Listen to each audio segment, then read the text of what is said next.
You're listening to the Good Old Boys Fantasy Football Podcast. Now here's your hosts, Kevin, Derek, and Alex. Coming to you!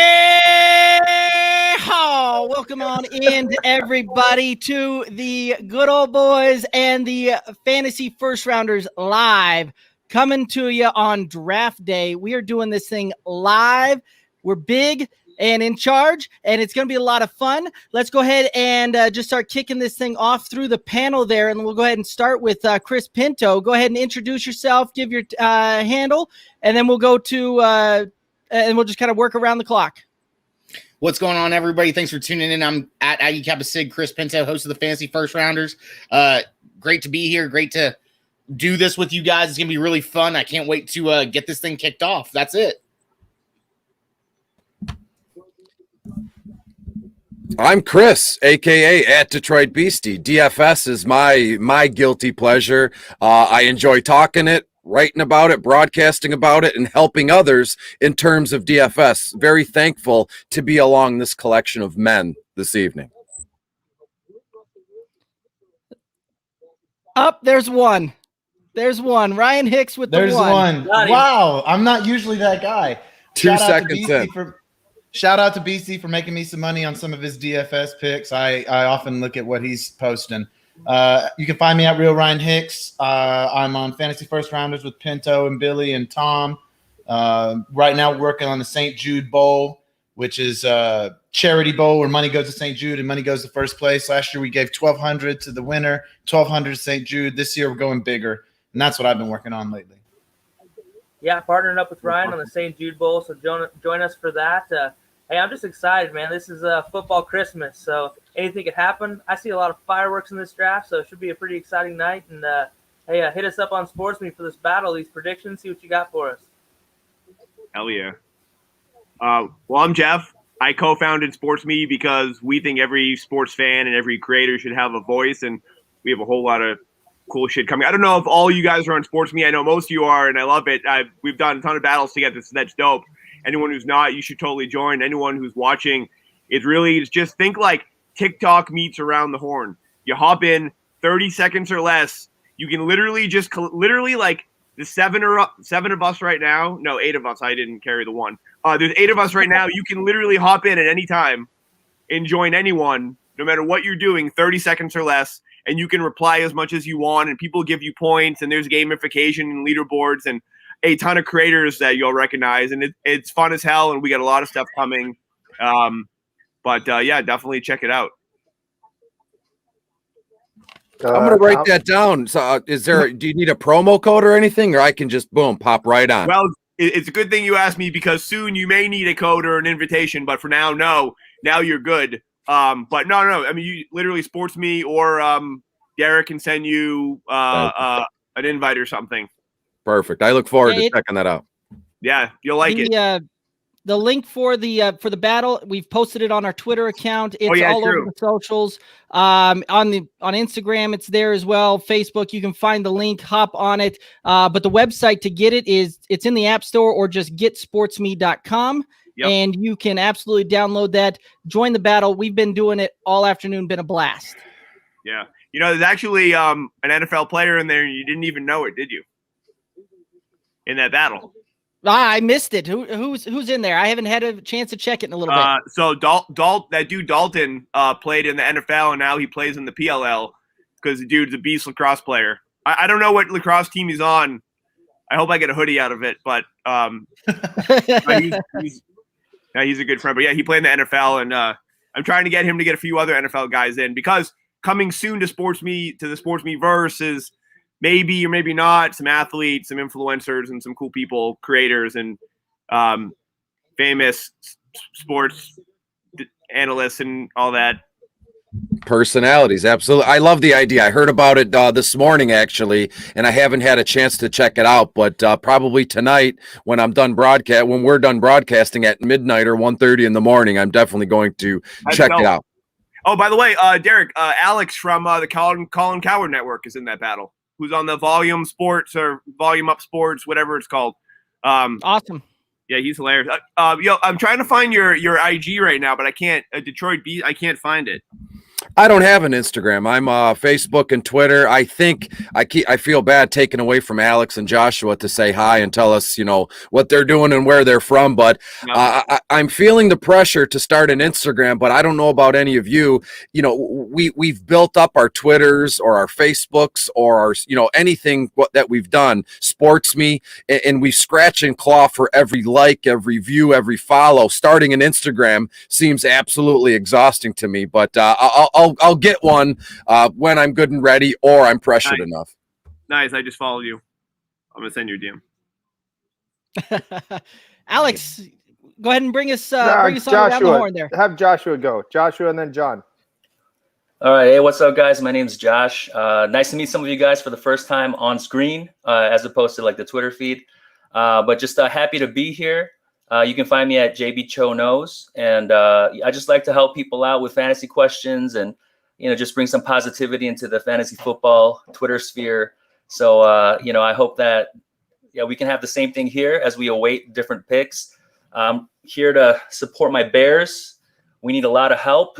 So I hope that some of that comes tonight in the first round. And, man, I really hope we don't mess it up. But that's about it. I'm glad to be here and be with a bunch of awesome guys who know their stuff. And, so far, so good.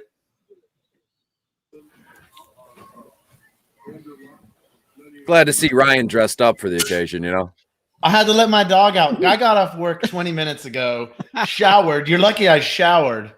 And then I had to let the dog out, man. It's been raining. It's muddy. I had to clean his feet. I thought I muted and I thought I turned off the camera, but my computer thinks it's funny. Just busting chops. That's what friends and guys do when they get together, right? I love it. Sorry, I thought I muted, guys. Stop the cam. And we got John. If you want to go ahead and introduce yourself, let the folks know your socials, all that good stuff. Yeah, guys, thanks for having me. It's my first time on the Good Old Boys show, but obviously Billy, Chris, Ryan, the other Chris, both Chris's. I've done shows with you guys. Josh, good to finally meet you. But I'm John June. I'm at JR Football Nerd on Twitter. Host of the Fantasy Football Diagnostics podcast, also host of the Now We Have Liftoff New York Jets podcast as well, and then also doing some work with Gridiron Ratings. We're getting ready to drop a draft guide after this weekend, actually, and I've just been working on my projections and my rankings for the 2021 season. So, I'm excited about these rookies tonight. So let's get to work, guys. If I might say so, I'm with you, John. I'm doing some IDP stuff and rankings with Gridiron Sports as well. So fantastic. Yes, sir. And I got to shout out JB Cho, Joshua. It's nice to finally get to meet you as well. I've had some cool talks with you online. It's finally cool to get face-to-face time, man. Yeah, for sure. Glad to be here. Yeah, absolutely. Oh, okay, guys. We're about 6 minutes away. Oh, man. Can I ask you guys a question? Is like the Trevor Lawrence hype equivalent to seriously fucking like LeBron James level hype? Like I've never seen anything like this dude since he was a freshman getting ready to be drafted. He better be everything that everyone says he's going to be and that we all think he's going to be, because It's Andrew Luck 2.0. It's Yeah. Ooh. I'm not sure that I will go that far. I like Andrew The hype Luck and everything better. leading up to it is Andrew Luck. Oh, gotcha. All of just the hype, nothing to do looking with looking at the prospects that they were coming out of college, respectively. Both of them decorated, both of them phenoms coming out. So I think Trevor Lawrence probably has a little bit more hype, though, because you look at what he did as a freshman, leading Clemson to a national championship. So I think it's probably even more hype. But I'm excited about Trevor Lawrence. I think that he will be successful in Jacksonville. So I'm excited about what he can do. I think all these quarterbacks can be successful. I tweeted it out today, but I think all 5 of these quarterbacks, could be potentially special and will make it to their second contracts. With Justin Fields, all the hype and all the his reputation precedes him kind of thing. There's only one person that can really kind of stifle what he's doing, and that's himself. If the kid goes in there from day one, works hard, kind of the first one in, last one out in the building, he's going to be okay. He has a set of skills that, he can fall back on that, but that's the thing. You don't want him to get comfortable. You want him to be the hardest working guy guy, kid in the organization. So the only one that's going to hold him back or stop his progress is himself, if that makes any sense. Yeah. All right. Since we're 4 minutes away from draft, a little over 4 minutes, we're going to have some fun here. And I need you guys to give a quick yes or no answer. We'll go around the horn. These are fun little prop bets that have no money on them, obviously, but it would be fun. I just got back from Vegas, so that's where my mind is. So will Jacksonville or New York take their full 10-minute allotment before announcing their pick? No. Jets definitely will. Jets definitely will. 100%.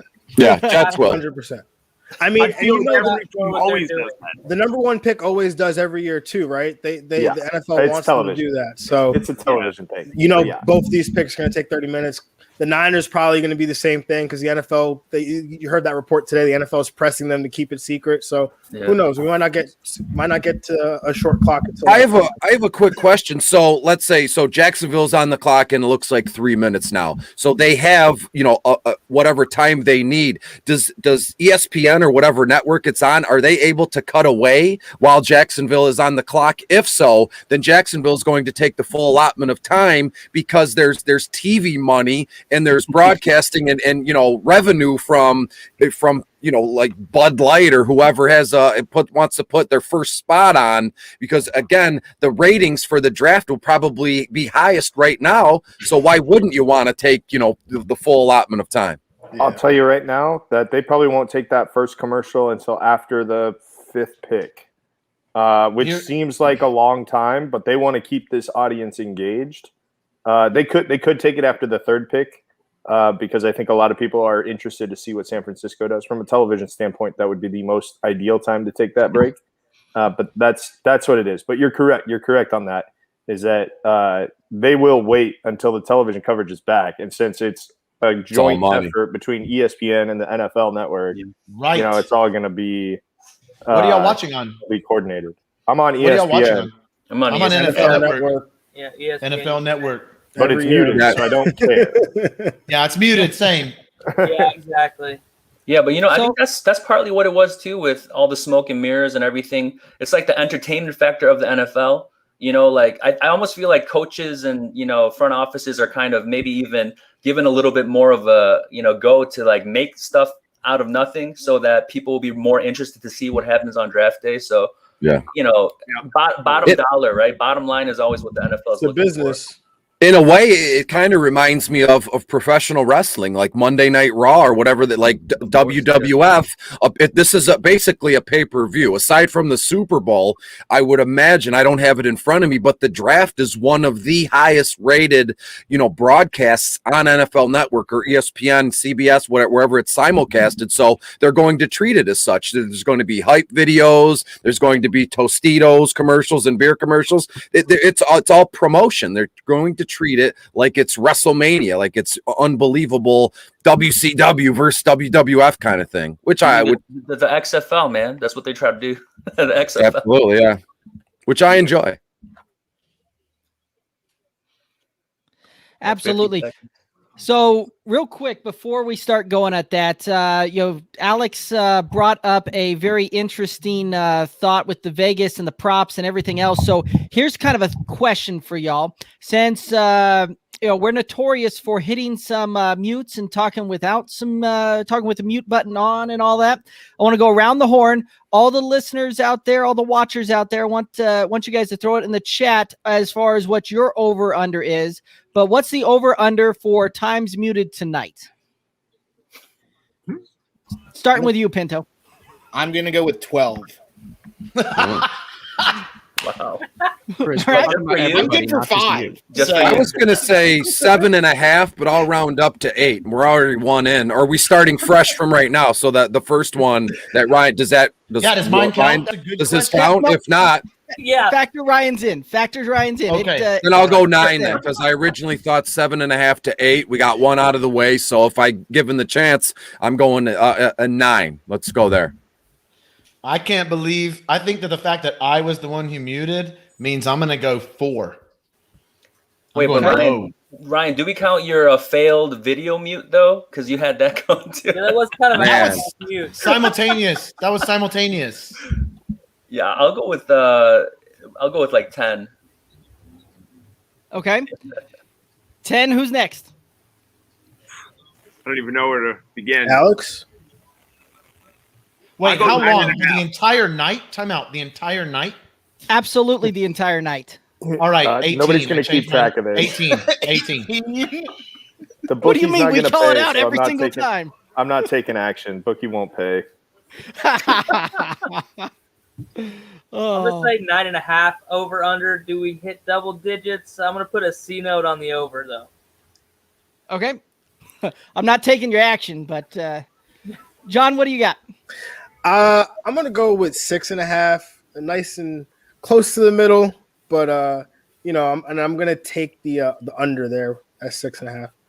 Okay, I got faith Tom, in you guys. I'm gonna go. I'm gonna go Misplaced. 16 because Pinto's gonna Me have and 4 or Tom know. 5 himself. Me and Tom know. You got to go That higher, alone guys. is gonna boost those numbers a bit. Yeah. Absolutely. I figure Chris is good for 5 or 6. I'm probably good for 4. I already got one. I'm blown away. We got Right. I'm a professional. It'll never happen to me. No way. That's what I said, dude. That's what I thought. Hey, let's get back to props that matter. Number of quarterbacks taken in the top 5 picks over under 3.5. over. Over. Because the trade's over. Over. 'Cause the trades. Atlanta's got to be smart here, man. Like if I you're not agree. taking the quarterback, just move out of the spot. I don't know. You don't have I'm going don't- under. You don't think they take Pitts?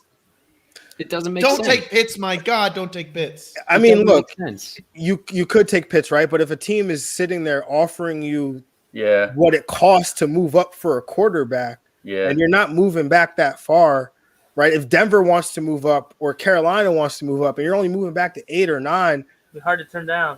it's hard to turn that down. Kyle Pitts is great and everything, but it's hard to turn that down, especially when you look at the positional value. I mean, we as fantasy managers, we really value that tight end position, but the NFL doesn't value it as much as we may do. Yeah.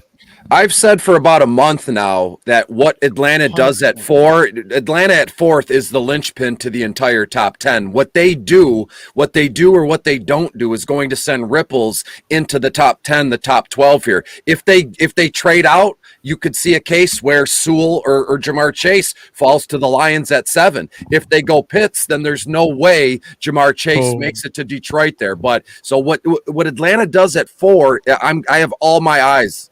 Yeah. All 2 of my eyes on Atlanta. That's really where the draft starts. Guys, Guys, are y'all not watching this right now? Reports that Aaron Rodgers to the Broncos is as close to a done deal as it can get. What? Yep. I just saw that. come through Aaron as well. Rodgers to the Broncos is as close to a done deal as they get, reported by The Mark Schlereth. Broncos? What? I Yep. may not have to do my annual breakup Dude, song all this my time. Drew Lock shares. Teddy Bridgewater cow. will end up in Green R.I.P. Bay. Drew Lock. Lock. Holy Dude, what cow. happened to Lock season? Yo, boys, how long until Minshew gets traded to Green Bay? Minshew in Green Bay. Minshew in Green Bay. I had to bring it up at least once tonight. Wait, did Yeah, y'all I was not gonna- watch that? Over Did under y'all on not that's see that 10, Tom. Believe thing? Everyone getting drafted, everyone crying. I'm crying right now. Nuke No, I'm was up watching the there. NFL What are Network. you watching on, Chris? I'm watching Kurt Warner, bro, talking about stuff. Warner's Oh, I'm Corners. watching it on Kurt ABC, Warner, man. say no more. I gotta get the NFL Network. Yeah, Warner's Corner on NFL Network. Y'all are NFL missing Draft. out on all the heartstrings. Narrative Street. Come on, guys. Where are you watching? Warner's Corner is a real thing. That's real. la- Warner's It's on Corner. NFL Network right now. Last year was too sad. Everybody had like a terrible story. Everybody. It's like American Idol at the draft, you know? Except Cliff Kingsbury. He did not have a No. sad story last year in that draft. But he might have a sad story next year. Dude, he's gonna get fired if they don't make the playoffs. I'm waiting for the line to come out on Cliff Kingsbury, first coach to get fired. Yeah, if they don't make the playoffs, it's done for him. Whoa, I whoa, think. whoa. I'm sorry. I'm looking at my man, the quarterback number 2, Justin Fields over there. Cliff Kingsbury, y'all lay off the man right there, okay? Lay off the man. Well, Look, if he makes playoffs, he's good. That team's too good to not make the playoffs. But you have to look at what they're dealing with within their division, right? 3 teams within their division are gonna probably make the playoffs next year. When you look at the Rams, you look at the Niners, and you look at the Seahawks, they're all Vegas projected them for 9.5 to 10 wins. And you also have 2 wild card spots that you could get into, though. Even if it's a wild card, that's fine. They have to hit the playoffs. Expanding to 7. yeah, I mean, I I'd have less faith just considering what they did last year. And this is coming from somebody that was really high on Cliff Kingsbury coming into 2020. I really like some of the stuff he did at the end of 2019, the way he adjusted, the way he switched up his personnel. And coming into 2020, they lost games that they shouldn't have in 2020. And if that continues in 2021, it's just hard to see Cliff Kingsbury getting 3 straight years after you basically came into an organization and said, hey, I know you have the number 1 pick and just drafted a quarterback last year, but follow my lead. Like we'll trade that guy, draft a quarterback, and we'll start this thing over and we'll get this ship righted. And it hasn't been yet. Are we taking a break before we even make a pick? Yeah. What do y'all? I mean, look, watching? a lot of people think that Kyler Murray in year 3 could be the year that he turns into this next amazing elite quarterback. So he's got to be like the obvious X factor that we don't want to say is an X factor because he's so good. But if he goes from what he was last year to turns into like the next Deshaun Watson, the next next Tom Brady-ish player, like we don't know. He might have that type of skill. Aaron Rodgers, in a different way, like Arizona could do big things. They do have the team. If they draft pretty well, they could be a wild card for the Super Bowl if they get lucky, which always has to happen. Guys, I just gotta know personally, Josh Allen or Kyler Murray in Dynasty? Josh Allen. Josh Allen. Pinto says Kyler Murray too. I just think that's an interesting. I think that's an interesting. That'd be a cool article to go back and forth on. I'm a little biased though because he's got some Korean blood in him, so I gotta represent. Hey man, I think the fact that we're talking about those two guys and arguing about it is a testament to how good they both are. I actually have moved Josh Allen to my QB1 over Mahomes in Dynasty. I just think that his rushing floor and how big he is physically, like he doesn't rely on his rushing. He had a 70% passing completion percentage this year. Like I never saw that coming. I think we just saw the new QB1 in Dynasty, in my opinion. Plus, he doesn't cost $500 million. I was going to say that cap situation is going to catch up. Right. It's going to catch up. Offenses added veteran receivers too that I think will make an impact for these young evolving offenses. AJ Green in Arizona, Emmanuel Sanders to Buffalo. I mean, that's 2 nice fits. Yeah, I agree. Kansas City has, to me, they've literally sold their soul to the devil for the short term. So we can all agree Kansas City might win 3 of the next 5 Super Bowls, but then after that, there's going to be backloaded contracts, a bunch of dead money, and they're going to go back into the cesspool of nothing, of obscurity, like they were for all those years. But the old Chiefs. Yeah, yes, but it's going to be when Andy Reid retires and that team just dies. And just but again, as a Detroit Lions fan, as a Lions fan, I'd sell my soul to the devil for 3 Super Bowls out of the next 5 years. Too. Absolutely, we did it. Every team would. Twice. All right, I ask this question like all the time, and I think it's probably been floated around as well. But if you could have either your team guaranteed to win the next Super Bowl, but you're not going to make the playoffs for the next 10 years, or would you rather make the playoffs for the next 10 years, but you're not guaranteed to win the Super Bowl? Win the Super Bowl. You got to win the Super Bowl. Got to win the Super Bowl. Question to ask the Lions haven't made the playoffs in 30 years. What do I care? That's not a fair question to ask a Lions fan. For a Detroit Lions fan, it's Super Bowl or nothing, right? But wait, no, I think every fan would take that. Super I want to Bowl. clarify though. You said you make the playoffs for the next 10 years. With the guarantee that you win the Super Bowl. Shots. You could still win it. You could still win it. Yeah. Or you could be It like doesn't matter. Buffalo Guarantee it. and Dude, make it guarantee straight it. years and not win it. I'm a Colts fan. This has been my life. Give me the 10 years. We'll play it off. Yeah, I'd take the 10 years. I would sell my soul for 12 wins, for 12 line wins. So give me If one. they go to the playoffs, if they win everything is up for grabs. Oh my Over God. Just how many win 12 years? games. Dude, Oh, This I'm is 5 years for one season. still rocking I it. want to know. I want that. I want to feel that excitement in my body around the city of an NFC North championship run when they win, when they have a the first Packers round win bye in the 13. playoffs. I want to feel that excitement and that joy. I've yet to. 37 years old, just birthday 2 weeks ago. I've yet to feel that. I've seen the Red Wings win Stanley Cups. I've seen that excitement. The Pistons have Tigers. won. The Tigers have gone to some World Series and pennant races. That excitement is unparalleled, but I've yet, or anybody in Detroit has yet to feel that buzz for the Detroit Lions. So realistically, the bar is so low on the Lions. Just if you could promise me an NFC North championship in 12 games, you could have my soul. You could do whatever you want. What about 10? The devil already took my hair. I got nothing left to give. Just give me 10 games and we're good to go. 10 wins would sell your soul? Yeah, absolutely. I love it, man. And you 10 do wins for the team. Well, let's talk this out, Ryan. You play the devil and I'll be the down and out Lions fan.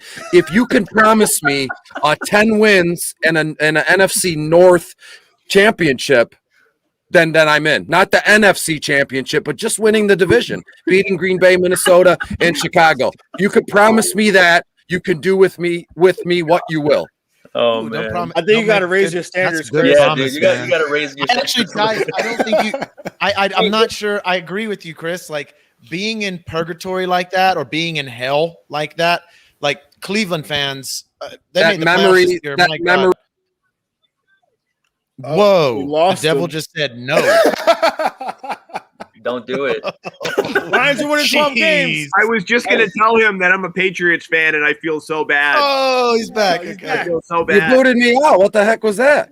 I'm not sure what's going on right now. My internet That was is the doing devil, what it dude. always does. He What didn't I appreciate it. What I said before I was so rudely kicked out of the chat was the memory of that 10-win, 12-win NFC North championship season. Those memories would last me for the entire length of purgatory or my stay in hell. And I'm going to ask all of you guys this: Are you, if you don't feel this way for your team, then what are you doing? I love the Lions so much, and I love the city of Detroit. And as football fans, it's kind of an all or nothing thing. I have yet to meet someone that said, well, you know what? I'm a big Green Bay Packers fan, but I like the Chicago Bears too. It doesn't get down that way. If you're all in on a football team, the Broncos, Arizona, the Colts as Billy is, and the Lions as I am, then you're willing to go to any lengths to see your team have success. And again, it's not for selfish reasons. I want to see the city of Detroit prosper and grow, and the city's making a major comeback. So the Lions to have a deep playoff run would just be astronomical in terms of excitement, of just it would be so fantastic for not just me, but all the suburbs and for the city of Detroit proper. And again, I'm not throwing shade or putting anybody down. If you don't feel that same way for your NFL team of choice, then what are we even doing here? So I still have a Le'Veon Bell jersey over here. So. there you go. Nice. Still holding on to that. Yeah, I respect that. Everyone would do anything for their team to do that, right? To go on that Super Bowl run, it's the greatest feeling in the world. But I can promise you that feeling doesn't last. No. Right? Wait. Let me say this as a Patriots fan, and I feel bad. No. Let me say one thing. Everyone thinks that because we've won a bunch of titles in different sports over the last 20-ish years or whatever, that we just take it for granted. That's not actually true if you're a Boston fan. We, just like Tom Brady, because he is the GOAT, he wanted that next one just as bad as he wanted any of them. And that's true.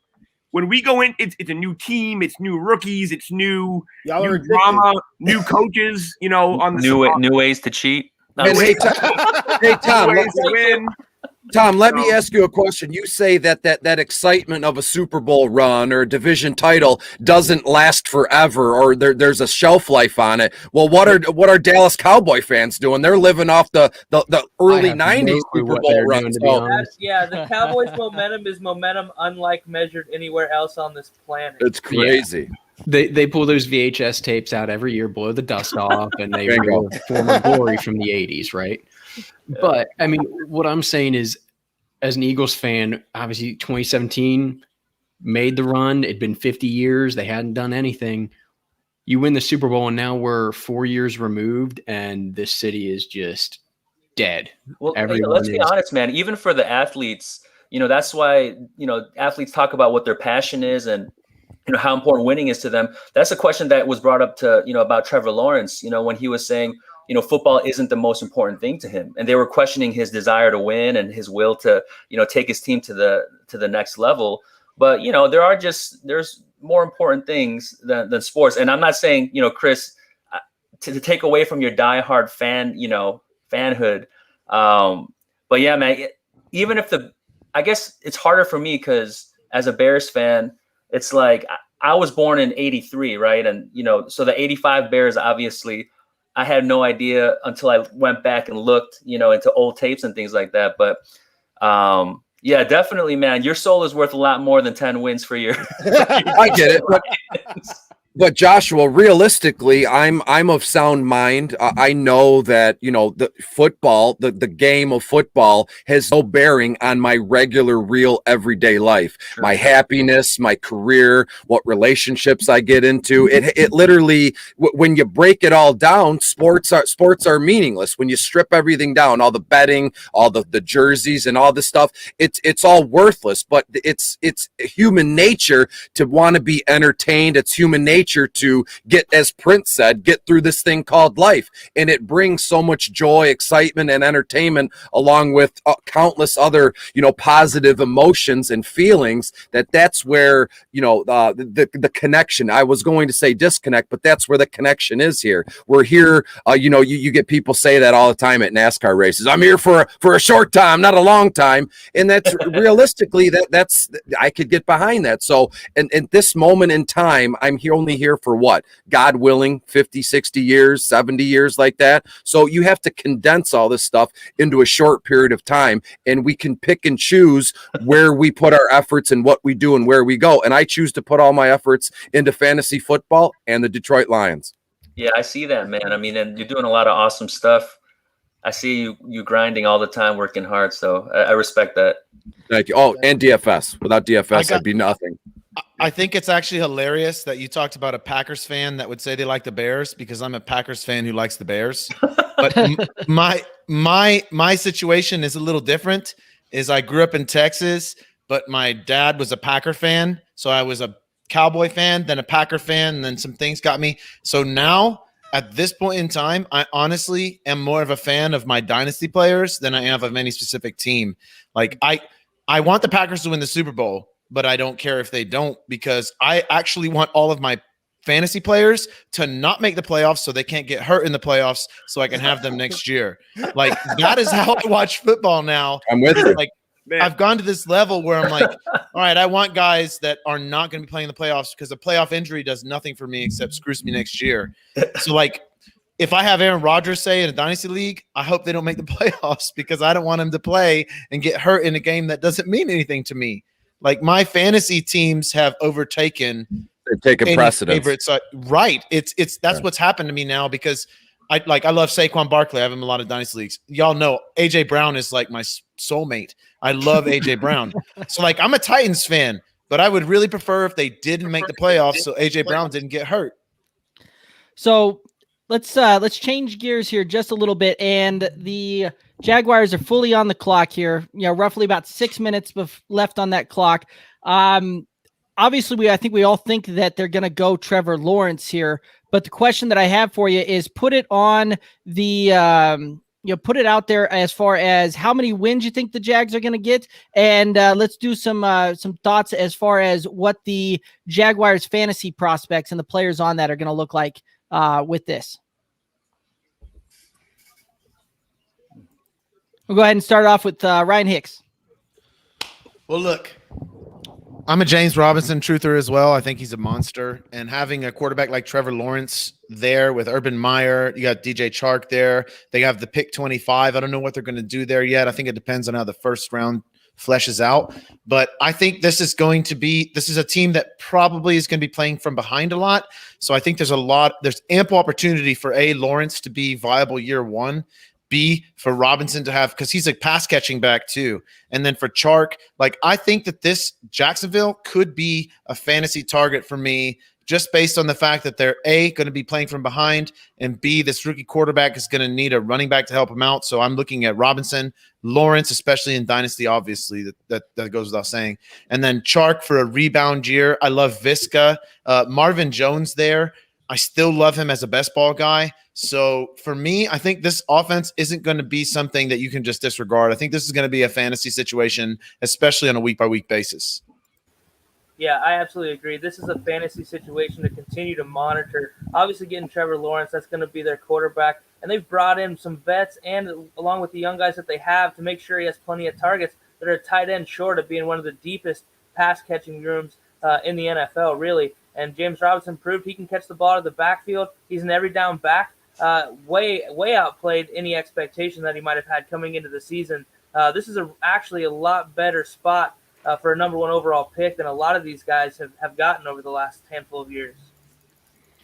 I could see a case here where Jacksonville starts out slow. They struggle. New quarterback, young quarterback, kind of finding his way in the first 4 weeks, maybe 5 weeks of the season. And in turn, in fantasy football formats, people start to give up on Shark or Marvin Jones or even Vishka Chenault because, everybody nowadays, what have you done for me lately? I want it now. So I could see, I don't have a crystal ball, but let's say week 4 or week 5, I think there's going to be a market to grab some of these Jacksonville Jaguars kind of on the cheap from like a panicked owner or an upset owner who says, you know what, I had Visca on my roster all last season and in the spring and the summer, and he didn't come out and start unbelievably hot. So you know what, I'm going to sell him for half the price or pennies on the dollar. Look to grab Marvin Jones very cheap if this happens, 4 or 5 weeks into the season.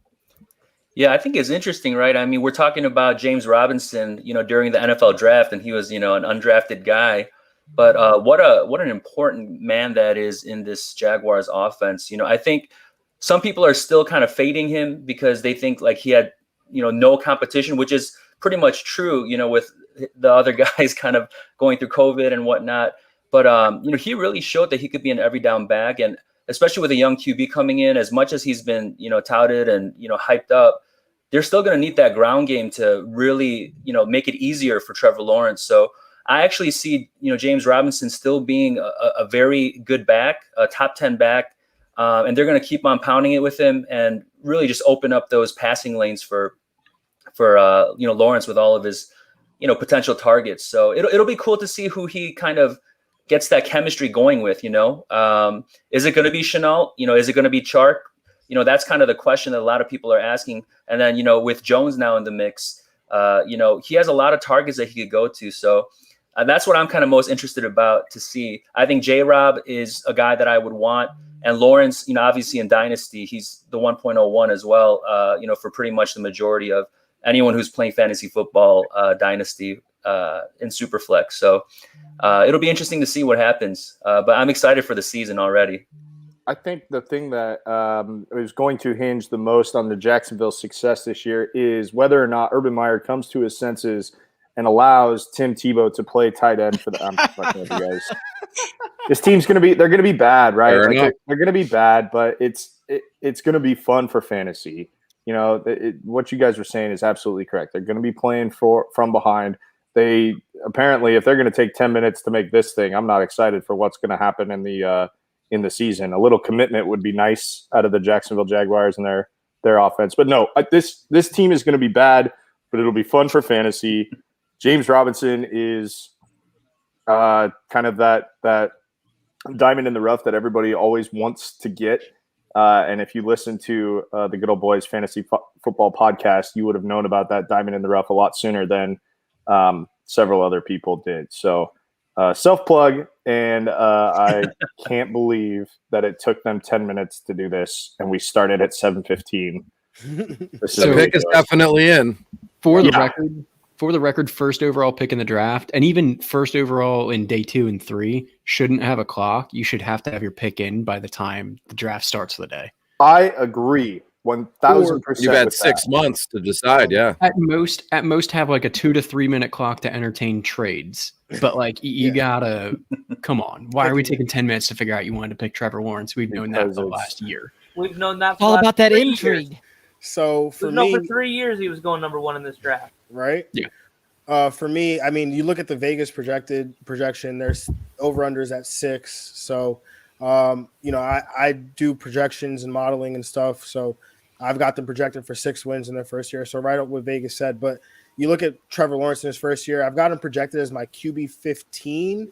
And again, we're very early, but knowing he's going to Jacksonville, my QB 15. And a lot of that is based on the rushing.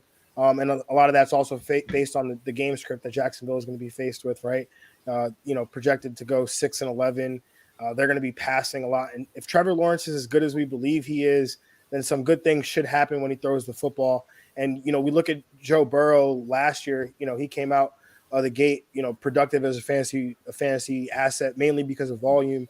But then we saw Justin Herbert when he got the chance too, right? So there's been that trend of rookie quarterbacks coming in and being successful.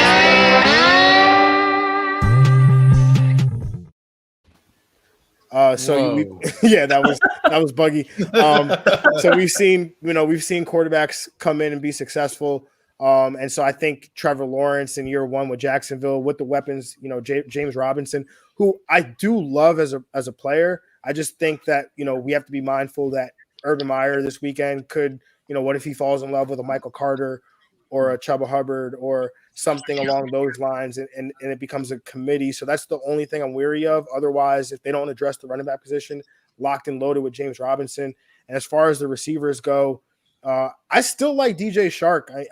He dealt with some injuries last year, but he's still, very good as a wide receiver, getting down the field, making big time contested catches. And so you look at DJ Shark, I think that, I do like Visca very much, but I think they're going to kind of cannibalize each other in terms of their fantasy value.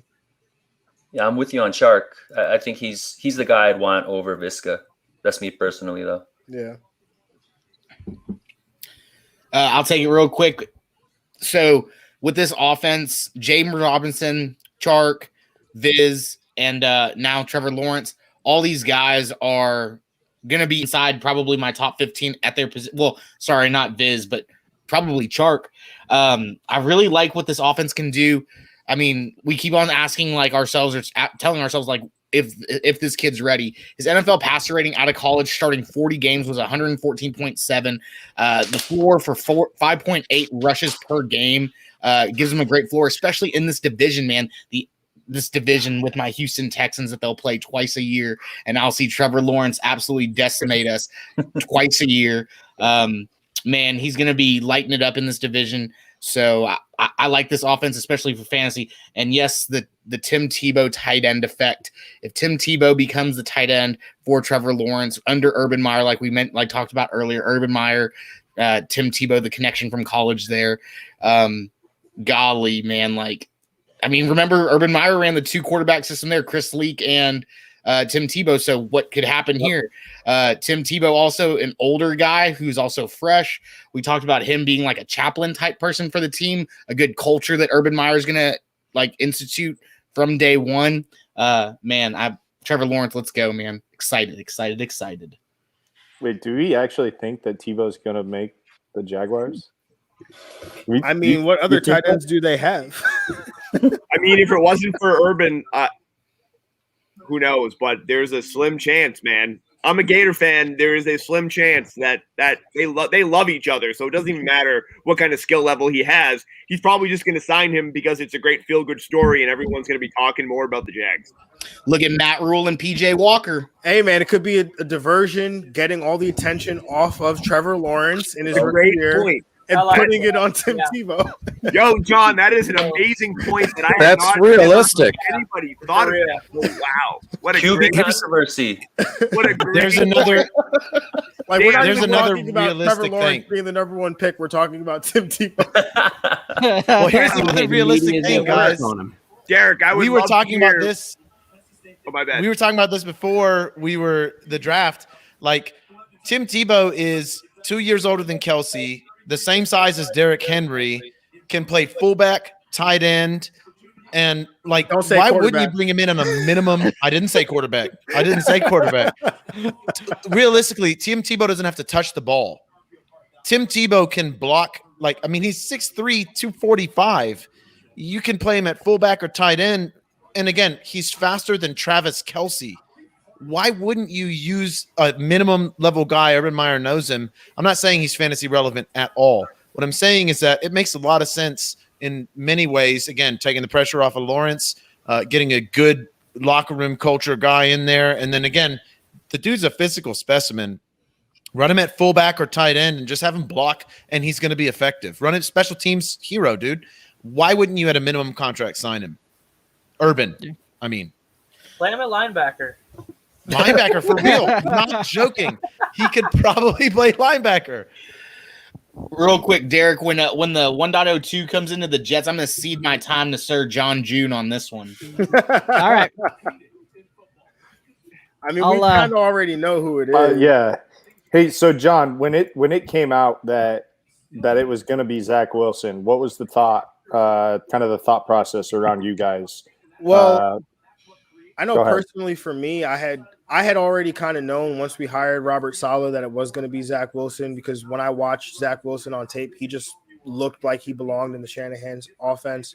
When you just look at how quick he releases the ball, what he's able to do when he moves and off platform throws and things like that.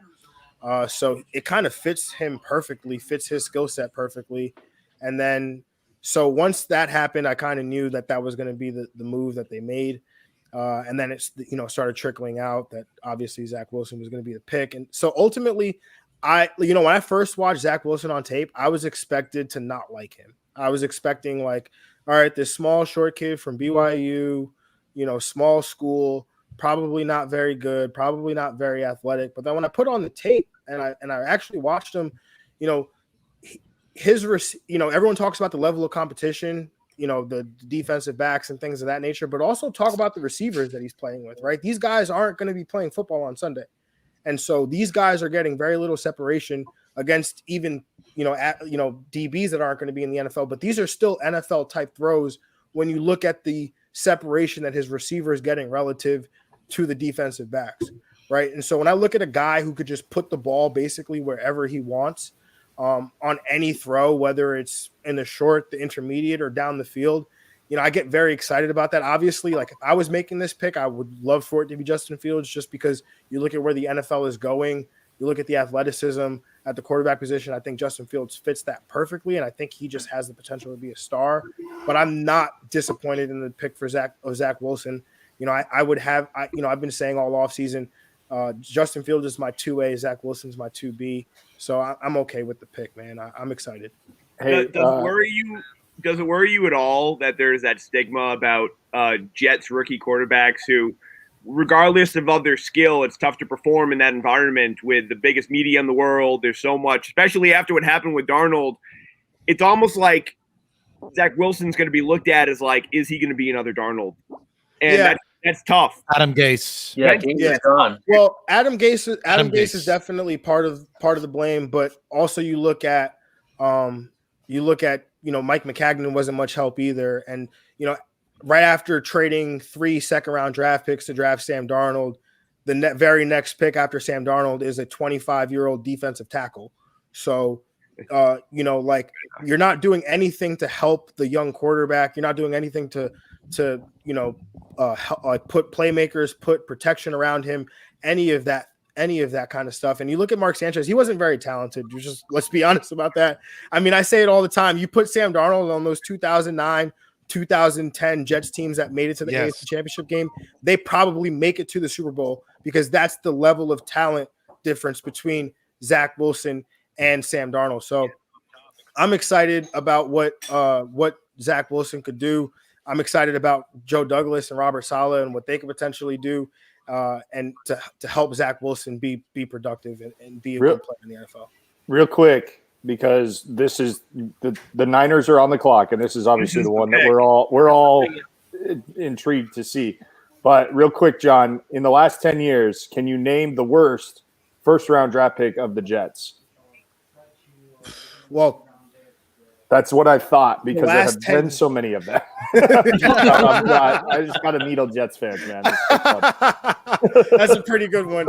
I mean, Vernon Golston, Quentin Coples came to mind because he was just so recent. Yep. But yeah, there have been a few. All right, the Niners are on the clock, boys. What do we think is going to go down? Mac Jones. No. Mac Jones. I'm Trey Lance.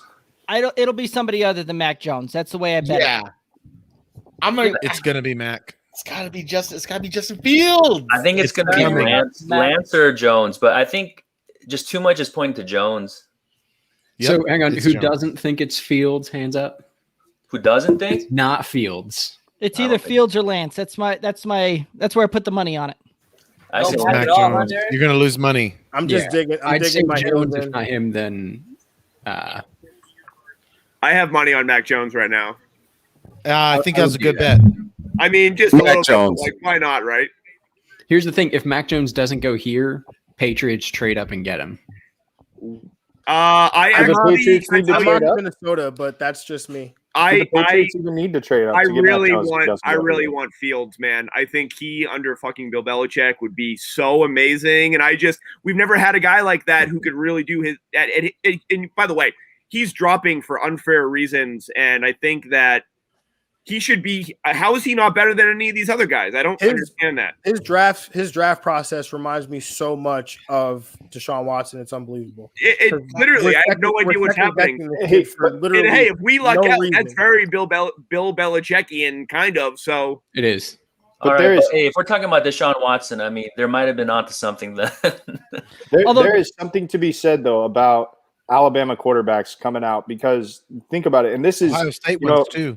Yeah, Ohio and John, State this and was, Alabama never have good to your quarterbacks. point about guys that Zach Wilson was throwing to. They're not going to be NFL players. They're not. Those are tough, difficult throws that he's having to make because he has to elevate everybody else around him. When you're at Alabama, you don't have to elevate everybody else around you. You already have the best player at each position in the country. So I think there's a reason that Alabama quarterbacks have struggled coming out, because they're going to go to a situation where they don't have the best player at the skill positions because these teams are picking early. And How many of their starting wide receivers for Mac Jones that he played with weren't drafted in the first, if not the second round? Well, it'll be interesting to see what that plays It'll out be with tonight. 4 in 2 years. Yeah. Yeah. I don't know, man. That's what I see think. Mac Jones. Oh my God, Mac Jones trade. is just like the Niners safe traded the pick. pick. Wait, It's what? a safe pick. The You Niners gotta traded the take pick to the chances. Dolphins. Just kidding. This is what happened. Just kidding. Oh, that was Just kidding. I just told me and I saw it on the screen. I was like, wait, what? I hope you burn in hell for that. You should Just burn in kidding. hell for that. I see funny. clapping. Is the pick in? Guys, I believe the pick is I in. would I think they've love submitted to it. stay on with you guys, but I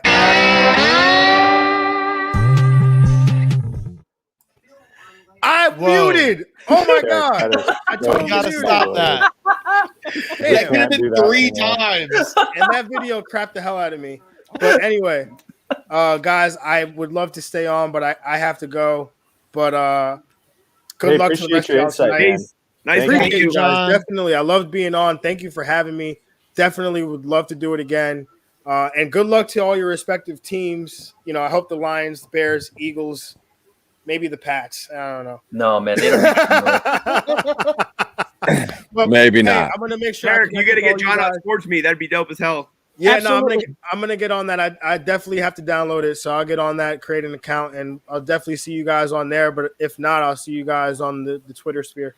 But I'm just gonna say real quick that point you made about the reverse mind fucking with Tim Tebow. That is absolutely genius. I haven't heard anybody say Yeah, that, and it's that's literally one of brilliant. the best takes I've heard in the entire draft of any single person I've heard anything say. Appreciate that, brother. Definitely gonna have to connect with you, man. All right, y'all. Later, John. Absolutely. Thanks for coming on, John. Definitely. By the Thanks way, for having me. on NFL Network, the pick is not in yet. Oh, it's in Yeah, right now. it looked No, like it's- it was. Nope, pick is They in were- now. Pick Yeah, is they in were now. What making if the they phone take call. Fields? What if they take Fields just because they realize that he actually is the better quarterback? I think If he is, I don't know, but I if think they he'd think do he is. fantastic in San Francisco. I mean, just the cast around him, that system. I think his legs would add an element to that we have not seen with Kyle Shanahan, just with the past quarterbacks. I think it could be very interesting very quickly. I think whatever quarterback goes to San Francisco outscores Trevor Lawrence this year in I fantasy. mean, the Jaguars Yeah, suck. So yeah. No question. I agree. Like it doesn't matter which Ooh, one I it don't is. think the Jaguars suck. Actually, be careful. I'm going I to don't- write that one I don't down think and that, but- discuss No. now. Fantasy There's levels wise. to this. well, Levels. yes, but yeah. Yeah, but I mean, in fantasy, if your team doesn't do well, there's a lot of garbage time. You know, It's true. Yes, Very true. exactly. 100%. Exactly. I was thinking wins and losses. My bad. Yes, fantasy-wise, yes. Bye. For sure, they win more. They win more than Trevor, no Trevor doubt. Lawrence might be the king of garbage time in 2022. Ooh, boy, that's very valuable. Will he be Dak though? Dak holds that, man. Yeah, I didn't get to go before. Yeah, Dak owns that. Yeah. I didn't go my. before. Oh But my. the only thing I was going to say was my. J-Rob is the best value pick of anybody on that team. Oh my. Is the pick in? To the 49ers. It's in. I just saw Sleeper release it that it is not Mac Jones. Ooh. Wow. Hey, do you guys remember when I said who was going to go Where's third? Pinto? What? Yeah, I know. Trey Lance. Oh, way to be that guy, Alex. Love it. What? Hey, you remember when everybody was telling me just a minute ago that I was going to lose money because I bet it wasn't Mac Jones? That was me. Damn. That is fantastic. Here it is. Wow. Oh, Do we my. think a whole lot of things are going to happen right now with that Atlanta pick? Trey Lance. Yes. I think this is Yeah, I don't think Atlanta picks here at 4. Their phone must be going off the hook. Yeah. I think they do. Atlanta, to me, they're greedy with this pick. They're going to go Pitts because they still believe that their window to win now is still relevant this season and maybe next season. Long as Matt Ryan is there, they're going to go all in. And Arthur Blank is strikes me as greedy for this pick right here. So if they do trade it, though, so who takes it? Who they Garoppolo draft? doesn't leave? Whoa. Oh no, I think they trade. No, with New for a England year. and maybe get it. Garoppolo, this is a prove it year for Garoppolo, so he can get Right. a contract somewhere else. Yep. Lance isn't going to play this year. If he No, that's does, what I'm it'll be saying. the That's back what I'm half saying. of the So season. Garoppolo does not leave this year. No, You gotta no. play Go the to the number 3 Patriots. pick, guys.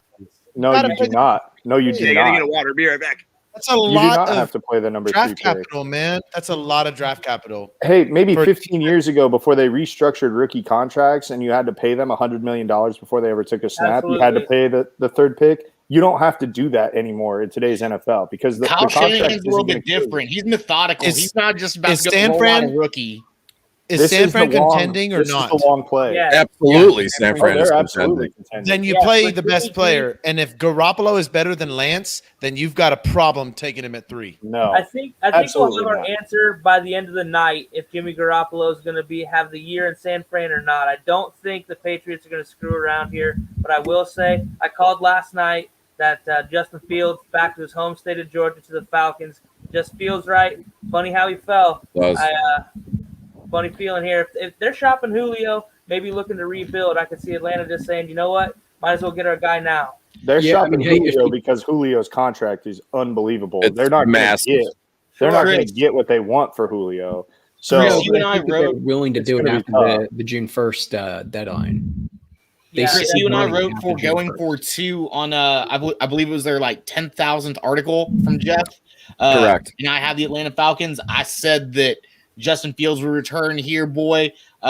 Mike Vick 2.0, learn from old Matty Ice. I don't think Julio's going to go. And I love that. I love that. I love that Atlanta, as I said earlier, that whatever Atlanta, all eyes are on them, and whatever they do is going to send the top 10 into like a ripple effect. And I love the fact that if Atlanta drafts the quarterback, that means the Lions at 7 might have a chance for Sewell, Chase, or Pitts, even though I wouldn't prefer Pitts. But if Atlanta doesn't grab Pitts or Jamar Chase, then that means those 3 studs, Penny Sewell, might be there for the Lions at 7. And again, not to be selfish, but right here and now, I'm being selfish for the Detroit Lions at 7. Hey, so it's already 3 for 3 on quarterbacks. That over/under's looking pretty smashable right now. I said in the absolutely. top 5. Yeah, right? everybody I said knew 1.5 the to 3 top though. 5. That's why 3.5 was the Yeah. question.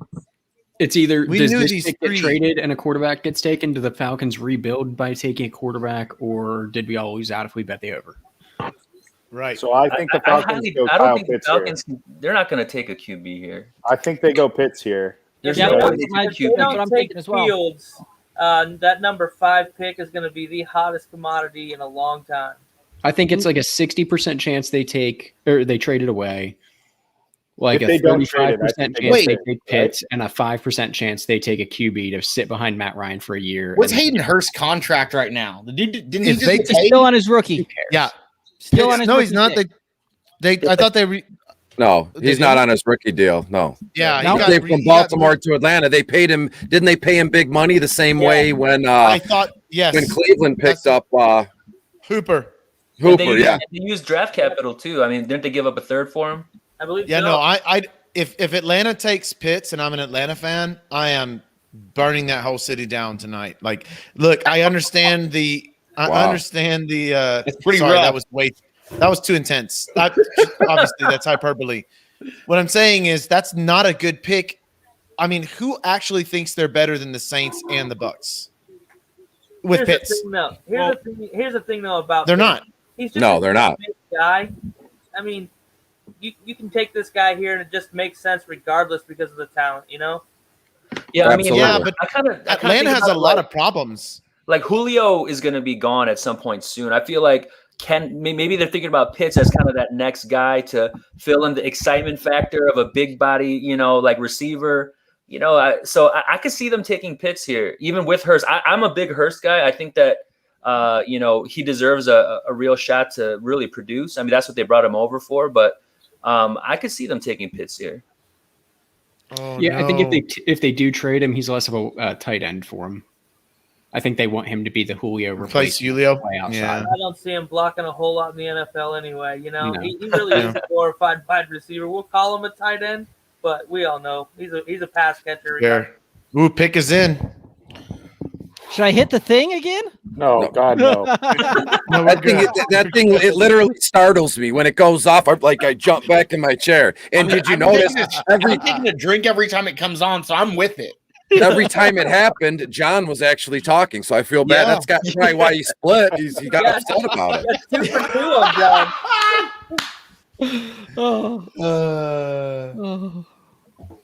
Well, Okay, this is they didn't fantastic. trade it. It's going to be Pitts, right? It's gotta be Absolutely. Oh God, that is Although- a terrible pick in my They opinion. didn't trade it. They didn't trade the pick. It's got to be Pitts. Yeah, if it's not It could Pitts, be Mac Jones. It could For be selfish Fields. reasons, I hope it's a quarterback. I really hope Oh, it's a quarterback. But I just don't see that happening. There's I mean, just no way. Matt Ryan's still on, Till 2023. for a Yeah. couple How years. old is Matt Ryan? Is what, 32, 33? No, he's 35? 37. Yeah, he's He's older. older. Yeah. He's Matt young, Ryan and I baby. are the same age. Oh. I don't believe Yeah. that. Wait, don't so believe it. while they're doing this, how are y'all feeling Trey about Lance is 20. graffiti the pick is in thing? I'm not really feeling it. I don't know. Cleveland's trying to be cool. the font. Yeah, not a fan. Yeah, no, me neither. Little. It reminds me of that old game. Golly, was that where you spray painted stuff? NFL Street. Duke man. Nukem. Tagging. Duke Nukem. Great game. Duke Nukem. I have the PFF draft show on my phone right here. Chris Collinsworth is there. It's pretty cool because I wasn't able to. I don't have a TV in my office here. Got my computers, and to watch it live, I had to log in, and I don't know my AT&T stuff. So PFF on the Yahoo app is perfectly fine. Kyle Pitts, Yeah, selected to Atlanta. Wow. Terrible. Everybody on earth Tickets. saw that coming. Remember when I said who the Falcons Terrible. were going to take it for? Hey, it's Alex. It's like you do this thing a lot. Remember who I said they were going to take it Hey, for? that just dropped Pitts in Dynasty for me because how much longer can Matt Ryan play for? And then Pitts is going to have some. Ooh. So Yeah. Darren no, man. Waller, George Kittle had who throwing to them? Tight end don't matter, man. Tight end is terrible landscape. Where did Kittle? Kill the tight Where end. did Kittle going finish this dynasty. year? Rookie tight end dynasty one. He was hurt, Chris. Oh yeah, rookie. I'm talking about like startup. I lost a little interest in him with this. I'm not. Yeah, I mean, same like. I love it. My Why dynasty not? ranking on him went down. This is a high octane offense without a running game. I mean, I love it. Yeah. I, Well, Mike for Davis 1 year I did is it. serviceable, but again, not to distract from what Atlanta did. Now, again, the most interesting topic is what the heck is Cincinnati going to do? Sewell, by all accounts, is a slam dunk, right? But do they get wild and go Jamar Chase? Or do you take No a quarterback way. They to don't back draft- up Joe Burrow when he tears his If they ACL don't back? draft No. an offensive lineman, No way. And they one. move on. That's criminal. Take the That's offensive lineman, criminal. Move on. Offensive you saw lineman. The scar on Burrow's knee. It's terrible looking. Tom, if you Jesus said that Christ. on Twitter, you would be kicked out of the I'd be kicked out of eviscerated. fantasy football Twitter. Yeah. I'd be I think you need to eviscerated get for on it. Sports Me and see how that gets reacted to. I have to end it with, for legal reasons, that was a joke. Please don't come find my house. It's, This has to be O-line here for you have to protect your investment in Joe Burrow. You don't think that they go his boy from LSU and go big in the skill I position? think they have That- enough. no way. They have enough at the skill. They already brought over Moss from LSU. I know, but there's so much skill, and skills get touchdowns, and we love touchdowns in fantasy. Yeah. he doesn't get thinking, touchdowns when the Old quarterback Zach gets Taylor beat. bringing back the Bayou beat, man. All the I'm LSU just guys. thinking, like, if you can mitigate risk as a mitigated risk factor, and you know that they have a great relationship and they've like done some cool shit together, like. But mitigating Natty? risk is protecting your quarterback. I think I get that, but It would touchdowns are at such a premium too. It would be you the won't get most him, though. Bengal thing ever to take a wide receiver right here. That would be the most. That's what I mean. Bengal Like they don't thing know any ever. better than the Bengals. So A here's premium the- is a healthy quarterback, man. It's True, healthy and- quarterback is more important. Honestly, When you look I at- think that they brought over Moss, the tight end from LSU, in order to kind of assuage that need for one of his guys, and then they can pick Sewell here. I think they got to go Sewell here. When you They look have at to. it too, the hit rate on offensive linemen and defensive linemen are far higher than they are on the skill positions. So, Yes. if you're talking about mitigating risk, there's no easier way to mitigate risk than taking a guy that statistically will have a higher hit rate Oh, and a position that'll have a higher hit rate. I meant risk in guys who will perform up to what the hype is because they've already had some success together. So you know that a quarterback and wide receiver, an offensive lineman could be amazing or he could not be, even though he probably will be amazing in like a future, a Pro Bowler. That's all I was thinking. Okay, It doesn't help if Ryan with you now. Finley is throwing to him Oh, that's true. because Burrow is in another surgery. Like, no, you have to protect Burrow first and foremost. If they take anybody but an offensive line, Cleveland has to fire everybody. Cincinnati. They take excuse me. offensive line. That Cincinnati. also helps Joe Mixon Cleveland as should well. probably fire everyone too, but This would Yeah. actually be an interesting topic to throw on the Sports Me battle that we've got going there. So we'll have to make sure we get that one done. But just kind of real quick, we'll go around the horn here as well, because it seems like the room's pretty split as far as whether they're going Chase, whether they're going offensive lineman.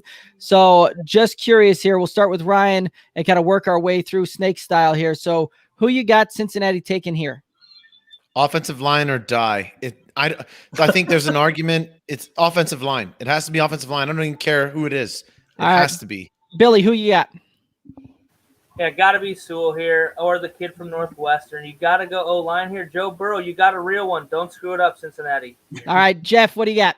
I'm going skill. I'm going wide receiver. Oh, All right, No, Jeff. Alex, who No. you got? I'm 4 for 4, and I picked Sewell fifth, so I'm going Sewell. All right, Josh, who you got?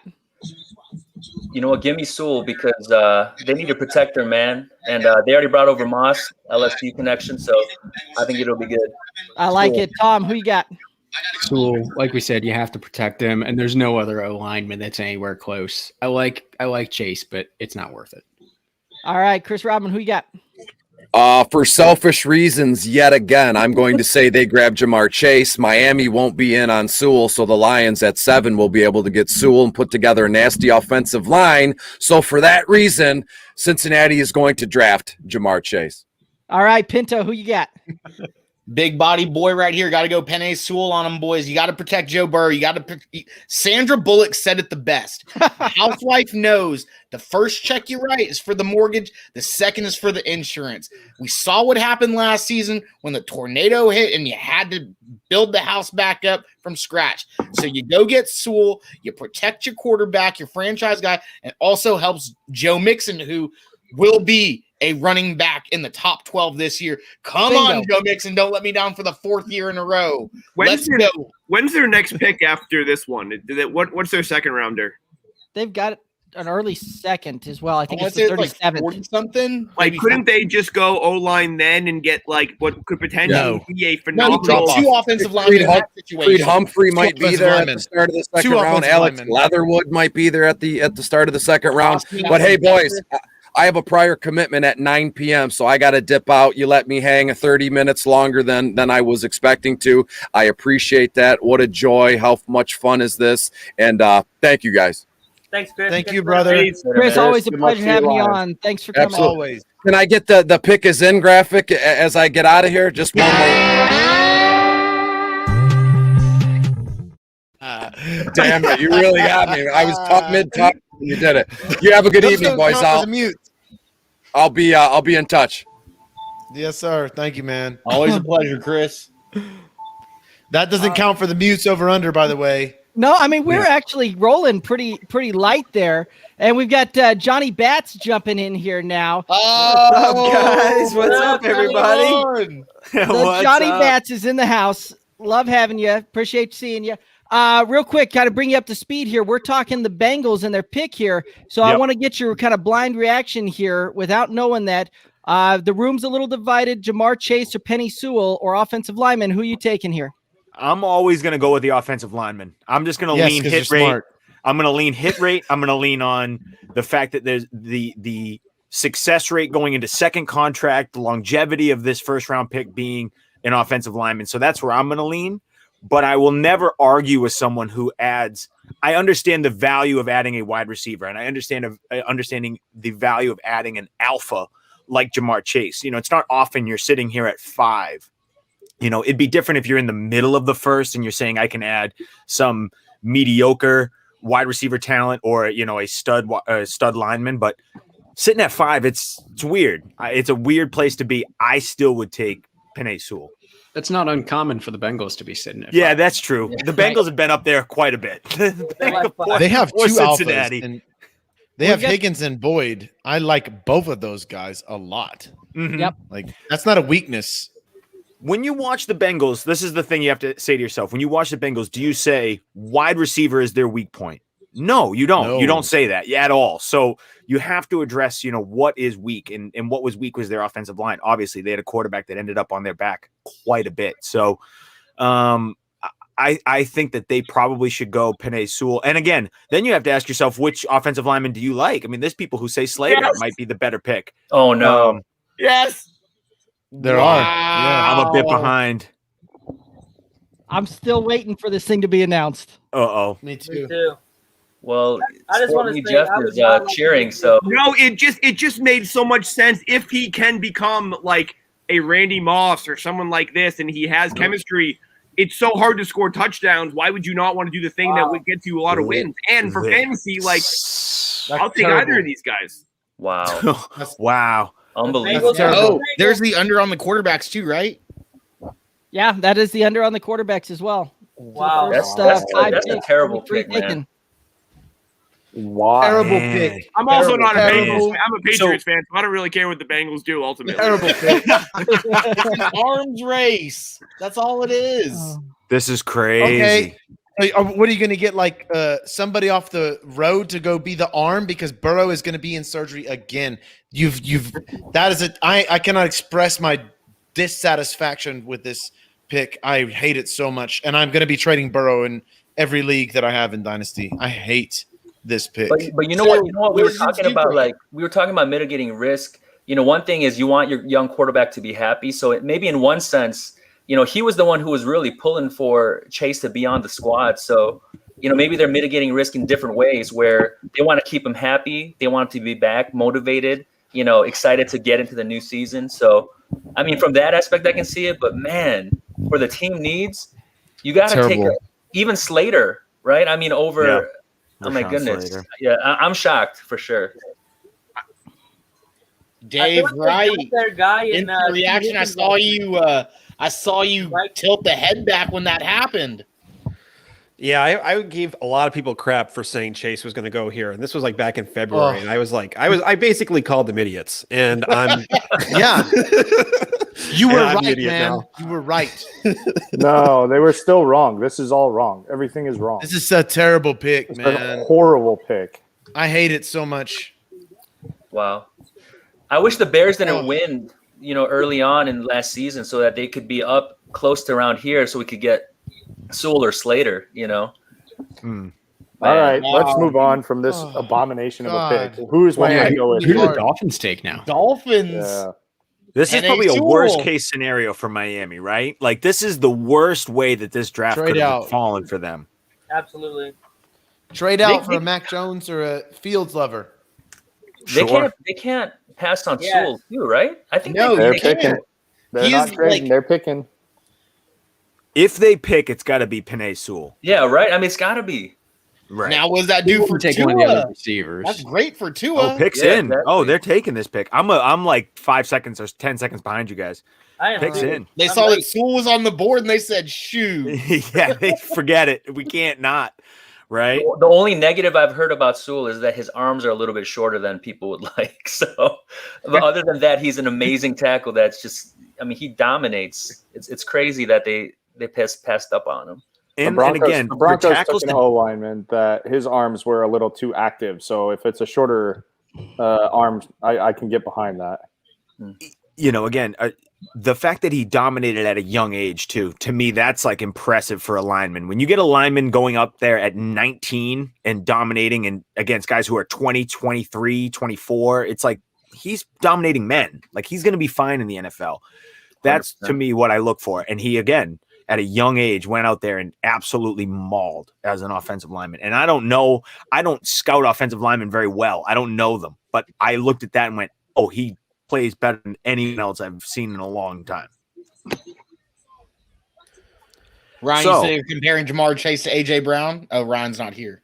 Oh. That's his I like boy. that. ESPN just showed toughness back. over the middle, and it was a slant route where he didn't get touched. Like Yeah. that's tough. Right here. That's yeah. why I don't watch ESPN, dude. You can't watch What? ESPN. And is that against the Falcons secondary? Booger McFarland Alrighty, became about guys. how tough he was because he doesn't get touched. So we've got some other folks that we've got coming in, and that means we're gonna have to say adios to a couple of our compadres so far. Want to thank everybody so far for tuning in and coming on. Hey Jeff, if you can real quick give a Sports Me shout out here. Oh, for sure. So I don't know if whoever is not on Sports Me yet, you should be. Basically, it's like TikTok meets Around the Horn, kind of meets Clubhouse. A bunch of you guys are on. You hop in, and you're going to see people talking sports, 30 seconds or less, super short. A ton of podcasters, creators, athletes. Andrew Wiley's on the app a ton, starting guard. You guys know who Andrew Wiley is. I don't need to tell you. Peyton Barber, a whole bunch of people. We have a lot more athletes coming soon. I co-founded it with one of my boys, Derek, and also Ryan Hollins, NBA tall 7-footer dude, like a bench fringe player. And we honestly feel fans need a voice and creators need a voice. And soon we'll have some really dope monetization features so creators can monetize. Really easy collaboration. I mean, you literally hop in, you can collaborate with any creator you want in seconds, and you don't need to pick a time, do invites and links and all that stuff. And it's just fun and it's gamified. So people give you points, and we get a lot more gamification and marketplaces coming. And we're backed by like the CEO of DraftKings, who's a huge believer in what we do. He loves this. And hopefully some cool partnership announcements soon, so we can just give creators like you guys and others like crazy distribution like never before to this audience, because I think the everyday creator is significantly better than people who are on this ESPN pedestal, and everybody deserves a voice. Like ultimately everyone deserves a voice, and like I don't know why any of you guys couldn't be up there right now, because these guys I'm watching ESPN because I just want to see how bad some of these guys are. And I don't mean to like say they're bad, but like we're far more exciting than any of these dudes, not me, but you guys. Well, maybe I made a joke or two, but like they're like seriously like they're really not that exciting to watch anyway. So we democratize that experience, and it's super fun. So that's what it is.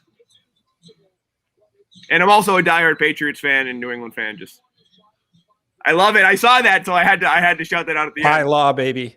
Hey, what Willie McGinnis jersey in the back. what do you think is gonna? I know we're getting ahead of ourselves, but just because you're a Patriots fan, and everyone was shitting on me before. What do you think is happening with our Patriots? I hope Justin Fields comes up. That's my heart goes out to that. I cannot believe this picking for Miami right now. That's Oh what my I goodness. said. That's what I said that like 45 minutes ago. Yeah. Jalen Waddle. I would That love. makes sense. Man, it Makes is sense. a shame. It is a shame that Chris still isn't here, because I think he would be jumping through his roof. to know That's that a Sewell great was pick. still on the Great board. suit. Right now. now, make it to the Lions. Do they do it though, or do they do a typical Lion thing and screw this up again? Apparently, sharp everyone's looking playing suit. fantasy football right now, and no one cares about their offensive line or defense. No. Dude, wide Everyone's playing receivers are always fantasy. the sexy The pick, NFL is man. playing fantasy, which is crazy, but it's what's Absolutely. happening. It Yeah. really wide, is. Wide receivers are always the sexy pick. Always. Mhm. That's a pretty stacked wideout core, though, right? I mean, with Waddle, Will Fuller for 5 games. You know, Does he hey. honestly? Real talk. Does he have to serve a suspension coming into next season, or is he? He's Oh done. boy! Look who's in this here! man right here. Oh boy! What's going on? How are you feeling right now? Oh man, it's definitely interesting. I was a big Smith fan. I thought Smith was just going to go here now, but I love Jalen Waddle. He's a tremendous athlete, great wide receiver. He's going to be great with his team. Fantasy wise, it might not be a year one thing with him, I don't think, but he's got a long term, I think, future in Miami and in fantasy. So I'm loving it. Miami fans, Tua jerseys on. I'm loving this so far. Did Tua and Waddle play for a season together? They did. It's just that Waddle was he was like the fourth guy on the poll after Ruggs and Judy and Smith. So That's crazy that he was once the fourth best Yeah, receiver that's on crazy. his college football team, and he's probably going to be a beast in the NFL. It's wild. Golly. Wow. Miami boy looking, everyone's arms racing it right now. It's crazy. Detroit couldn't get that pick in fast enough, huh? Well, we- they didn't even. know, They didn't even waste a any second. time. They said, wasted "We got it." no. Cool. They Done. wasted no time getting that pick in. I'll tell you Justin right now, Fields. The Lions are probably Smith- doing it before somebody comes in and says, "Nah, you can't do it. You're the Lions. Come on, You don't get a pick." trade to New England. I'm telling you, Mike Gillisley, the 15th overall, and some future picks for this pick right here, right now. I would love it. The pick is already in. Damn it! Damn it! Tell me it's not. I think if it didn't just go wide receiver, you might have seen that. But the fact that Sewell's still on the board Yeah, at 7, You got to take him. Yeah. you gotta take him, right? yeah. Hey, I How gotta far are we say- gonna watch this guy drop? This is crazy. I think if he doesn't go here, the Panthers take him. Panthers will take him. Yeah. They, Hey, they'll over want under to on protect. how many guys the ESPN compares to Tyreek Hill in this first round? Everyone's Tyreek. That's Yeah. amazing. Just Rondale Moore. That's it. Yeah, They just the only compared one. Waddle to him a second ago. Like, come on. Oh god. Tyreek Hill. What? Like, it's just such an easy comparison when someone's explosive to be like, oh, it's Tyreek Hill. Like, yeah, of course it is. Of course it's Tyreek Yeah, Hill. those guys grow on Yeah, trees. guys, I'm gonna dip so other people can join and join the chat. But really great to meet anyone who I didn't already know from Sports Me. But for B-Wit, saw you on the app today. I love it. It's awesome. It's fun. It's pretty fun, right? Oh yeah, definitely. Great time. Rest of you, hop on if you want. We'd love to see you talk some sports. And Derek and Alex, thank you guys so much for having me. Super blast and go Patriots. Hopefully they don't fuck it up. Peace. All right, Jeff, thanks for coming on. We appreciate you taking the time. We'll have to get together again soon. Later, guys. Hey, can I just ask one question before I make my exit as well? Are you guys surprised that Waddle went before Smith? Yes. No, I had him ranked there. I feel like he was kind of the better receiver, pro prospect kid, but him being off the field led to Devontae Smith just being such an incredible workload. He really blew up with it. Man, I wonder if it's like it's got to go back to the BMI thing, right? I mean, that's the only thing that you can really take and say against Smith. I mean, Isn't he was Waddle a bag of amazing. feathers, too? I mean, you know what I mean? He was like Harris, really. he wasn't just like a good receiver in college. I mean, he was like the best, like one of the best ever, in terms of stats. I think that you're right. It is the BMI thing. And I think that alone is what's putting him. I've seen him, 10 to 12 kind of range is where he's been projected. Yeah. But who knows with the way this has gone so far, the Lions might have just picked him. I mean, a lot of people had Waddle even going as late as the Chargers, right? Yeah. And that's what a lot of people thought would be a good fit. I haven't seen him go as far as like Miami in drafts. The second pick. The third amigo. The third amigo is here. Hey, Kevin. What is going on? Together. Yeah, man. Have you picked your jaw up off the floor following the last 2 picks?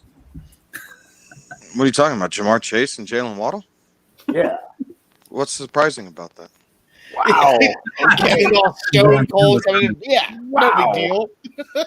The Jamar Chase thing has been hinted at for months, right? Like Cincinnati kind of threw some shade on it, saying, "Nah, it's not guaranteed." And we even talked about it on our show that, you know, it was weird that Burrow wasn't like pumping up his guy necessarily, but there was only 1 or 2 options, and they went with the one that was kind of the original story. So Jamar Chase doesn't surprise me at all.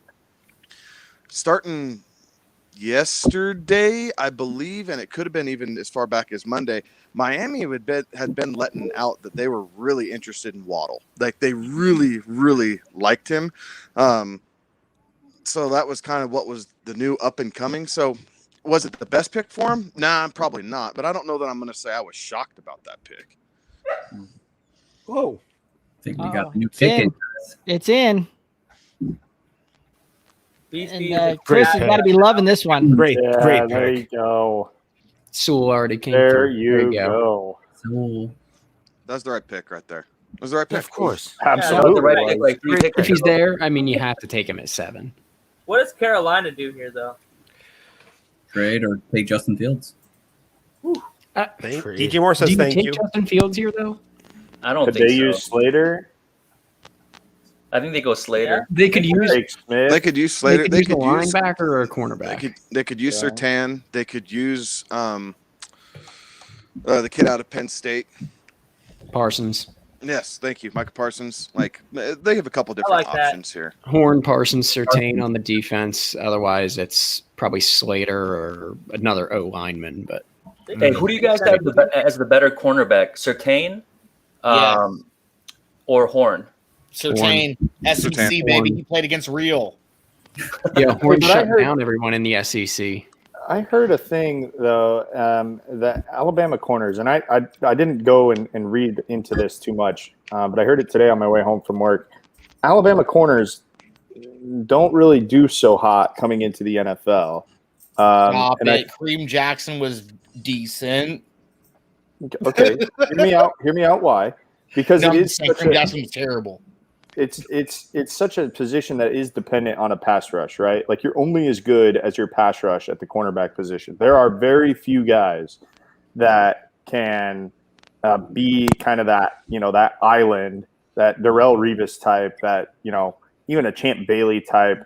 But the Alabama corners, because of the system that they play in, because they play on such good defenses, because they have such great, the Lions guys are going nuts. That's fun. That they have such great pass rush and front seven, really, that it maybe makes them a little bit better than they actually are. It makes them look a little bit better. I think there's something to that. So real quick on J.C. Horn here, right? Against 4 of the top pass catchers in the last 2 drafts, Jalen Waddle was 1 for 1 with 12 yards against J.C. Horn. Jerry Jeudy 1 for 1 with 7 yards. Kyle Pitts 1 for 3 with 20 yards. And Elijah Moore in 2 games was 7 for 10 with 47 yards. Yeah, I mean, So Horn is is Darrell definitely more Revis. athletic. Okay. I mean, Horn is the more athletic guy. I mean, so it might be the better pick in order to kind of develop him more and refine him more at the NFL level. Like he might have the goods that you can't teach. Yep. Like more so than Surtain. So It might take a I year or definitely two for see him that. to get there. Yeah. But long term, he's definitely the better pick. Hey, Derek started a battle on Sports Me about who would be the biggest riser and the biggest faller in tonight's first round, and I went with J.C. Horn to be my biggest riser. Just that size and athleticism at the corner position is a very attractive asset to plug into your defense with all these offenses like we just saw the Dolphins do, loading up at the wide receiver position as much as possible. A big, long, fast corner. He ran sub 4.5. It's not a whole lot you can't do with a kid like that. No, I'd agree with that. Horn's a guy that you can come in and he can instantly man up, right? I think some of his zone skill set needs a little bit of work. So that's okay. You can develop that and how to, read the field in front of you and how to play off a little bit. But as far as being able to man up and get physical with the likes of a Justin Jefferson or, Jalen Waddle, Jamar Chase, all these guys he's going to be facing regardless, right? The team's probably off receiver this season and then move into the team's strong side next, just depending on where he goes. But Horn does have that skill set. He'll get his hands on you. He makes it tough to get around because he is so strong. And he also has that ability to turn his hips and make up ground. Yes, it's not 4.3 speed like everyone else seemed to run this year. But if it is sub 4.5, he's not going to be losing a bunch of ground to guys. So he'll be able to close on him a little bit. And I do think his pure ball instincts, playing man coverage, is the best in the class for defensive backs. Patrick Surtain, I like the allure of Surtain in Dallas because of the natural chemistry he has with Diggs. Like, that's why I think that fits at 10 so well. It's not necessarily I'm sold on Patrick Surtain, even though he's a leader in the locker room, and that's something that you can bring in and cultivate. It's because he has that natural chemistry, and the Cowboys are so bad in the secondary that if you guys can get players that already know what the other one's doing, it does help in that learning curve and his ability to make plays on the field as opposed to reacting to what's going on. Yeah, absolutely. All right, guys. Thanks for having me on. I enjoy my time here. It's good to talk football with other guys that know what they're talking about. And all of you guys seem to really know your stuff. And so it's just been a good time to be here. Hopefully by pick 20, we'll make a good pick when we get there. I wish we could have had something like Sewell drop to us, man. What a gift. Absolutely. The fact that he dropped this far Good to see you, was... man. Thanks for coming on. Yeah, right, Josh, see you thanks for guys. having us. Thanks for coming on. It was a blast. All right, see you guys. See ya. All right, let's get to the real reason that we all want to talk about this. Who cares about what the Panthers are going to do here? The Denver Broncos will be on the clock at number 9. They have a quarterback. Who's there? So here's the deal. We are going to know how serious these Aaron Rodgers talks are in about 10 minutes. Yeah, that's a good point. That's a great point. Panthers make their pick. All this does, though, is that I think what we have here is that the wide receivers for – I don't even know who's going right now, but the wide receivers for Denver, they're all going up for me. Judy, Sutton, their quarterback situation is automatically improving whatever happens. They have 3 different options right now, including Aaron Rodgers if you want to. Yeah, so we're going to find out. JC Horn. Okay, yeah. First defensive player gone in the 8th spot. That's pretty interesting. That. But let's go. Okay, let's talk Denver here because there was some interesting developments that happened today. Hold on. Hold on. No, who cares? Who cares? They're good. This doesn't affect fantasy football. It's a JC Horn. Who cares? It absolutely affects fantasy football. It does. absolutely affects dynasty leagues. Maybe not redraft as much this year, but it affects it. The division that he's going in is amazing, right? So you'll get to see how real this kid is. He gets to stay home, right? He doesn't have to travel across the country. His friends and family are still going to be able to be by. Like, it's that built up emotion, and he gets to face, at least for now, Julio Jones, Calvin Ridley, Kyle Pitts, Antonio Brown, Mike Evans, Chris Godwin. Oh, and by the way, you still have Michael Thomas sitting around in that division too. So that division is loaded with top-end fantasy relevant wide receivers and Kyle Pitts, and pass catchers. Like, by the way, in practice, he's not going against scrubs either. He's going against DJ Moore in practice. Competition. Damn right. Going against DJ Moore, Robbie Anderson. This is a big deal. Carolina made a play here because they have to be able to slow down at least a little bit. I don't know that Sam Darnold is going to be able to keep up with Matt Ryan, Tom Brady, and presumably, Taysom Winston is what I'm going to call it there in New Orleans. But this is at least going to give him a fighting chance. Are we about to see Aaron Rodgers traded?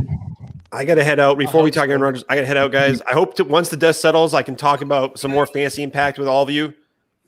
You guys are a great crew. Love the laughs. There's a lot of good analysis here. Thanks a lot for having me on. Thanks for coming, man. Thank you. Dave, the Godfather. Great, man. All right, Dave, thanks for coming on. It was a pleasure. Thank you. You're better looking than Tom Cruise, man. Tell your wife that I said that again. You know what I'm saying? I remember that. Well, there's a reason why she's pregnant, No. Oh, Hey. On that note, have a good night, guys. That's a great one. Good night. Later. Man, Dave Wright, FF Spaceman, guys. If y'all don't know who he is, you got to go check out his stuff. Absolutely phenomenal. So back to Aaron Rodgers. Horn, Back to huh? Aaron Rodgers. Now back Again. to Aaron Rodgers. We are about to find out if those talks are real. If it's going to happen with Denver, it happens now, right? Like it's Right. Well, Yeah. it just depends on what they do here because if they get Rodgers, they don't need a quarterback here. Right. I don't. So I think if they're not going after Rodgers, I don't see them taking another quarterback. I don't think they already have Locke and Bridgewater. I don't think they take Jones or Fields here. Oh, they go Fields here for sure. No. If it's not. That Teddy Bridgewater add-on is a puke, man. Like I wanted to vomit. Was traded for Sam Donald. I got a text. I got a text from a friend that said Bridgewater time in Denver, and the only thing I replied was no. Yeah, I mean it's still Drew Lock season, but Yeah. I mean, offensive line, you still got Slater on the board here. I mean, that makes some sense. I mean, It it's does. just, it's just, I don't know. either Oh, that or line wants to go maybe for that quarterback switching- play. Hey, who's It also would worried just- about Jerry Jones on his yacht right now? Like, he's like, Jerry's scheming. I'm telling you, as a Broncos fan, there are only two choices here that I'm going to be happy with, and it's Justin Fields or Parsons. Ooh, That is Parsons, boy. those are the Von only Miller two and picks him? as a Broncos fan that I'm going to tolerate. I don't And want the I think- offensive line as good as Slater is. I that's not where I want to see them go with this pick. I want to see them either grab a quarterback on offense or a quarterback on defense to play middle linebacker. Either way, Okay. get a field general on that side of the ball. So I want Parsons or Fields and anything else. And you're going to see me throw a holy fit here in about 5 minutes. What about a trade for Rodgers? Trade for Rodgers? Yeah, unless a trade for Aaron Rodgers comes in. Right? Hey, I'm I could deal with the trade Broncos for fan. Rodgers. I could deal with the trade for Rodgers because that's a win You now could move, and I deal. can appreciate that. But That's a you're gonna have wicked to, trade. but you're gonna have to give up this pick. You're probably gonna have to give up either Bradley Chubb or Drew Lock. no, you're not gonna get. The Packers don't want Drew Lock. You don't think they would Justin do Simmons. Simmons? I think you're gonna have to give up Chubb or Simmons, and then you're gonna have to give up something else with it. Like, so you're looking at That's two a big picks and a contract. player, and that's a big for a team as young as Denver is. It helps instantly on the offensive side of the ball, but it does cripple you again on defense because Von Miller can't stay healthy. You know, I like Justin Simmons in the backfield, and without that part of the secondary, I don't know if all the free agent work that they put around that secondary does a damn bit of good without Simmons back at safety Leading to it. kind of keep it all together. So I will like Rodgers. I will support that as a Broncos fan. Is it my number one target? No, it's not at this point. You don't think that they can make it work with just picks? You think they have to throw a player in? I would. I assume think so. they have to. If you're the Packers, wouldn't you want some form of a surety in a player in return? If you're getting Yeah, you want something. right 'cause now you're in trying to today's win NFL, now. Rodgers You're is a top 3 Parsons. quarterback, and so if you're getting Also- something in return, he's got to be able to fill a need. And Consider this: the Packers have a quarterback still, right? Jordan Like it's Love. not like if Rodgers sits out, Mm. they have a first-round draft pick at quarterback. I'm not saying that he's Aaron Rodgers. I'm not saying that, but they have seemingly their quarterback of the future. So if Rodgers does do the holdout route, they don't need that. That's not a position that they need to improve upon, right? Rodgers Like, sits out, or the impress. Packers start 0-4, and watch people in Green Bay just squeeze the cheese because Yep. they will not like Yep. that one bit. Nope. Agreed. They've had Bart Starr, Brett Favre, and Rodgers for 16 years each. Like, these people are the most spoiled fans in all of football as far as quarterback greatness and longevity. Yeah. So I don't see Jordan Love being a 16-year quarterback here. If they can get a Drew Lock type, or maybe not a Drew Lock type, but maybe a 3-way trade where they can move up and get a Mac Jones or a Fields. One of the I don't know who they like more, but maybe they can do a 3-way here with The I don't Broncos know. didn't trade it. Picks The pick in. is in. Here it goes. Picks in. Yeah, picks in. No trades. Man, I can't No believe trade. no one. Also, brings up yet. I'm kind of surprised. We're 9 picks in. We haven't had a trade yet. Yeah, I'm man, I'm like, legitimately Yeah, I'm surprised. shocked These too. first No top 10 one's trades. trading up. Shocked too. We'll see what Dallas does. They're gonna take Najee Harris or something. Dude. Hey, Surtain landed in the lap's pretty good situation for them. Really good situation for that defense. Yes. Yeah. Parsons too. They lost Sean Lee. Here. They're taking Justin Fields. No. Drink all my water. I mean, they just showed Justin Fields in his home. I Well, don't. they showed Mac Jones sitting there by himself, looking like a sad. Yeah, don't try not to fall asleep. I saw that. Y'all remember Brady Quinn? Oh my God. Legendary Broncos quarterback Brady Quinn. That was a rough day at the office. Patrick Kevin, my Surtain. bad. My bad. Patrick Kevin. Surtain. Uh-oh, Kevin saw it. Kevin Wow. saw it. He's not happy. This must mean that the Rodgers talks are real. I think the Rodgers talks are real. Damn. I would have really guessed that Loving pick was involved there. What in the literal fuck are they doing in Dove Valley? Patrick Surtain. Dude. That is garbage. Silence. Sorry. No, not you. Dallas had. I mean, This is Hey, how- if you play the this is Chiefs bad, man. twice a year and the Chargers twice a year, corner is never a bad option. it's not. It's not a bad option. It's just not the right option for the current status of the Broncos, in my opinion. Interesting. I can't believe they believe in Teddy Bridgewater and come on. Okay, Wow, where man, does it's not that they They're trying to believe in Teddy, rebuild that they believe in no-fly Drew Lock. zone. where does Justin Fields land? New England. If he lands in New England's Dylan, lap at who's 15, Who's I'm it? gonna I'm barf. about to explode if Justin Oh Fields my lands in gosh. Philly. Washington. I'm about to go buy a Justin Fields jersey right now. I hate that Justin Fields has fallen this far in the draft. He's definitely the caliber guy that could have gone early. Just the way the draft played out, who's picking where. He's going to end up somewhere pretty decent here pretty quick. If he ends up in New England, there's an entire fan base that's going to go apeshit. Mhm. A separate question: where do y'all see the Giants going after Dallas? It depends on where Dallas goes because if Parsons doesn't go here, the Giants take Parsons. Giants need a tackle also. Who do you think the I mean, Cowboys yeah, I take was gonna right say. here? Best I available like player? Slater. Slater's I like a good Slater. pick. Slater's a good pick too. Rebuild that O-line. I like Slater. Dallas could use O-line help though. They might take Slater. Yeah, So they- if they take Slater, who does the Giants take? They trade out, right? Parsons. They Or- gotta I'm trade saying out. I think they get Parsons. Parsons. No, I think man, you Parsons, got to get Slater, offensive or line. these two, that depending on where USC they tackle's who right gets it. there too, man. I think that could be an option for them too. If they're stuck and married to go an offensive line, They should go offensive line. man, Parsons would be a pretty nice weapon to add in Yeah. that division the way it's set up right now too. Dude, the Giants they have so many strengths. Their defense started really picking it up at the end of last year.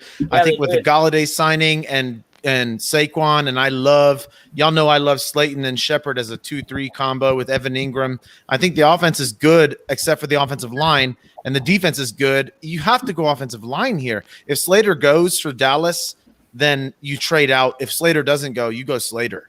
I agree. I wonder Wait. if Dallas is considering taking Slater here, knowing that's kind of a glaring need for the Giants. It really just bolsters the Cowboys right back to where we've known them to be. Zeke. They did that last year with Yes. the Eagles, where they knew what the Eagles needed and Dallas sniped them. But no, that was the year before. Oh yeah, yeah. The NFC East kind of has that They do thing where that. they're like, "What don't I need that my my direct competitor needs? I'm gonna snipe that from under them if I can." Hutchison, what's up, my man? Welcome. The young football mind. What's going on, Hutchinson? Hey, real quick, a thought that I had as I stepped away as we continue to talk about the Broncos. I know you guys probably moved on, but real quick, could that have been a pick that Green Bay wanted? Could be. I would think that would have been. They were rumored to a want a lot of those- cornerback. Yeah.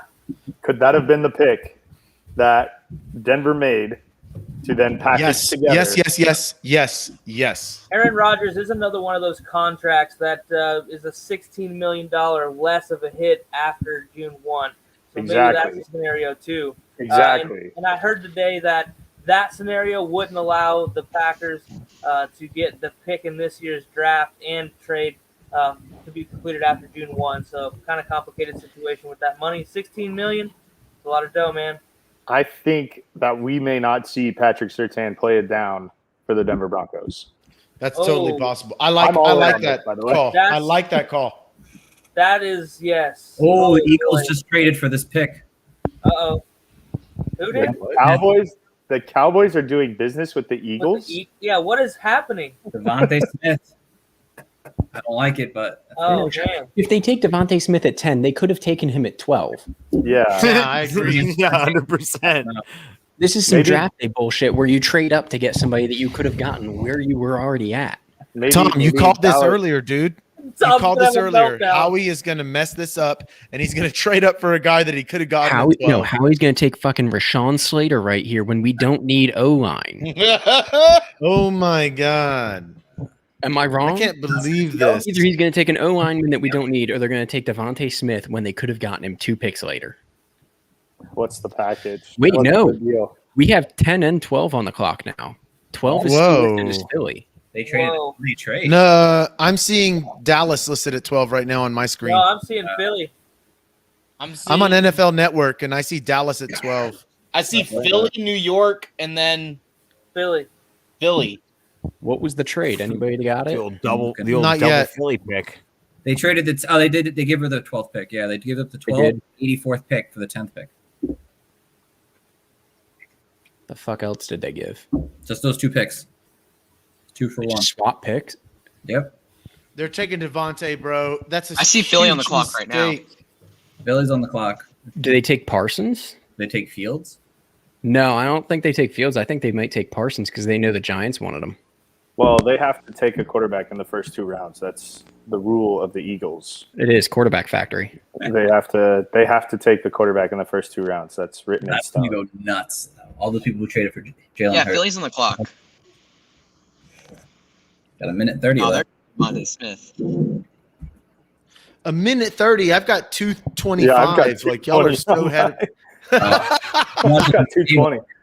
I'm on YouTube TV, so I'm a little 220 delayed. as well. Do I need to fast forward? I'm streaming on Roku, so Yeah, it's the streaming. Us streaming guys are getting Hulu. delayed right now. I was streaming, but I had to go to the TV. I couldn't sit behind here and wait for all these picks. I've got 210. I'm on ESPN. That's what I'm on. I'm at Yeah. 201. I got a minute 15. what the hell are you? Wow, what the hell are you watching on? I got that high. I'm on He's ESPN. there. I've got 210. You guys Coach come to is the house. You guys in the know Yeah, what he's I'm in the saying. future. You got the lottery numbers for tomorrow too, or Yeah. I wish. Well, like for real, Tom, What's going on? I'd like to hear from you Jay? with Philly. What is your unacceptables here? Unacceptable is O-line. O-line or All right, so D-line right if now. it's Devontae Smith, are you upset? I'm not happy, but I'm not upset. I Why think is- that there's much better picks that we could take other than receiver, just based on how deep the receiver class is here. You could take a receiver in the 2nd or 3rd round, and it'd be just fine. I agree. What they Why is- really need, I mean, the top 2 corners are gone, so that was I was hoping to see Horn at 12. Obviously that's not an option now. I'd like to see linebackers. I like to think Micah Parsons. why is O line unacceptable? With how They don't beat they up don't really man? need it. So Okay. Just they- because they of were- the injuries, they're getting those guys back. That's yeah, what they're you're getting those guys back. Okay. At left tackle, you have 2 options. Andre Dillard is still there, obviously, and then the Australian, blanking on the name, but he looked great last year, especially by the end of the season. You could bump Brooks? one of those guys. Brooks is getting back. Okay. You could bump one of the left tackles into left guard if you needed to, but you still have Sayamalu, who's not a bad option. And really, I think for me, they traded a 3rd rounder with that 12th overall. But I think if they take O-line, I was looking kind of 3rd, 4th round at kind of depth guys to learn, most likely a center behind Kelsey. I like that kid out of Wisconsin Whitewater. Oh, yeah. That's a sneaky good play. Yeah. Yeah. I actually just realized this down here at the bottom. All 3 of those guys, we are very well represented there by the NFC East. We got Hutchinson down there with the Eagles fan. G-Man Jay is obviously a Giants fan, and then the Doc over there is a Cowboys fan. So a lot of things going on there. And Ernest, how do you feel about your boys doing some business with them Eagles? Oh. We lose him. Lost talk. Well, let's talk to Hutch. Must not like it. So he must feel about as good as I did. Let's talk to Hutchinson. How are you Devontae doing Smith. right now? Oh. How we traded up to get somebody he could have taken at 12. I told you it was going to happen.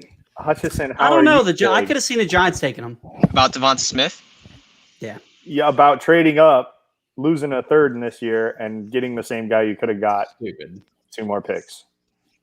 Tom, that's why you drink. You guys hear me? Yeah. Yeah, we got Yeah, you. we got You guys you, man. hear me? Yeah, we got you. Yeah, I feel good about Smith. I think they should take Smith. Yeah. They got him. They just did. They got him. They did. They did. Yeah, if you're trading up, I think they're taking Smith. I think they should take Smith. They could have got him at 12, unless No, they couldn't. No, I think if he was there, the Giants would have seriously considered him. Cowboys might have took him. the Giants should have taken an offensive lineman, man. If they take anybody but an offensive lineman, that's a terrible pick. I'm ecstatic. I'll take Slater or Veritucker here. I'll be more than happy with either one of those guys. Yeah, I'm with you, man. I think the Giants, the entire need is offensive line. I think I think they got bluffed into spending more, and the Giants just screwed Philly a little bit there because they weren't taking Smith. They were taking an offensive lineman regardless, in my opinion. Yeah, definitely. I mean, I like Smith there. I think it's more, definitely. I mean, more weapons for Jalen. Yeah, they need it. So. Doesn't mean anything. But I got to get going, guys. I appreciate you guys letting me come on for a little bit. If I can make some time, I'll definitely come back on. But thank you guys. Take care. Absolutely, Steve. Always a pleasure. Thanks for stopping by. Absolutely. Go Dolphins. Take care, guys. Thanks, man. See ya. Yeah. All right. I'm going to backtrack slightly because I'm not done on this Aaron Rodgers deal. So we talked about after the post June 1st number and what that does. So if we start looking at cap numbers and kind of how that fits in and just kind of taking a different approach, the Broncos currently have $23 million in change in cap space. Rodgers' contract by himself for this season is $38.3 million. Post June 1st, right? Because of how the structure is and everything else, it actually reduces for what the Broncos would take on. But the good thing about Rodgers' contract is in 2022, it's only $17.2 million. And then in 2023, barring a restructure, whatever looks like, he's only on the books for $2.8 million. So there's a lot of possibilities there that I'm now resting all my hopes on because I hate the Patrick Surtain pick so much that this is the only thing I have left to make my night semi-enjoyable. I really think it's going to happen, man. I really think it's going to happen. Green Bay needs corner help, right? This feels like because Denver needed a lot of help on the defensive side of the ball, but Denver's most pressing need was a capable quarterback, right? Oh, the Bears just traded up to 11. Whoa. Gettleman traded back. Quarterback. Gettleman traded back. Thank you, Jesus. Here we go. Justin Fields. I want to know what the Giants got there because that's a haul to jump from 20 to 11, guys. That's a haul. That all day. Go New York. All offensive linemen for New York. Now they can get 2 instead of 1. I love New York trading back. Oh, wow. The first time Gettleman's ever done that.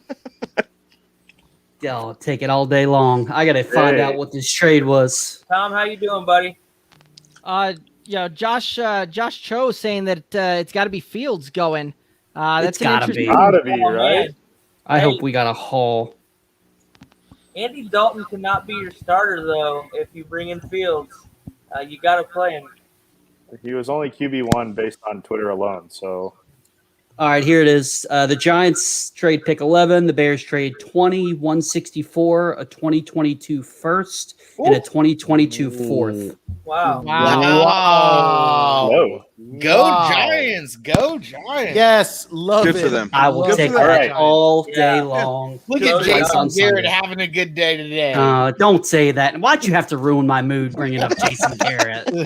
Come on, man. All right, fellas. Now that Chicago's on the clock here at pick 11, let's get our biggest surprise in the first 10 picks.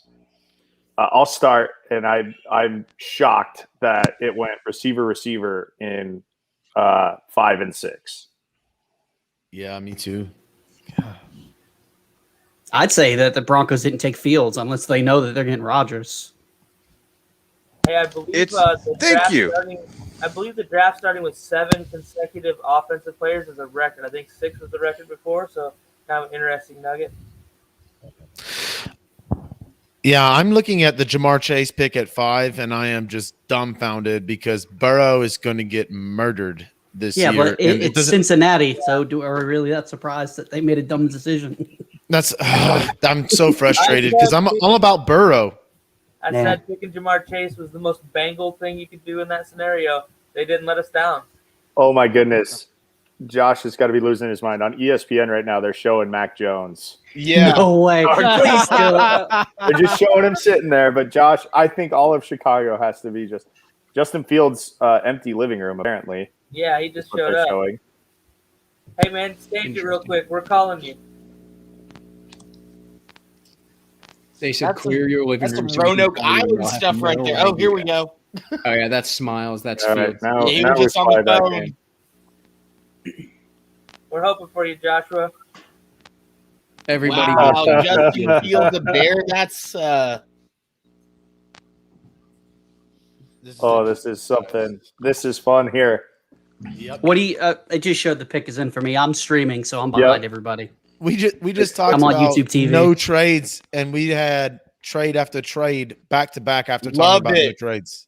You jinxed this is the draft, man. Now all we need is Aaron Rodgers trade tonight and just total chaos. We just need it all to happen. I don't think it's going to happen. We got to wait for Justin that June 1. Fields. No. All right. There it is. I like the Bears fans versus I'm not linebacker. even Penn logging State. onto Twitter right now because the Bears fans are burning down Twitter right now in their happiness. I'm ecstatic with that deal. I mean, I'm If loving I'm my going to Allen wake up and Robinson be shirts. happy about a quarterback that they have. That's impressive. I love little Darnell Mooney. Definitely like this situation for him. And like you just said, Kevin, obviously A-Rob going to be a big beneficiary of this. Cole Kmet, guys, you got to be feeling pretty good about it, too. I love me some Cole Kmet. Absolutely. Well, So- did I have him as my tight end 5, guys, when I sent you on my list? Yeah, buddy. I'm stoked for Joshua Cho, man. Josh. Yeah. So now that Fields is the quarterback of the future in Chicago, how do you think that is going to play in with David Montgomery? Because those two styles don't necessarily match. Fields is a little bit more mobile.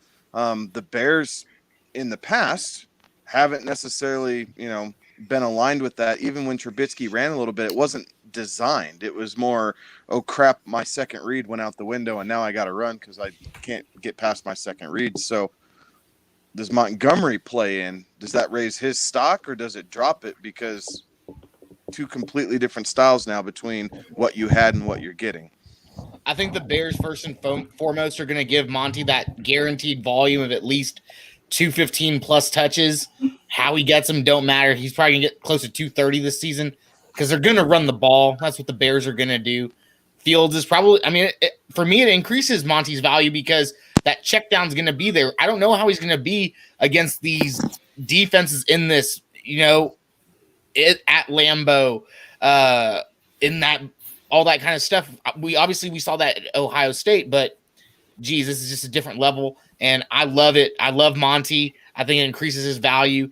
I've had him as my running back 15. He's probably now my running back 12 now. Yeah, I really like the scenario for him as well. Just an added threat in the passing game is going to give him some more lanes, in my opinion. And Monty took off last year. The Bears are looking to use him. He is the catalyst of this offense, and I think Justin Fields just adds to what they're able to do and really opens it up for everyone in that offense. Dave, what's going on, brother? Hey, how's everybody doing? Dave, this is the first time we talk a lot, but it's the first time we've actually been on a stream together, brother. Well, how about that, man? There we go. First time for everything. I'm ecstatic. Yeah, like Gettleman trading back the first time. I am so happy right now. I like it. Yeah. I'm shocked how far behind the draft I am from you guys because I've I'm watching it like over the air on TV, and you guys knew it was Justin Fields way before I did. So I'm on YouTube TV, and I'm showing 5 minutes and 55 seconds for the clock. For I'm over Cowboys. 6 minutes. I'm on YouTube TV, and I just saw the Justin Fields pick. That is very I just strange. saw the Fields pick too. If you have Sleeper on your phone, it pops up the picks pretty early. Yep, I turned off the sleeper notifications. Oh, is that how you guys are getting the picks real fast? Sleeper wasn't a part of the deal to not tip picks. Oh, Alex, all I shifty. didn't realize there was a deal. Straight out of Vegas. Oh yeah. So because of social media over the last couple of years, the NFL has asked its partners. Oh, I thought you ESPN. meant us. Okay. Oh, yes, no. correct. Sorry. I thought you meant the gentleman's agreement between us. I was like, Oh, no. I didn't hear any such bullshit. No. I don't care. Bob, why? Bob, why? Because he probably wanted Fields to go to New England. Yep.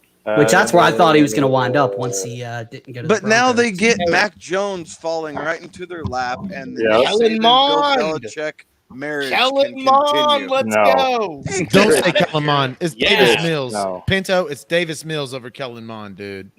Look at the maroon, baby. I got it all. Pinto. Kellen Mond, baby. Right. It's time to shine. Nope. Take No, those it's- maroon-colored glasses. You can't even say that with a straight face. And you Here's the problem is, Let me tell you a little exclusive story about Kellen Mond that no one knows because it's off the field. Pinto used to Kellen hate Mond- him, and he likes him now. So I did. So look, man, we're at HEB, right? HEB, great place to go. And he's walking out of the store. Me and my wife and my daughter are walking in, and my wife elbows me and goes, "Hey, isn't that a quarterback?" And I look and I go, "That's not a quarterback. That's Kellen damn Mond." And then I'm looking at him, and he fumbles a thing of Grands, like Pillsbury Grands, to the ground, and his girl's got to go pick him up, and she's running and picking him up, and I'm laughing. I'm like, damn, that's the most Kellen Mond shit I've seen in a long time. But it don't matter. He's good. He's good, baby. All right, Cowboys are on the clock. Doc, now that they've traded away, how you feel? What do you want them to do here now that Surtain's gone, Horn's gone? I want Slater or Parsons to the Cowboys. Yeah, give them the bolster up that O line. Protect Dak, protect Zeke. Yeah. Yeah. I think it's just blown all three of our minds, I Ryan, Billy, and Tom too, that more offensive linemen haven't gone yet. In the draft that we would have ran, offensive linemen were the first thing to be gone. Yeah. That's because we know what we're doing, dude. We're not trying to sell tickets. It's about protecting the assets. And if you have a team with like Dallas with the assets with Zeke and all those receivers and Dak, you got to protect the guy. Like, I don't ever think that you could draft an offensive lineman, and I would say that was the wrong decision. I know that Kevin earlier unless it was talking Eric about Flowers, I can say that was the wrong decision. I feel you there, but what I'm saying is like taking an offensive lineman is always the correct decision because building from the ground up, you have to have a strong foundation, and the foundation is the trenches. So really, anytime in the top 2 to 3 rounds, if you're drafting an offensive lineman, I think that's a good decision. And their hit rate is so much higher. Yeah, Can they're someone just fill me generally in too better. on the benefits of Slater over Sewell? Because I heard a lot of that earlier, and now I'm really excited if Slater goes to Dallas.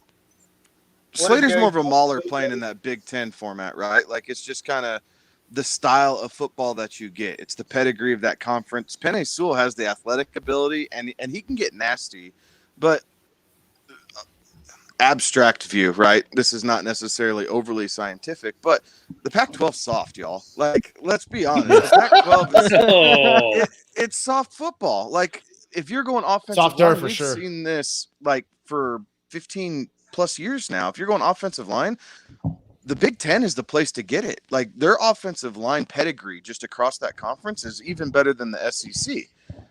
And the Northwestern Wildcats they made a living on the ground. And he was the main reason for that. He's able to seal the edge, and he's able to hold off a block without fumbling all over himself and just grabbing a bunch of jersey. I think he was the least penalized offensive line starter in the Big Ten this season. So he's intelligent. He's able to protect his quarterback, and he's also The Dallas pick is in. Hey guys, hey, you remember guys, that time I said Micah Parsons was going to Dallas? I like well, that I for want- Dallas. Good job. That's a good pick. Derek, I like that. I got a Derek, comment Kevin, real so you quick. see, Yeah, you guys that's have smart. Alex, we have Tom. So I got a comment real quick. If we did a 10-team dynasty, I'd be happy to win that league with you guys if y'all want to do that. Yeah, that would be a heck of a league to come out unscathed on. Yep. I'd be happy to take that y'all's money and trophy and do that league with you guys. let's roll, let's do it. Comment coming in there from our boy over there. So no, we don't play in a dynasty, but that might need to be in the future. We should. We should. Ryan, like real this quick Micah on the stream, Parsons y'all pick. before the stream's Don't over. tempt me Ryan with wants to another all invites league, to a man. league. Don't tempt I'll me start with a league another right now. Although I'm pretty sure we're all are we all playing in the St. Jude's Bowl? St. Jude Bowl. If you're not, you better be. Yes. Register. I don't even know what that is. So. St. Jude Bowl is we donate half of the money. It's $20 entry. Half the money goes to St. Jude. Half the money goes to First. It's really fun. We had 144 people in it last year. This year we're expecting 200, 300, 400 people to join. Yeah, we have every format. Shoot me a DM with the info. I'd definitely be interested. Heck yeah, man. We'll do for sure. It's gonna be fun. Again, a lot of money goes to St. Jude, who's doing like yeoman's That's work awesome. and charity. And the other money goes to the winner. Like we don't want it to be, we want to give money to charity and give money to the person who wins out of 144 people. That ain't easy. So if you can win that league, we're going to send some money your way as well. Like we don't make any money from it. We host it. We just give money to charity and we give money to the winners. And it's a really fun thing. We're in all the chats. It's a great league. We will send you a message, probably not when it's done, probably before it's done. I'm going to get on Twitter right now and throw you a message right now. Yeah, absolutely. Guys, I got to run. I got another show I got to hop on, but thank you for having me. If you guys are going all night, maybe I'll hop back in later if you got room for me. Absolutely. We'll talk to you guys. Take it easy, Jay. We'll see you guys. All right, so appreciate Ernest Jay was- coming Ernest on. is happy with the pick, right? Like we're reading his text. His signal isn't working. but Yeah. that's good because I was getting ready to ask the same question. So I'm glad Ernest is happy with his pick. I like the pick for the Cowboys too. The thing that I'm most interested in now is now that you have that true middle linebacker and Micah Parsons coming in to help solidify the middle of that defense. What does that mean for Jalen Smith, who's been a tackle machine in IDP leagues? But no one's ever quite known. He's kind of that hybrid almost. So I'm interested to see what the Cowboys are going to do with Jalen Smith and see how they're going to function him in there, if they're going to stick him maybe at the will now and let him play in pass coverage a little bit more just because he's a little bit quicker than Parsons, I think, and just let Parsons rack up all those tackles. Man, how about the speed at the linebacking court for the Cowboys, though, man? Wow. Yep, it's going to be scary going against them. I would say, Hey, does this mean that the Cowboys pick up the 5th year on Van Der Esch? Absolutely. Yes. Yeah. So my family, my in-laws, huge Cowboys fans. All my father-in-law, and my two brother-in-laws, huge Cowboys fans. They're over here texting me, loving Micah Parsons. I'm like, yeah, you can't not like the guy. I mean, he's like, look at this guy. He's like Chadwick Boseman, man. He changes the way the defense is going to be played. He's a baller. He's an absolute baller, and the Cowboys did it right. Jerry Jones thought with his head and not with his wallet, and absolutely hammered that pick. And kudos for them. Congratulations, Cowboys fans. They should all be very happy the with Eagles that. in the process. They'll still find a way to screw it up, Tom. Don't you worry about it. It's still the Cowboys. No, the Eagles already screwed it up. That's what Howie does. But I'm very with that, surprised boys, that Jerry Jones actually traded back, but with the Eagles and only 2 spots, kind of a Jerry Jones is kind of off the wall thing, man. Weird. yeah. With that, though, boys, I'm gonna head out. It's been an absolute pleasure. I appreciate you guys having me on. And hey, if you haven't already checked it out, haven't heard about it, ask Mr. Real Ryan Hicks down here about that St. Jude Bowl. I appreciate you. Right on. Yes. nice. I love you, Tom. I appreciate miss you you coming already. on. Thanks, Tom. Thanks, Tom. Oh, we got a delay somewhere. Somebody's got an echo. Yeah, I'm hearing that. Yeah. That's gotta be from Ryan. It's not for me.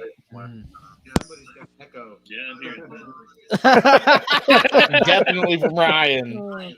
Well, we got Hutchinson back, and hopefully we've got some connection issues figured out there.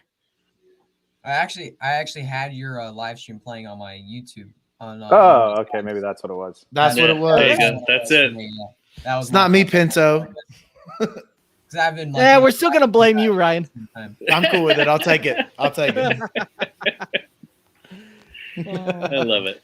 All right. So, So, Hutchin, what are give the me, Chargers? Oh, go ahead. Hey, real quick, Hutchinson, you had some connection issues when you were trying to talk to us about your Phillies there. What were your thoughts on the Phillies pick there? Is he playing baseball? We're playing gonna baseball play now. football tonight. Did Bryce Harper hit one over the fence?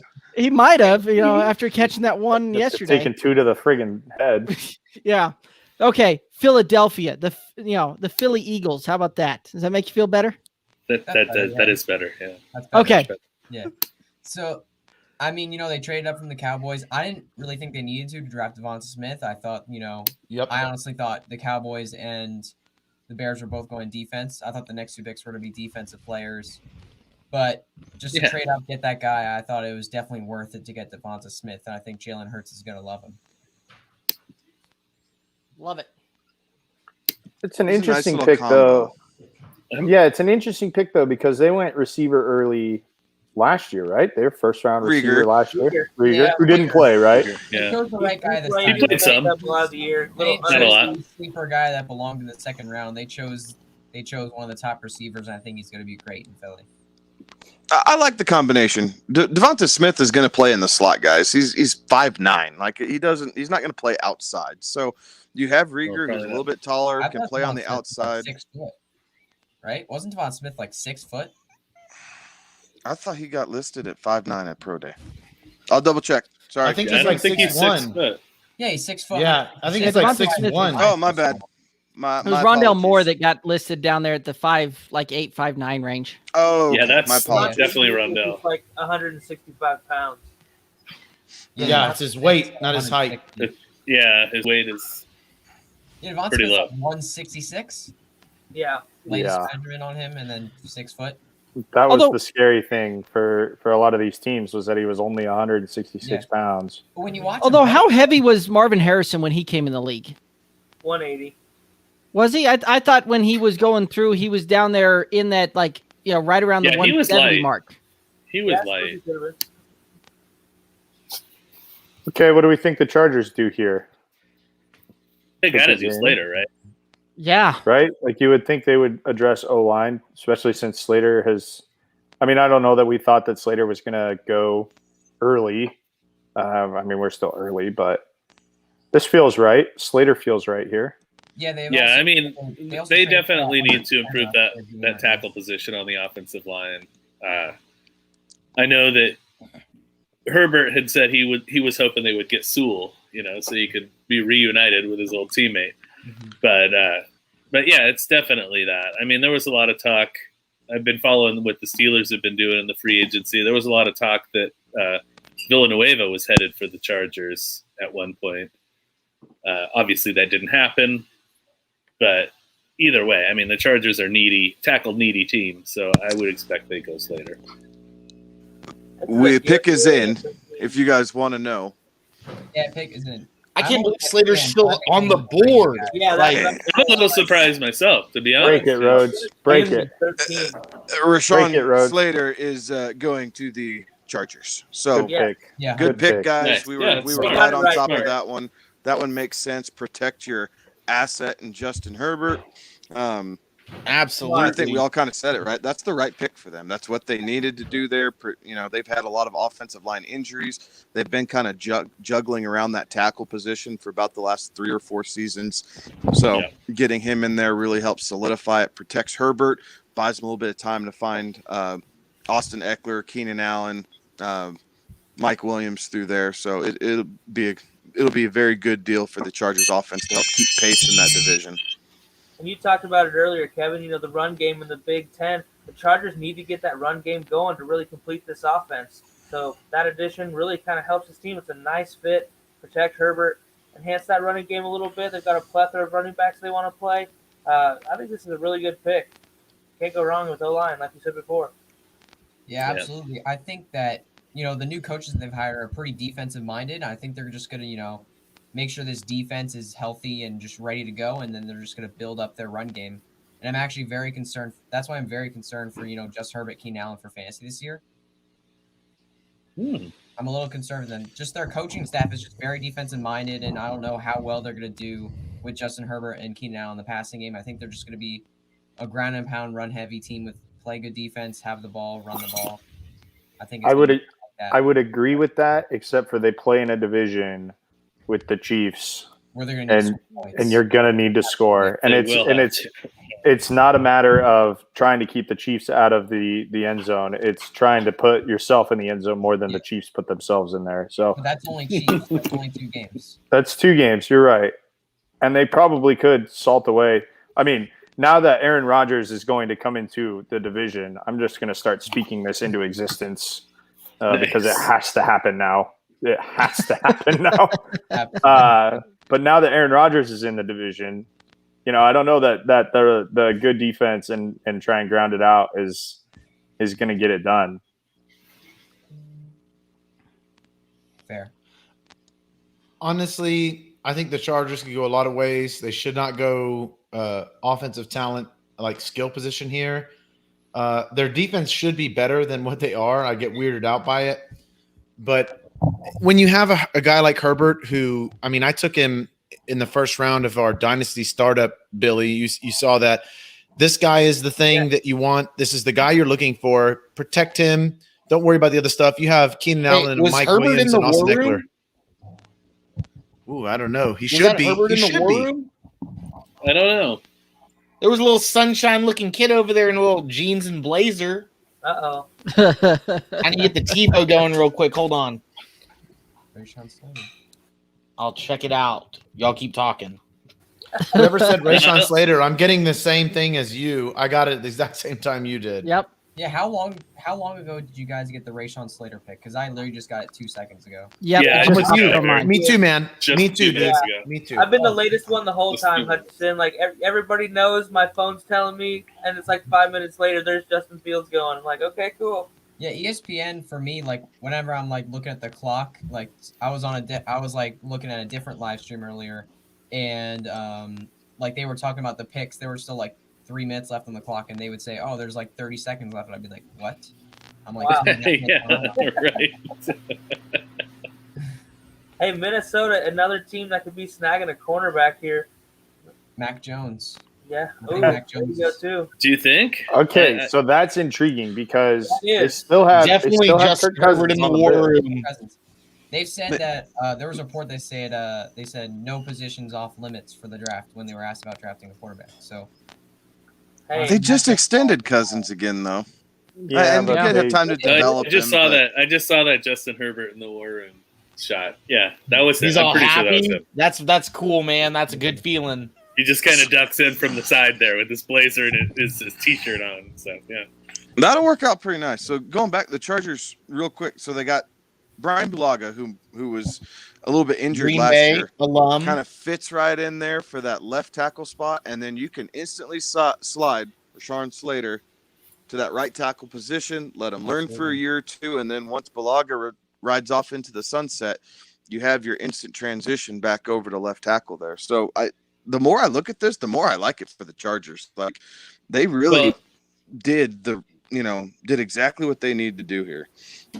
I agree with you totally on that. But one thing to also consider about Slater, Adam Schefter mentioned it. He can play 4 different offensive line positions. He's got experience at guard too, so he can move swing him in there around on the line. Like if supposing there were injuries, he can. He's and that's so they can move him around anywhere Absolutely. but center, basically. So that's so valuable in today's NFL. That's absolutely right. That's a great asset to have. No trait better than versatility, and run game especially ever so important. Absolutely, 100%. Well, Vikings trade the pick to the Jets. Wow. Whoa. I want to. Whoa. Wow, that's crazy. That's crazy. I want to post something. Tom. I don't know. Who do they want? Tom, who just left, was saying Slater to LAC is the great pick. Protect your QB, and it just makes me think about Cincinnati at 5, and it just makes me angry about Burrow, and it makes me move Herbert way higher than Burrow because they drafted an offensive lineman. I mean, do y'all agree? Well, yeah. I mean, Burrow's there's no doubt about goes that. up? Herbert's over Burrow. Especially Yeah. Well, no, yeah, I feel that, but like, doesn't that make you feel better about Burrow that they drafted a lineman? And does that make you? I know that they drafted Chase, but I feel worse about Burrow now than I did coming into this draft, and that's sad to me because I think Burrow is a unique talent, but the Chase thing seems like a jersey selling, seat filling pick, and not a I want to win games pick, and it frustrates me because I fear for Burrow's health next year. And Mixon's, and then that affects T. Higgins and Taj Boyd as well. I'm really still upset about the 105 Jamar Chase, even though I understand Jamar Chase's talent. The Bengals are a distant number 4 in that division right now, though. I agree. They're not even close. They kind of always are. Yeah. Fair. But the Browns, they made the playoffs now too. The Browns kind of hung out with them most of the time. Now, it's lonely at the bottom in that division for sure. I hate the Chase pick, even though I think Chase will be viable because they're going to be behind all the time, and they're going to have Ryan Finley throw in. I mean, actually, Ryan Finley ain't even the backup. Who's the backup now? I think they moved on. Ryan Finley doesn't play there Finley's anymore. a Texan now, I believe. I really hate that they went Chase. Brandon Allen. All right, That's so the all Jets that pick is Brandon in. Allen. I don't like that they went Chase either. I'm so angry. I hate never it so thought I much. would think Jamar Chase was a bad draft pick, but So Yeah, I know. We haven't talked about this yet because y'all know my affinity for T. Higgins. This, in my mind, it affects T. Higgins because of the connection that Burrow and Chase have. Yep. Does that slot Chase is the wide receiver 1 now? Higgins In my mind, it does. And here's the deal. I see that it's Dallas. Chase kind of doesn't make sense because they got Higgins last year. You got your big number 1 real deal wide receiver. You already made that move a year ago. Now go get your lineman, bolster it that way.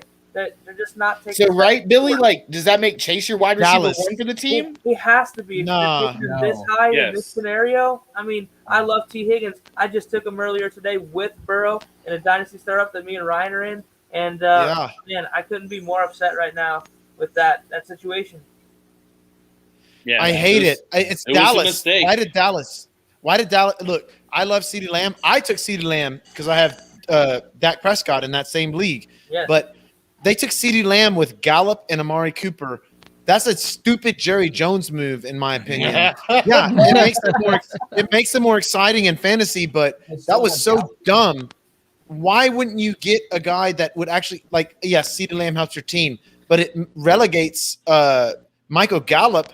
And Michael Gallup proved he was a good receiver last year. And he was CeeDee Lamb. Let's get that he's straight. not CeeDee Lamb. Lamb's number 2. Yeah, guys, I understand he's not CeeDee Lamb, but he's a stud. That wasn't a weakness. They have Amari Cooper and Michael Gallup. They could have addressed the defense, who sucked last year. We all saw that, and that's why they took Micah Parsons this year, because their defense is trash. They needed help defensively, and they went offensively to sell tickets. I hate it. I hate Cincinnati right now. I hate them so much. So much. Everybody, the hate just boils down to Cincinnati. Okay. The irony of Jerry Jones Cowboys- taking somebody to sell tickets in a year where fans couldn't be in the stands. I think yeah, exactly. I think part of what the Cowboys did there was a bit of the long game. Like, I don't know that they wanted to pay Michael Gallup. Well, They weren't going to be able to pay both, right? They weren't going to be able to pay both. Cooper, though. Yeah, But they paid no, Cooper. They weren't going to be able to pay and Gallup. that's fine, but they you were couldn't kinda on pay the fence Gallup. about They overpaid Cooper, and then they weren't able to pay Gallup. exactly. So Fair. you let Fair. Gallup People slide was on the out. trade You have block a CeeDee minute there, Lamb take too. over. Okay, why did the Jets Trade up for this terms pick? were a little extreme there. I have no. Yeah, what are the That's Jets a lot. doing? What are the Jets doing What here? are the Jets doing? Vera Tucker. Najee? Yeah. What was the pick? That would What make was the- sense. what was the Is trade? that what I it think- is, Kevin? You think they And go I haven't seen it yet. I haven't Okay. seen it yet. I think I they're. think they're turning off the board, Billy. It's about to get real exciting fantasy wise. Guys, I think Elijah they Vera go Tucker would be a smart. Vera I I want to think- know yeah. what the trade was. Protect your The assets. trade was Trade. they gave up the Jets skip this first and the 4th rounder from the Vikings, but they give up the 23rd pick and 2 third rounders in next year's draft. Wow. So it's got to be a guy that you're going to do 2 contracts with. Vera Tucker. You protect your asset, right? We've been talking about that. It makes sense. They did just drafted marquee quarterbacks, so it would make sense. A running back. So do the Jets I have like it. 3 first-round For me, picks at now? least, right? There's Ooh. Sewell. There's Who said running ABT, back? and then No, there's if they go like Najee Harris or something, that would blow my mind. Oh no! Wow, agreed. Najee right now would Yeah, would let's go. whoa.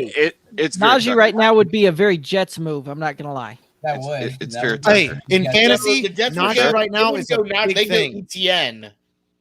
You saw It it. is Vera Tucker. Yeah, Yeah. pick is in. That's a smarter They just pick. announced There you that. go. That Now is- It's a smarter pick. It is So a now smarter there's pick. going to be a drought on the I think offensive Tucker linemen would be- I because the think Tucker gap would be is so better, good but- or so big between those top 3 offensive linemen and this next echelon Hey, of guys. There's a huge group, though. Radins is still on the board. Radins could go here at the end of the first. You'll still have a couple more Good go. tackle. North Yeah, Dakota? there'll be a Yeah, couple Jets, more. though.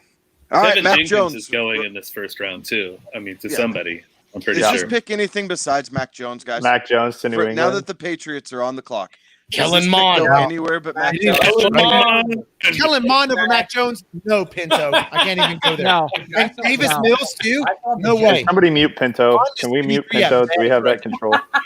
I just thought it He was does fun. it on his own. Thought it was fun. Alex, I swear to you, he usually does it on his own, but he has not yet tonight. I think he's doing it right I now. don't like it, Billy. What the hell?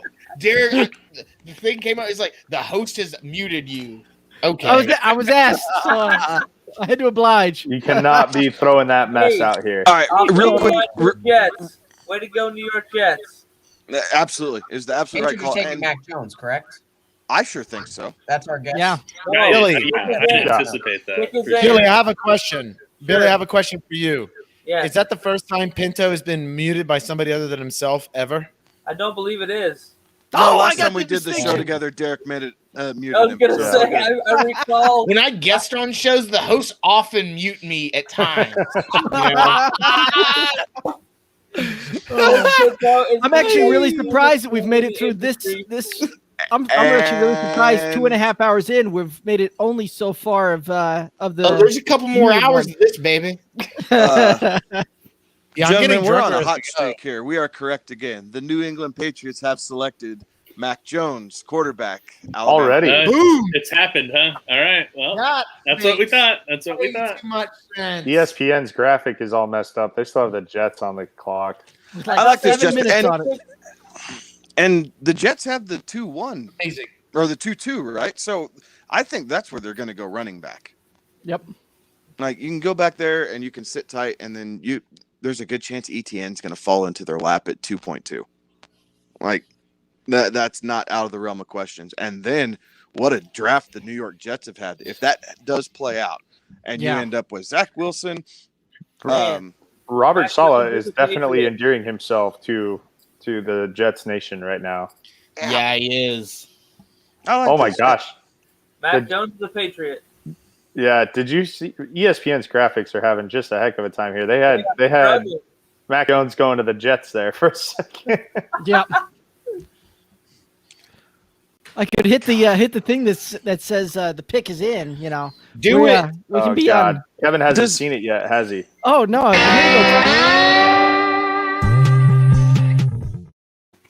Yeah, I drink every time that comes on. Oh, that's a new game. Done. I don't know about a new game. I've been Hey, doing since hey. the beginning, but Yeah, Chris is 2.5 hours in. He might be the only one playing. Is fourth quarter, baby. is anyone else pissed off that the Patriots got who they wanted? Yeah, Like- come on. Yeah. Yeah, Like- I'm always upset when the Patriots are happy. So Yeah, exactly. Like how does this happen? Oh wait, Hutchinson. He's on mute, but he was talking. Oh, that's 2. That's yes. 2. Dang That's it. legit That's 2. 2. No, it's okay, Hutchinson. Yeah. Ryan was the first. You're the Yeah. second. We got a huge over under. Yeah, I You're saw it, adding Ryan. to it. I actually I've saw not it. added Oh, it was anything Ryan. to it yet. I missed Oh. I missed the line here, guys. What's the line at? Oh, it was we all all over the around- place. We had a few I folks said- say that it was like 6.5. We had Pinto and myself guessing around about 15. So I said over under double digit range. and Billy set the line at about 10. I think at this point 10 is probably pretty accurate there. I mean, we're only at 2. The under's looking really good of whatever the under is. Hey Chris. That's true. Hey Chris. Arizona coming in here at 16. Najee Harris on the board. Najee! Do you think? No. I mean, now after there's been a lot of speculation that James Conner won't even make it out of camp. I don't know. Benjamin wasn't anything special. Chase Edmonds is, I mean, he's not your every down back. He's serviceable. James Conner is a great backup or number 2 guy to Najee. And Najee's generational. We know that he is. I mean, wherever he goes, I'm ecstatic. And I'm really wanting to see where Najee goes. If it's to Cliff Kingsbury's offense, ooh, they're talking about winning games, boy. Arizona's on the clock now, correct? So, yes. Arizona's on the clock. Yeah, Arizona on the clock. Mine still says the Patriots have just selected Mac Jones. So Wait, the now- Cardinals. What are you watching it on, Hutchinson? What's that? What are you watching it on? ESPN. Hieroglyphics. All right. They're just etching it on a cave wall, and he's watching that. It feels like it, man. It feels like it. So the I'm right Cardinals with just you, lost Hutchinson. They're Patrick showing Mac Peterson. Jones right now too, man. I'm Cardinals saying took Caleb their Farley. quarterback. Caleb Farley would be a great pick. They just Yeah, lost yeah. Peterson. They need help in that secondary. Obviously, their offense is pretty well set up here at the moment. I don't know that they need to go. They could go Najee, like Pinto's saying, but I don't think that's the right call. I think they're going to help bolster that defense and not make Kyler have to play catch up and really compete in that division. So I'm thinking Caleb Farley here. Yeah, because James Conner and as long as James Conner stays healthy, James Conner and James When Conner is- staying healthy, big question mark. Exactly. Exactly. If he is, He does some things, If but he not is mostly healthy, I think him and Chase Edmonds can take the running back workload. I think they could draft a running back in the second round or next year. Do they have a second round pick? I actually don't know that. But they have a second round pick. They have I'm not sure, but Benjamin, yeah. who they got last year too, right? And They do. now he was he's a bum. That's true. Whoa. He's on Narrative Street. You know, he doesn't live in the cul-de-sac. He's down the street, like maybe at the front. But he's the hometown kid from Arizona, from the University of Arizona as well, I believe. Hometown kid. So Narrative's there for him. He's No, he's a Texas kid. He's a Texas kid. Oh, no, I'm talking about from No, college. He went to Arizona State. He was supposed to come to Iowa, so I'm forever biased in a negative way. You know, Benjamin. But hey, maybe someday I'll let it go. There you go. Maybe. Maybe. Yeah. Cardinals pick is in. Pick is in. Yeah. This is a really in. Who are we thinking? Graphic. Who is it, Kevin? I'm still watching Mac Jones highlights on ESPN right now. Who is it, Kevin? I haven't seen it pop up yet. Oh, It's Caleb Farley. I think it's Caleb Farley. I think the fact that he fell this far is pretty awesome. Especially with the size. It's hard to think about who else it could be. Iwosa Kuramora? That's a hard name to say, but it could be him, maybe. It's a hard name to say. Go linebacker out of Notre Dame, yeah. Yeah. He's that good. backer out of Notre Dame. He's good. Yeah, he's a good Versatile. linebacker. Absolutely. Versatile linebacker. His pro day was crazy. Didn't he run like the 4.2 or something in his pro day? Yeah, that's It was good. I don't know if it was 4.2. But That's that 38-yard dash again. No, yeah, it was a 4.2. I believe it was like a 4.29 or something, but it was wild. Really? Wow, dang. Really? Remember, wasn't it, Billy? We were talking believe- about it. Yeah, I believe so. Or was it You a know- 4.4? You know what I'm most upset about with the combine not happening this year was we couldn't hear Kevin's dissertation on the underwear Olympics. Yeah, I missed that too. I know. That's the dad of a pro football player? That's my wife. That's really funny. He's looking at Mac Jones' dad talking. That's funny. Show her Tom Brady's draft or combine pick. Yeah. Did Rich Eisen still run it this year? That's been one He of the best did. parts. He did. It was supposed to air just before the draft, I think, because he got all the other guys to run with him. He got like Randy Moss and Ray Lewis and all those NFL Network guys. They ran it with him, and then Rich ran. So yes, Randy he Moss- still did. Randy Moss got to still be a 4.4, right? Did he run backwards and still beat Rich Eisen? Probably. Right? Because that's a huge moneymaker for St. Jude, right? That's Yeah, St. Jude. very cool. Yeah. Yeah. Yeah. I mean, it is great that they're raising money for that. So the fact that man, they I don't know. got to do it this year is still cool. I don't know if y'all know, but when St. Jude came into existence. Oh, Zaven Collins. Wow. Wow. Okay. Bring this up later. He's a great player, but I'm a little surprised he went this early. Big linebacker. A lot of teams had him really high on their boards. He was he's one of the names that I've heard bandied about for the Steelers pick at 24. So the fact that he's gone now at pick 16 catches me by surprise a little bit. Yeah, interesting. Yeah, definitely learn. Yeah, well, while we're talking about the pick, I got to remember. So when St. Jude started, 20% of kids who got childhood cancer survived. In 2020, that number was 80% of children who got childhood cancer survived. So their whole motto is, we're not going to stop until it reaches 100%. Like, a lot of that innovation happened via St. Jude. Like, this charity, we're so excited to be working with this charity. This charity does so much good work for really childhood cancer, guys. I mean, like, enough said. Childhood cancer, like, it's childhood cancer. That's a terrible thing to have happen. And St. Jude is working nonstop to make that a thing of the past, and they're getting closer. So we're so excited to be able to give money to them for our fantasy league and for the Rich Eisen run. Like, it makes me really happy to see all that stuff happening. For sure. And you guys see in the chat there is the link for you guys to sign up for that St. Jude's Bowl. It's really cool that you guys put that on and are able to raise some money for them and turn this little thing that we have so much fun doing and turn it into a real positive. So good on you guys for doing that. So Ryan was talking, I was on mute, and I don't know if you saw me curse real quick. Yeah. Still counts. I'll go ahead and do that. I want to talk.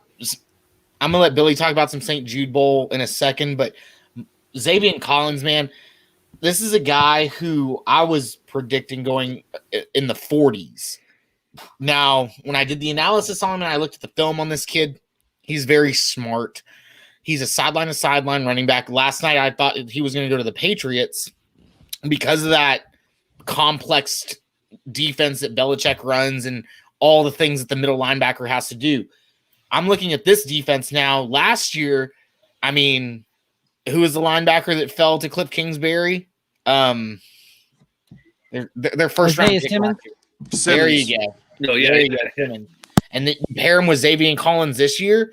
That's a stout interior linebacking core right there. That sets a precedent and helps your defense right off the bat, especially in that division where you know they're gonna the backs are gonna be wild. You know, this year CEH is probably gonna run hog wild on a lot of teams because a lot of teams are gonna be sleeping on them. These two linebackers are sideline to sideline guys and can essentially say, I got this side, you got this side, let's roll. And they got it. I like the pick for the Cardinals. Absolutely love it. Yeah. What are the offense? Really good spot for them to kind of bolster that defense in a division where, hey, you got to stop some of these guys. That's a pretty high octane division going on out there in the NFC West. This division has some crazy high powered offenses that absolutely you need to deal with. Rams. I mean, when you talk about high-powered offenses, that's this division. Yes. Yeah, Rams, 49ers, and the Chiefs. Seahawks. What? You're gonna need to stop some of those guys, man. Hey, real quick, going back to pick 9. Some more information has come out. Ooh. Aaron Rodgers' fiancée, Shailene Woodley, already lives in Colorado. Whoa. Love it. Oh, man. It's happening. It's happening. This is where you show the gif of Michael Scott coming out of his office saying, "Oh my God, this is happening! It's happening." That's what this is. Wow! I don't have that, but I can play the pick is in thing again. Nah, no. Yeah. Please, God, no. Okay. Who's the fastest player left on the board? Because that's who the Raiders are going to take right here. Hey, I think it's Caleb Farley right here. Is who they're going to take. No, today on Twitter, I said Caleb Farley. I like that, Rondale Moore. I like that. Schwartz is the fastest player on the board. I picked him in a mock that we did the other day, and everyone was like, "Who's this guy?" I was like, "He's the fastest player on the board. It's the Raiders. They're gonna do it." How about Rashad Bateman? I'm gonna tell you right now, if Rondale Moore goes before Rashad Bateman, then they need to fire the GM of whoever did that. Well, It's that's John the Raiders, Gruden, that's so what they good luck. do. That's Mike So, Mayock. Mayock. Oh, that's right. It is Mayock. Henry Ruggs was picked as the first receiver in the draft. Yeah, last over year. Yeah, I both get that Dean though. and Jerry Jeudy. I understood that. I understood that. Excuse me. I understand that. What is that? That made sense. I don't understand. That made sense. It made sense though. It made sense, right? Ruggs being that guy made sense. This made no sense. If Rondell Moore here, Last year, Henry Ruggs was a lot of people's 1A, 1B situation. Yeah, so. exactly. Well, hey guys, since the He was my beginning of fourth time, guy. the Raiders have always went, who had the fastest 40? Give me that guy. It's like the Oregon Ducks recruiting. You're fast and you yeah. catch. Okay, you're a receiver. I hope they go Caleb Farley because I don't like Caleb Farley, and anytime the Raiders suck, I smile. Well, the Raiders defense does need a little bit of help, but yeah, and getting a guy who can only play zone coverage and not man up is the exact wrong move in the AFC West. You got to be able to man up. All right. Yeah, tell me Kevin, the what do pick you is got? in, but Pick is in. I ain't seen squat. Mine was delayed. Even on that last pick, ESPN updated before Sleeper did. ESPN is botching this draft. It's pathetic. Seriously. ESPN botches just about everything they touch these days. Thank you, God, for saying what I was about to say. I mean, they Thank got you rid for of Trey saying- Wingo. They That was dump all first their strike. talent. They become a offset political affiliation of whoever. And instead of talking Disney. sports, they have to talk, everything is else. Disney. Like They're owned by Disney, dude. Oh, That's there the problem. Raiders. The Raiders made a Ooh, surprising I like pick. this. but I like I don't this. hate it. I don't hate it. I but- haven't seen it yet. Who'd Me they and pick? Hutchison won't know for 10 minutes. Alex Leatherwood. I won't know for So- 10 minutes. oh, over Darisaw even. yeah, that's, Alex I- Leatherwood, Alabama. Ooh. I'm, Well, I probably would have been looking Darisaw or even Tevin Jenkins before I would have gone to Leatherwood. But Y'all know how 'cause the high I crazy was thing on with Leatherwood, though, boy. I like Leatherwood. And man. Brown. He's hey, coming man, off we that- talk about Gruden. That wasn't a Gruden pick, was it? No. Not really, no. Here's No, why. I like it. Here's why. Hold on. Look at Miami sitting here with the honey pot of They talent. gutted their Najee. offensive line, though. The Raiders Najee absolutely Harris is gutted no their more. offensive line. They needed help there so bad. The only Alex thing about Leatherwood. Leatherwood that scares me is he's coming off that torn Achilles. Like, yeah, that's Yeah. not to say that he can't recover from it, right? Like, that's a sports injury. We see guys coming back from that. But, Achilles is scary, though. Yeah, that's a bad exactly. Like, Holy crap, though. Is this the first running back? Is this the first running back right Najee now? Harris is going now. Najee No. It Harris. could be. This is the first realistic spot that I thought Najee might go. Yeah, to like Miami for here. real. This is If I'm fine. Miami and I'm looking at weaknesses, Christian Darisaw. we got. You like linemen? It's already You like made? linemen? Yeah. No, I don't know if the pick's in. This is the. This is Oh, the you were I'm announcing just it. saying. I'm like, really? That was Wait, fast. you like Kuiper's linemen? having a- Alabama's or Kuiper's Yeah, having their a line is connection not over bad. this pick. Alabama. They have went hog wild with the wide receivers. It would be, makes sense that they go ahead and add the running back to the mix now. Gaskin's done fine, but we didn't. Hey, see- Gaskin's been skating by, boy, dodging bullets left and right all off. Yeah, Yeah, I like Gaskin. I like do too. Gaskin. I do. But the He's problem a good is back, but when he got to Harris low, is not got hurt. Gaskin. Boy, are y'all watching this Leatherwood film right here? Because look at 73 Brown. That's the man that I want on my team, boy. 0 sacks allowed. Look at this guy. Oh, man. Look I'm at watching that on the second NFL level. Network. I love see it. people fist bumping in a draft room right now. Oh, now we're on some dude talking in a microphone. I Oh, don't maybe even know because who he they're is. talking about Najee. They're talking about Alabama draftees already, 5 of them, and Najee's Come on, not one of Miami. them. That's Come crazy, Come right? on, Miami. Time out. That's crazy. There's been 5 5 guys from Alabama drafted, and Najee Harris ain't one of them. That's so dumb. He's the over, right? The prop was 5.5. Alabama guys. Yeah. Yeah, that's It's interesting. going over So- Najee Harris. He's Well, I going mean- over. It was the other 4 guys, before Leatherwood are not surprises at all. I mean, like we Right. kind of knew all those guys were going to go pretty early. Right. We knew. Yeah. And pick is and in. Leatherwood in the first isn't a surprise. I just thought he was going later. I thought the Ravens were going to end up picking Leatherwood up, so he just went, Yeah. 10 picks It- earlier than what I thought. It surprises me that he went in the first a little bit, but I would have expected him to go in the second, probably in the first half of the second ESPN round. draft predictor said he had a 60% chance of being available at pick 46. Kuiper's having a conniption right now. See, in that Screw you, neighborhood ESPN. is a little Kuiper bit is where I would beside have expected himself. to see him go Man, in the after 40s. I mean, after pick 5, it's just been surprise after surprise.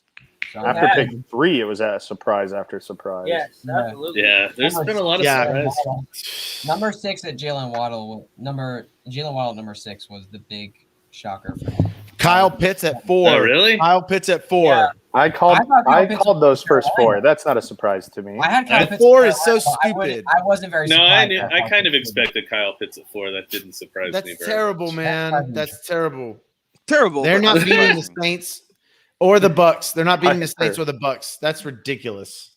I think that Mayock and Gruden made this pick just to see Kuiper Ooh. go off. They might have. Not yeah. Harris.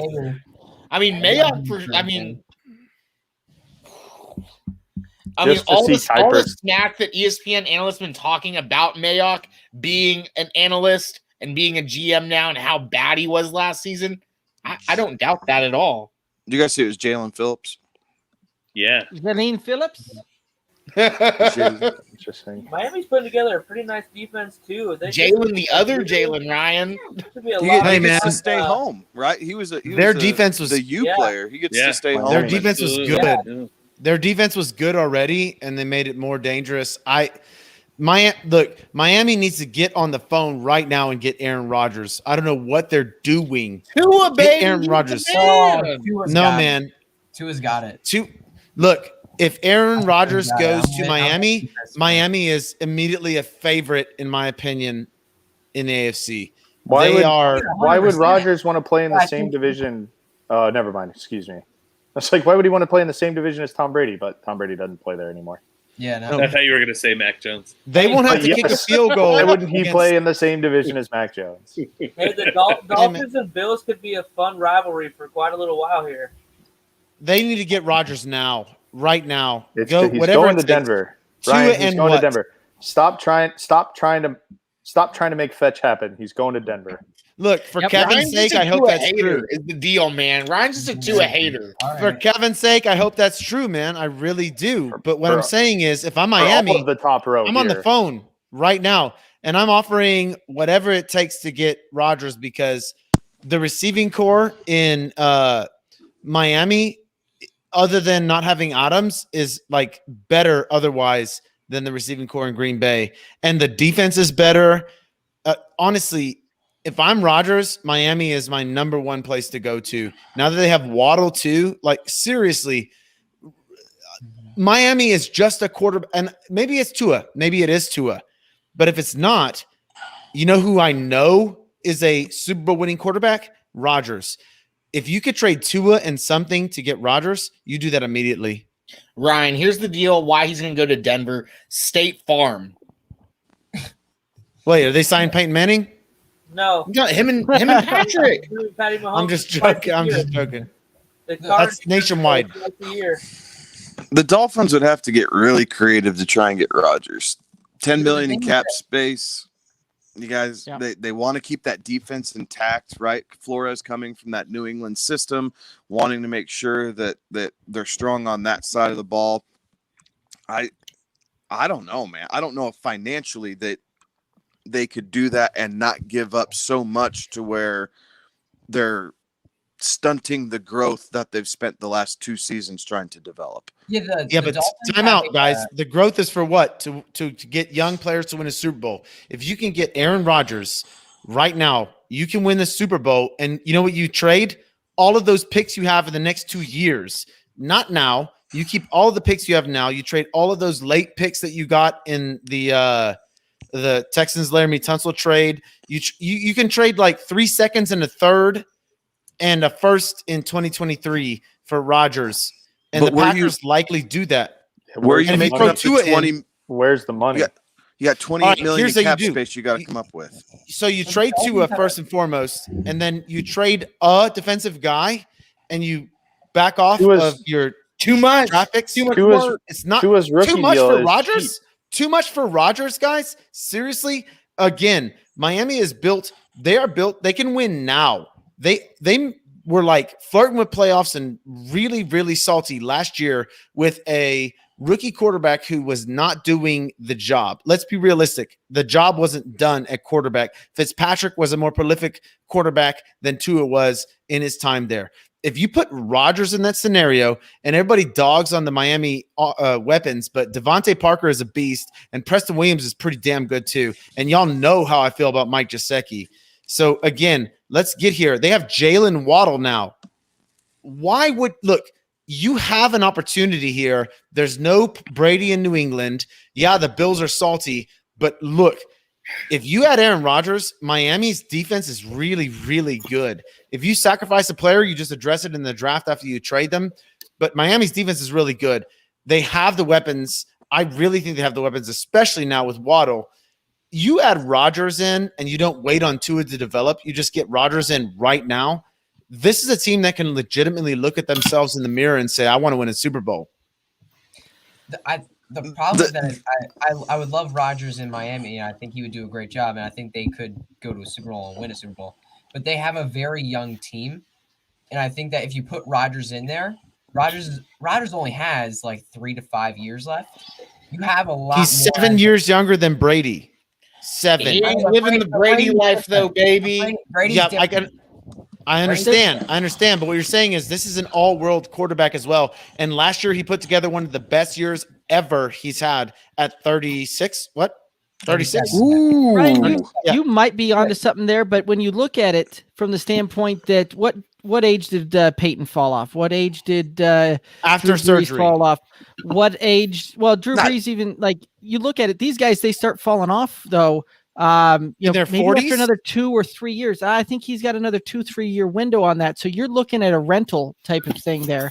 And 3 years is not a rental team. You could just keep Tua and just have that dominant team for a longer time, or you could have Rodgers and have a dominant team for like the next 3 years. I would rather take Tua and have the chance of another dominant team for the next several years. Right, like you look at the fact that they just benched Fitzpatrick to go to Tua. Says they're going young. Says they're looking to build towards the future. I get what Ryan's talking about. Compare Fitzpatrick to Rodgers. By the way, did you just compare Fitzpatrick to Rodgers? Because that is not accurate. Rodgers is literally number one. Not what I said. No. Oh, sorry. I didn't mean Ryan's all upset. What I'm saying is Aaron Rodgers makes them a Ryan. contender now, Ryan. immediately. I get Ryan. I get the point. Like Rodgers is a generational talent. Hey, linebacker run. Washington added to that defense. Yes. Yeah, interesting. My That's a biggest good thing. pick. My biggest That thing makes about sense. this Miami. I don't think so. Scary boy. David Davis. Okay. My biggest Yeah, thing that about doesn't this make Miami sense. deal is the money. I think that's a huge reach. Yeah, Cav, you're right, man. The okay. money, Very but big you deal. sacrifice a little defensive talent to get the money right. But they pay here's some- what you have to. But this is what you have to get rid of to clear the cap space to afford Aaron Rodgers. You have to get rid of basically Byron Jones and Xavier Howard's contracts to free up enough space for Rodgers. And offensively, not yes, you impossible. make up that differential. But at that point, you're crippling the defense that you've built. So you're substituting Fair. one problem for another. So that's why I'm saying it. How about a The money restructure of it like doesn't Tampa make sense. does? A restructure like Tampa does, where Rodgers gets paid $10 million this year, $30 million the year after, $50 million the year after, and you really go for a title, like we were talking about in the beginning of the show. With do you win a championship? Yeah, if you get Rodgers, you can really win a championship. But Miami, man, they're starving for it. They're starving for it. They had all those years. Ryan, in Marino. I think you're coming at this with a really, really slant against Tua. Like I really think it's because I love Tua. and that's He fine. hates Tua. That's I don't fine. hate Tua. I don't hate Tua, but there's a guarantee here. But you have to understand that you don't bail out on the guy that you drafted 5th overall. Now I For get Aaron it. Rodgers It's Aaron to do. Rodgers. It's Aaron Rodgers. I get that. But you don't. There's just no way. There's just it's a non-starter for me. Let's talk about this Washington pick because Dave, you don't like it. I thought that was a bit of a reach. Yeah, I didn't see Davis going Yeah, this 100%. early. Definitely a reach. Yeah. You rather It would have doesn't make seen sense either. What is it? Like- the Notre Dame Notre Dame linebacker. I definitely No have linebacker him, there. I definitely have him, as a higher valued player than Davis for sure. I think he'd be a great pick for the Steelers at 24. He's one of the guys that I've sort of researched when I've been thinking about who Pittsburgh should take. But he's showing right now, they're showing Todd McShay's best available, and Owusu Koromora is the guy he has as the best available player remaining. So it'll be kind of interesting. Giants take a running back here with the injury to Saquon? No. With Saquon? That's crazy to me. The heck out of me. Yeah. Offensive lineman or I could see him go linebacker. I could see him go. It would very surprise me too, but I'm just. There's Radens. There's still probably one other that's probably ranked in Ojulari between there. Yep. could make sense here because he's Yeah. playing Oh. outside. He's a good It's a pass bit of a rusher. reach, just a little bit, but he's got that pass rushing ability that he dropped in coverage just enough at Georgia to be able to be functional in that spot at outside linebacker, but he's also that fifth guy that you can stick up on the line and create pressure on the quarterback in that division. Again, it might be a little far-fetched, but that could make sense, and I'd be all right with that as a Giants fan. Like, if you're going to trade back, you got to make it worth it. You can't miss on this pick after trading back from what was it, 11? Yeah. So they got to be pretty damn confident in what's falling to them right here. Yeah, they could have had Micah Parsons at 11. Correct. Yeah. And they're showing their offense here. I They're kind showing of the thought they were numbers. going Their to offense take was Micah bad. Parsons before It would've they made made the sense. trade. So. Yeah, it would have made sense. Absolutely. So, yeah, I wouldn't be surprised to see if it's Owusu Koromora to the Giants here, though. And I apologize if I'm completely butchering his name. I don't know if I'm saying it right. They just showed. They It just wouldn't showed the shock me. Giants. I mean, but there's several guys. There's several guys that could. Darisaul's the one offensive tackle that would make sense. Other than that, they need help at linebacker. That's been. Yep.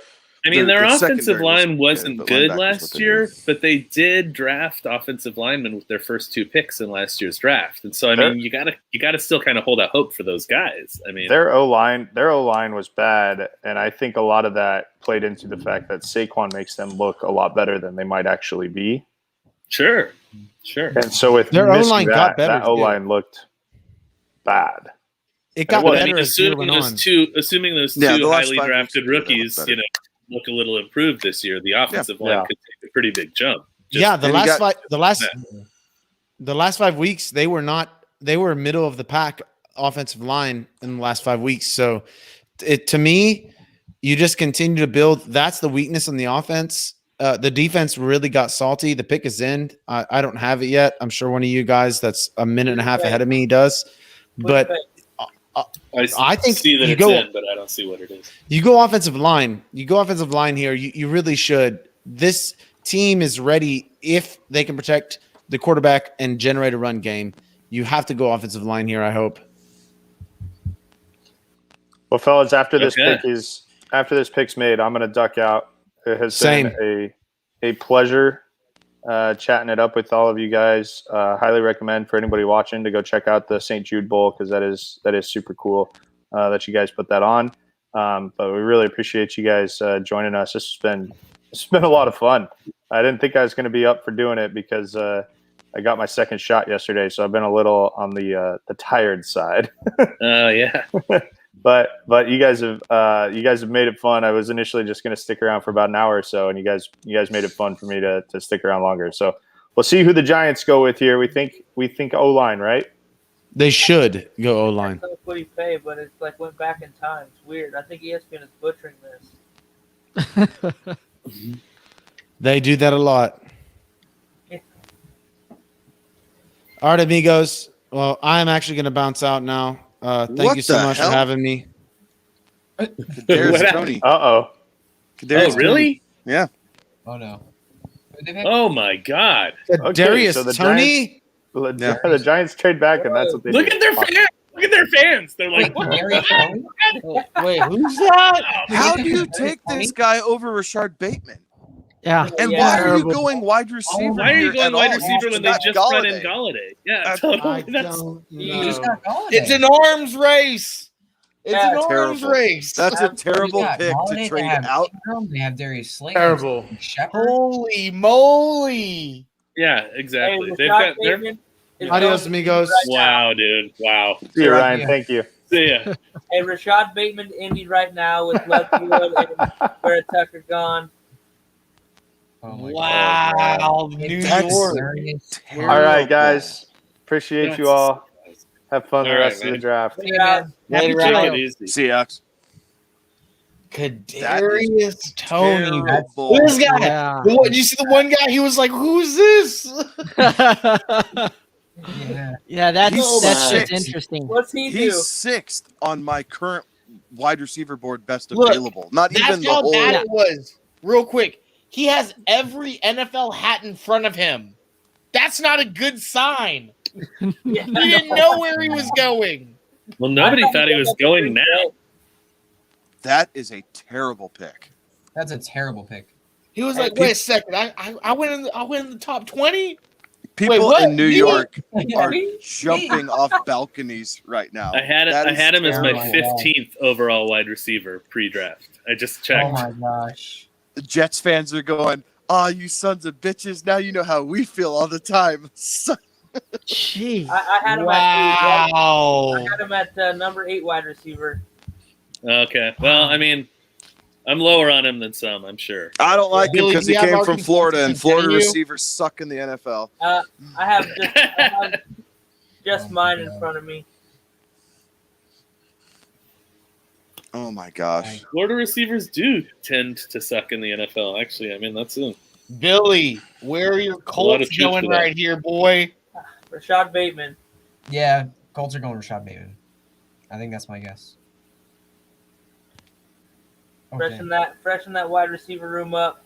T.Y. Hilton still around to be the old man in the room, help these young guys out. Michael Pittman.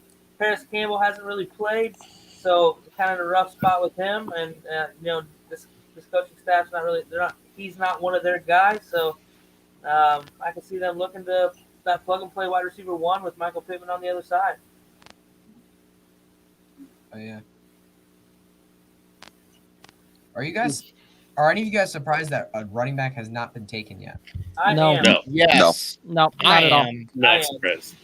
I will be surprised after the Steelers pass. Yes. If the Steelers pass on a running back, then I will just be mad. I really I've got thought a $261 donation to charity running back on class is this. not that Do you, bad. that they take Najee? That they don't. I don't Oh, think really? they take Najee. So if Okay. they take Najee, I'm donating $261 to charity.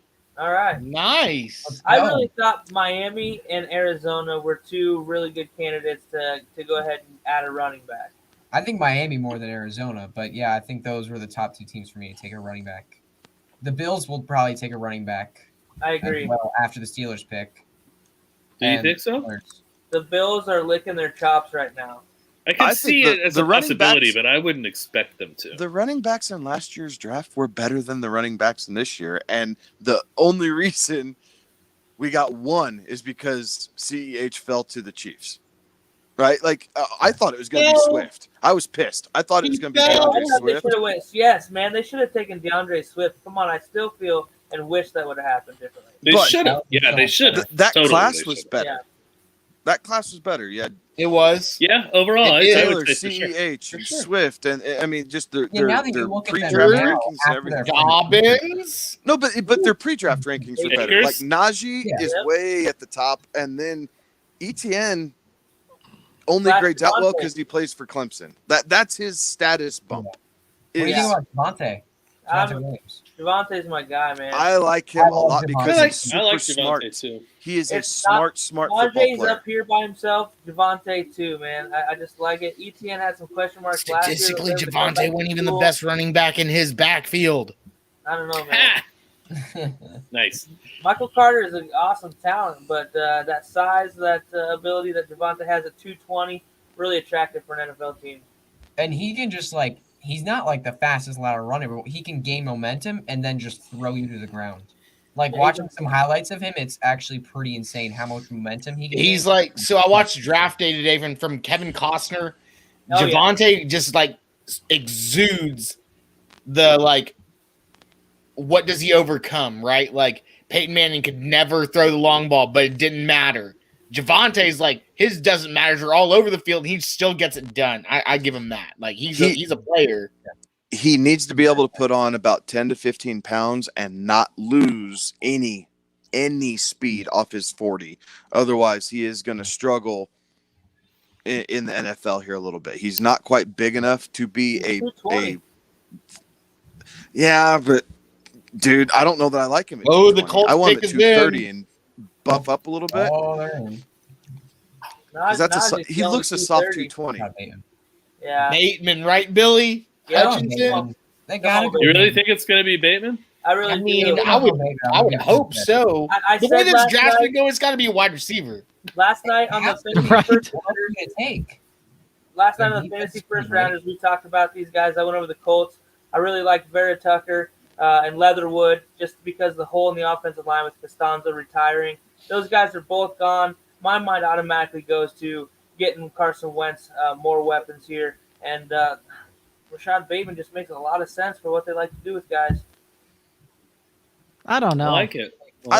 I like Bateman a lot. I do a too. lot. So I wouldn't hate that coming from the Colts perspective, but if you just lost Costanzo, why wouldn't you go Darashaw and start building up the offensive line again? Yeah, I agree. Right. That was my first instinct with them too, but I think their just O feel line like the guys that are there. O-line in the NFL, even with that loss, they'll still be amazing. Yeah. But the Yes. receiving core, look, T.Y. Hilton's like, he's like 31. I know Michael Pittman has some upside, but I love Pittman. I love me some Michael Pittman. I He's don't kinda know yet how to much do I it, like too. Michael Pittman. I think Rashad Bateman's the easy choice for me here. I like it. Dangerous had to do a little talk real quick. Yeah. Oh, yeah. We didn't need I that. think We I'm didn't just need going that. It's just came on for me on ESPN. Like What it's was he just coming talking on right about? now. I have him muted, so Yeah, so do I. All right, the Pizza Hut draft moment. come on, Bateman. They're recapping the Wentz trade over here. Oh man. Good Well, thing That's a pretty decent trade for the Colts. They didn't. It give up really much, was, you yeah. know? I mean, yeah, how did they pull that off? I don't know. I don't know. Shit. I just would have thought that you'd have to pay a little more for Carson Wentz than that. Absolutely. Don't the Eagles get a first round pick if Carson Wentz plays like a certain amount of snaps or something? Isn't I that think the correct? third No, becomes I think it can only become a second, right? Yeah, Really? that third I becomes thought it was a second becoming a first. I think it's a third becoming a I second. like this. Oh, Quiddy Pay. I like this. Okay. Yeah. I'm Okay. okay with that. It makes sense. It makes sense for them. That defense in this division is atrociously good. Like Yeah. Yes. And Leonard. they just had Justin Houston leave, so that is a glaring need, that pass rusher spot there in Indy. The only other guy I could have thought that they would have gone there too if they went defense would have been that safety out of TCU, Morningwig. I think that would have been a. But when yeah, that you're would have facing been Derrick crap. Henry twice a year, you don't want a safety coming up to tackle him. Yeah, you need a big dog. right. Did you see they just said he was on the state championship 4x100 team when he was in high school? Oh my God. And he's a defensive end? That's incredible. Wow. That's really incredible. I guarantee you, he wasn't the first or second leg either. He was probably Yeah. at the back end of that thing, like Yeah. running Straight boys horsepower. down. Yeah, straight horsepower. That's crazy. He's built a lot like Dang. Dwight Freeney was. Yeah, man. Yeah, there you go, I mean, Dwight. Yeah. And I'm not saying There's- that's a Hall of Fame career there, right? Those are lofty expectations, but just as far as body No, I build. just thought you meant his body. Yeah, His type. body Absolutely. build Frame, I is see a it. lot Yeah. like Yeah. Dwight Freeney. It's a basketball player type build. That big power forward. Yeah, What sure. was he, I don't like, what? think He's like any of us are trying to 6'4"? put him in the Hall of Fame just yet. But. Yeah. He's oh gosh, he's wearing the Black Panther Wakanda thing, man, boy. He's Black Panther on them boys. Hey guys. Yeah. My family's just getting home. They were at another person's house for some dinner, and they just got home. So I think I'm gonna have to go now. For sure, All man. right. Good to have you on, man. Thank you. Yeah, it's For fun to spending talk the to time you. that you did. I wish we wouldn't have audio problems for the Eagles pick, so I could talk some Eagles a little bit more. But so Hey, it's all good, We're man. glad we got you back in The here. good thing is there's always next year. Yeah. there's always next year for the Eagles to screw up a pick. Hey, there you go. I expect it every year, man. I think this pick was a good pick, though. I'm excited. I'm very excited for the I think it was a good one. for Devonta Smith. All right, guys, I'm heading out. See you. Hutchinson, we appreciate you coming on. Take Thank care. you. Thanks for having me You're on, killing guys. it, kid. Tennessee has to get a CB here, don't they? Bateman. Wait, This real is quick. Bateman. This Bateman, is yeah. Bateman. Did y'all see the all drink over that it. baby? It's The not going to be Godfather Bateman. himself. It's not going to be Bateman. I'd be so pissed if the Colts did not take him and he went to Tennessee. Oh my god, I would be. Oh my No, god. the Colts it'd be just so made the fun. right pick. Yeah, I'd agree. I like the pick for Welcome the in, Colts. Bob. But this would be fun watching AJ Brown. How and you Rashard doing, guys? Bateman. Yeah, Like, I'd be okay with this. Absolutely. So I just, way up your draft board. as much as Pinto loves, referencing these movies, I just had my own, draft day kind of deja vu thing when Kevin's going, it's Bateman. I'm sitting there like feeling like I'm Dennis Leary's character in that when they're like, Ray Jennings, he was he was great for the. I'm sitting there going, yeah, Bateman, yeah, Bateman, yeah, let's do Bateman. Yeah, He tells that story like, and then out of nowhere he teleports 6 feet to the left and dashes upfield 65 yards, jumps Ray over Jennings. Kyle Danforth. Kyle you guys all- American. Oh yeah. Are you all referencing the pick I had on the Dynasty Vipers last night? I took Vontae Mack no matter what. Boy, no matter At what. 15. I text Pinto that for a few hours before your guys' draft. Apparently, he did not listen. No. I did not. I had to go cyborg. Come on, guys. Oh, yeah. Half man, half That's good. cyborg. Can't hate it. I won the draft. I mean, he doesn't get hurt. Analytics on the field, has literal cannon for an arm. Bob, I saw the message. I was hosting our live feed, and I didn't realize when Matt texted me, he was like, "It's 9:30." Well, it's 8:30 my time. He didn't give me an Eastern Central. And I just figured him being in Canada, it was later on at 10:30 my time. So Because Canada doesn't go East Coast to West Coast, does it? It does not. They, Okay. So there. we know we need to get you a map. There is life outside of Texas, Pinto. Hey. Come on. Hey, in his defense, where Texas is a did long Alex way go? from Florida. Alex, come I'll tell back. you. I'll tell you what. If Pinto is, did Elijah you see my feed today? I did. I watched it. Okay. All right. I just want to make sure you saw the barbecue that I'm putting out. I did. Ooh. I mean, we'll that talk would about be that interesting. later, Bob Father, because the food porn is real. So what are we thinking? The Titans on the clock here. I'm hoping they go Bateman. I think that's the best deal. They sit there and they keep showing Elijah Moore on the television here as well. So what do we think? Because if you had to call it, you going Moore, or you going Bateman? I gotta go Bateman. That's where I am as well, but I just don't know that they're going to go that route. But I can see AJ Brown pounding the table for his buddy, right? Like, yeah. I could see him doing that to play into a certain extent, but if you have to fill, I say the void that Corey Davis left, but let's be honest, it's just the roster spot. And be able to line someone else up opposite of AJ Brown. I like it. Yeah, I like Bateman a lot there. But I think Elijah Moore versus Rondale Moore, I think Rondale Moore would be the higher pick out of the two guys. So I'm kind of confused at that one. But either way, they did lose Corey Davis and Jonnu Smith in that passing game. It makes sense they try to add another playmaker opposite A.J. Brown for sure. With the offensive line talent sliding, though, the way it in. is, I wouldn't be shocked. What is going on? The pick is in. Did you see what it is yet? I've not seen what it is. I just saw that the pick's in. See, I was going to say I wouldn't be shocked if it's Darisaw. Please Yeah. give the ball to Derrick Henry. Yeah, the turn around and just hand the ball. Yeah.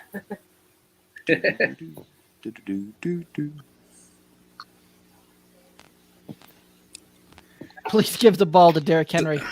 Sorry, guys. I'll see that as well. For anyone that doesn't know that it's tough for me to commit to live streams because of my daughter.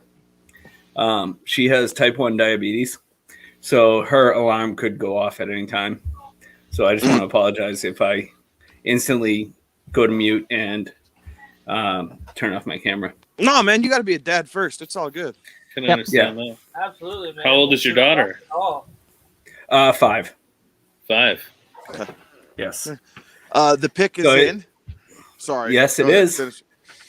Yeah. And- So it's not something. It's a genetic thing. She doesn't. I mean, it's not something like most diabetes are diagnosed with, like, what you eat and what happens, what you've done to yourself. She had no control over it. It's childhood diabetes. So when people ask me to do graphics, I ask them to donate to the JDRF, which is the Juvenile Diabetes Foundation. I had another recommendation for that when I put out my tweet today about I'm going to be donating money if the Steelers draft Najee Harris at 24. And so maybe I'll make that one of my charities for sure. Just I've already had that recommended, and because of what you're talking about, I'll make that one of the charities I donate to. Appreciate it. Oh, wow. Yeah. Caleb Farley. Oh, Caleb Farley. That's a good pick. That's a good pick. Yeah. I mean, That's a Vrabel pick. Yeah. So what I'm seeing right now, and to draft a cornerback here, is Belichick never won a championship without a top-notch cornerback, right? I think Vrabel's going in that same direction. I mean, he had Asante Samuel. He had Ty Law. He had he's had Darrell Revis. He had Stephon Gilmore. Without having that top-notch corner that just shuts down everything, he didn't win. He didn't win because in those middle years when he did not have anything, any championships, there wasn't a number one corner. So is So, everybody else I see where seeing this him on pick the is going. television? And what's he got? What's he wearing? Wait, what's happening? What are we seeing? They're showing a picture drip. of Caleb. That's what we call his drip, Derek. Oh, okay. Just I'm not in the know, so sometimes I gotta ask questions. Like coffee drip? I don't know what it. I've seen it before. I don't know what it stands for. It's drip. Yeah, I'm too old to My know wife what that just would laughed be. at me. It means you're cool. I mean, I think that's what it means. It means you're cool. I don't know. I'm not cool. I know the feeling. So the question then becomes the Titans. We all kind of thought they were going wide receiver there. Where do they address some of these holes that they've got at that wide receiver room now? You think is that going to be a day 2 pick, or are they going to have to try and make a trade? What are you guys thinking here? Day 2. Do you I really think definitely a day 2 pick. They got I mean, Josh Reynolds, boy.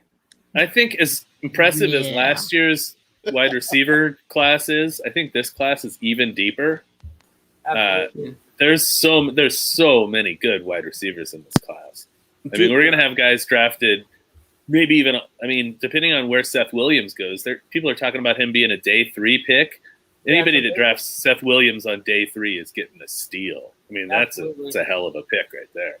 I love Seth Williams. I talked about him a bunch last night. So many of these teams need that big body wide receiver that there's just not very many of those guys in this draft. Seth Williams to me is just Allen Robinson all over again. I love that guy. He's gonna be a steal. I mean, like I say, where people are talking about him being drafted, it's crazy. He's gonna be a. So who is on the Tennessee receiving core? I mean, I know Corey Davis left. You got AJ Brown, Josh Reynolds, Josh Reynolds, Anthony Foster, the tight end. Yeah, actually, you know what? I've added him in a lot of dynasty leagues because he was nothing right now. So if they don't draft the tight end, he can be very valuable. Yeah, he's got potential. I like Fritzner. Billy, where are the vacated targets from Corey Davis and Jonnu? Like 100. So yeah, just under 150. Yep. I haven't looked at them enough, but yeah, it seems like they do need a receiver. That's a lot of targets. It's a lot of targets, boy. Woo. But I think they need somebody for more slot. Yeah, I agree. They need a slot guy. Yeah, they do. And there's a lot of those slot guys that are out there. I mean, a lot. This class is a lot of these guys. So that's why they're gonna drop because of that. I'd love to see like Kwame Brown end up in Tennessee. I just think that'd be an awesome fit to that offense. Mm-hmm. Welcome in. Drop the mic, FF. How you doing tonight? Hey, Mike. What's up, Mike? Pretty good, Derek. Thanks for having me. I know a few of you, and unfortunately, I know Dave the most. You know I love you, Dave. So, Mike, what are you thinking here with some of these deals? I know that you're a big Chiefs fan, and they traded out. Good move, not good move? What are your thoughts on that one? I was perfectly fine with the move. At first, I wasn't, because at first, when I first saw it, I didn't see the picks that we got back. But when I saw that we got a second round back, I was ecstatic. I equate this kind of to what we did 2 or 3 years ago when we traded for Frank Clark from Seattle when we were in the back end of the draft. And when you can get a vet that doesn't want to be on their current team, hopefully we can re-sign Brown. But let's just be real. Even if we don't re-sign him, our offensive line last year was god-awful in the playoffs, and I get it. It was a lot of because of injuries and deficiencies like that. But we got to keep Mahomes standing and not running around with the chicken like with the head cut off. I like the chance. From everything that I've seen so far, is Orlando Brown can't wait to get the extension done. Like, I don't know that we're talking hometown discount by anything, but he's very excited and wanting to play on this Chiefs team. So at least he's happier, which is always a benefit for the club in the negotiation side of things. Yeah, for I sure. think it's going to be a struggle though, financially. Oh hell yeah! The Chiefs are going to get cap strapped here pretty quick. Much money locked up. I'll tell you what, though, that offensive line is probably the deepest in the NFL right now. Lucas Yang, that TCU kid they drafted, and Mike Remmers at right tackle. Orlando Brown. They got Kyle Long, Austin Blythe, Tardif coming back. This is a really good deep offensive line now. They made it a point to go fix that issue and make sure it doesn't become an issue again. They brought in Tooney too, right? Yeah, They Tooney. did. Yeah, And Tooney. Add that to the mix. You didn't even mention him. Yeah, let me forget the best one of the group. Yeah, exactly. Yeah. The Minnesota Vikings just made Dalvin Cook a very happy man and drafted Christian Darrisaw to help solidify their offensive Did they? line. That was a good. That's a Good. damn good Dalvin choice. Cook in almost every dynasty league that I'm in. I think I might be paying the money then, you guys. Yeah. I mean, Yes, Pittsburgh, Najee, makes sense. I picked up a it doesn't. If they're smart, they'll take ETN. It's about if they're smart, they're going to take an offensive lineman because the offensive line's in shambles right now. Yeah. All I care about is that they take I an like- offensive player, to be perfectly honest. I like ETN over Harris. That's my opinion. Just better pass catcher and all around back. I don't know, man. Check out the latest Najee stats. He did pretty well this year. Pretty comparable out of the back. 43 out of 52 targets. Yeah, that boy Najee not doesn't fit that Okay. 250-pound mold. My only You need concern with Bama stats ETN into comparison. Go ahead. I was just gonna say my only concern with ETN is really just trying to understand how his body's going to take that NFL abuse because Pass blocking. well, he wasn't run into the ground at Clemson, which is a good thing and a bad thing, right? Because we didn't see how his body holds up through a season of getting enough volume to be able to play through some of that. So it's a minor concern. I don't think it's world ending. I like ETN. He's got some great bursts, especially coming out of the backfield. He does a good job of making that first guy miss and getting into the secondary. He's hell to deal with. I just wonder because he only averaged like 11 touches per game at Clemson. Mm-hmm. If you're going to Pittsburgh and fundamentally, as Dave can attest to, the Steelers are a ground and pound team. I worry that ETN is another James Conner in that type of system. All right. So I think it's a new world in the Pittsburgh offense. The only thing I thought about when you talked was that I had not done research on, thinking about Pittsburgh getting to Najee. I did not think he was going to go this far. But the more I think about it, it's going to be a Jerome Bettis type running back, right? And they're gonna think about the past when they're setting up their team. Who's gonna block? So that actually kind of makes sense. Who's gonna block?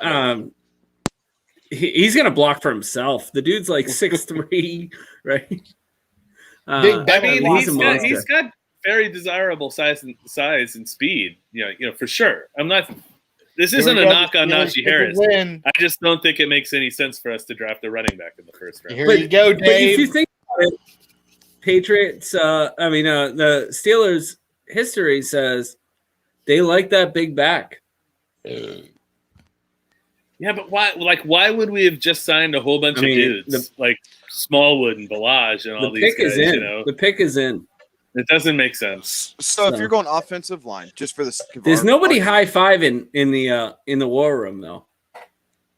They're just doing a couple of fist bumps. No, it's not I haven't seen a picture. It's not one of the fully war vaccinated rooms because they got masks on. Would you rather see Jenkins here or I would definitely love to see out of Jenkins, Donovan, or Humphrey. There it is. It's not going to be Humphrey. It's not. Najee. Pay up! I'm paying, but fuck, man, we're fucked. We're real fucked. This is a bad pick. It's Najee. You know what? I actually don't mind it. I don't mind it. We don't got anybody to block for this guy. Wow. Or much less to keep people off of Ben Roethlisberger. Okay. All right. I've been talking this entire time. Take a look at that. Take a look at the first round. First off, I got another stream to jump on, but before I go, take a look at who has been drafted. Okay, it's been a lot of offensive, really talented guys, right? All weapons. So your defense is dropping, your linemen are dropping. You've got a chance to grab somebody in the second round. So don't go overboard with that. There has been how many wide receivers off the board and quarterbacks and running backs? Yeah. No, more than that. Yeah, I don't know, man. I just think this is a first round draft capital on a running back is foolish. It's dumb. You shouldn't do this. I do think you can get Creed Humphrey still in the second round, though. I do think that's a possibility that you guys will be able to get back in and pick that up. I'd love it. I think that's unlikely at this point, but I'd love to see that happen. We're not getting Tevin Jenkins in the second round, so no. That ship has sailed. Tevin Jenkins is most likely headed to Baltimore at this point. And now, every whatever contract they signed. Sorry about the dogs there. Whatever contract they signed Kalen Balaj to is simply a waste of money. How does he fit now that we have Najee Harris? He doesn't, Mr. Kalen Baggage is a I like it. Bag of I like it from a fantasy point. I get it. We had a room full of dudes, just dudes. But you piece them together, if we had a line in front of them, it would have worked. So Alabama. I feel like Najee's just he's the 1.01 running back from the class. Obviously, we can all agree on that. He could be not generational, but he could be class specific. He could be the dude, man. This guy is a 3-down back. The guy is a workhorse. He's had the workload that Pittsburgh wants. He's faced the best. He's Derrick Henry's little brother. What else could Pittsburgh want? I hate that comp. Offensive lineman. I hate that comp to Derrick Henry. That is, he is not Derrick Henry. Replace Marquise Pouncey would be great. No, cap number. So if you guys don't mind, I'll jump in right before the end of the draft. I'll come back, but I just have to jump on one other stream. Yeah, you're welcome to come on back. All right. All right, I will talk to you guys later. So that's what I'm gonna go with. Thanks, Bob. I definitely don't like that comp. I don't like the Derrick Henry comp because that's the easy comp. All right, Alabama, big running back. All right, I'll talk to you guys in a little bit. All right, thanks. All right.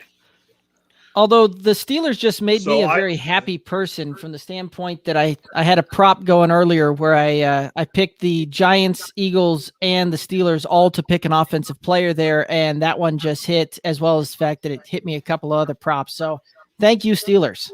Yeah, nice. Cha-ching. That's awesome. So Kalen Ballage's cap number is $900,000 with zero dead money attached. So you can tell him to kick rocks and it doesn't matter.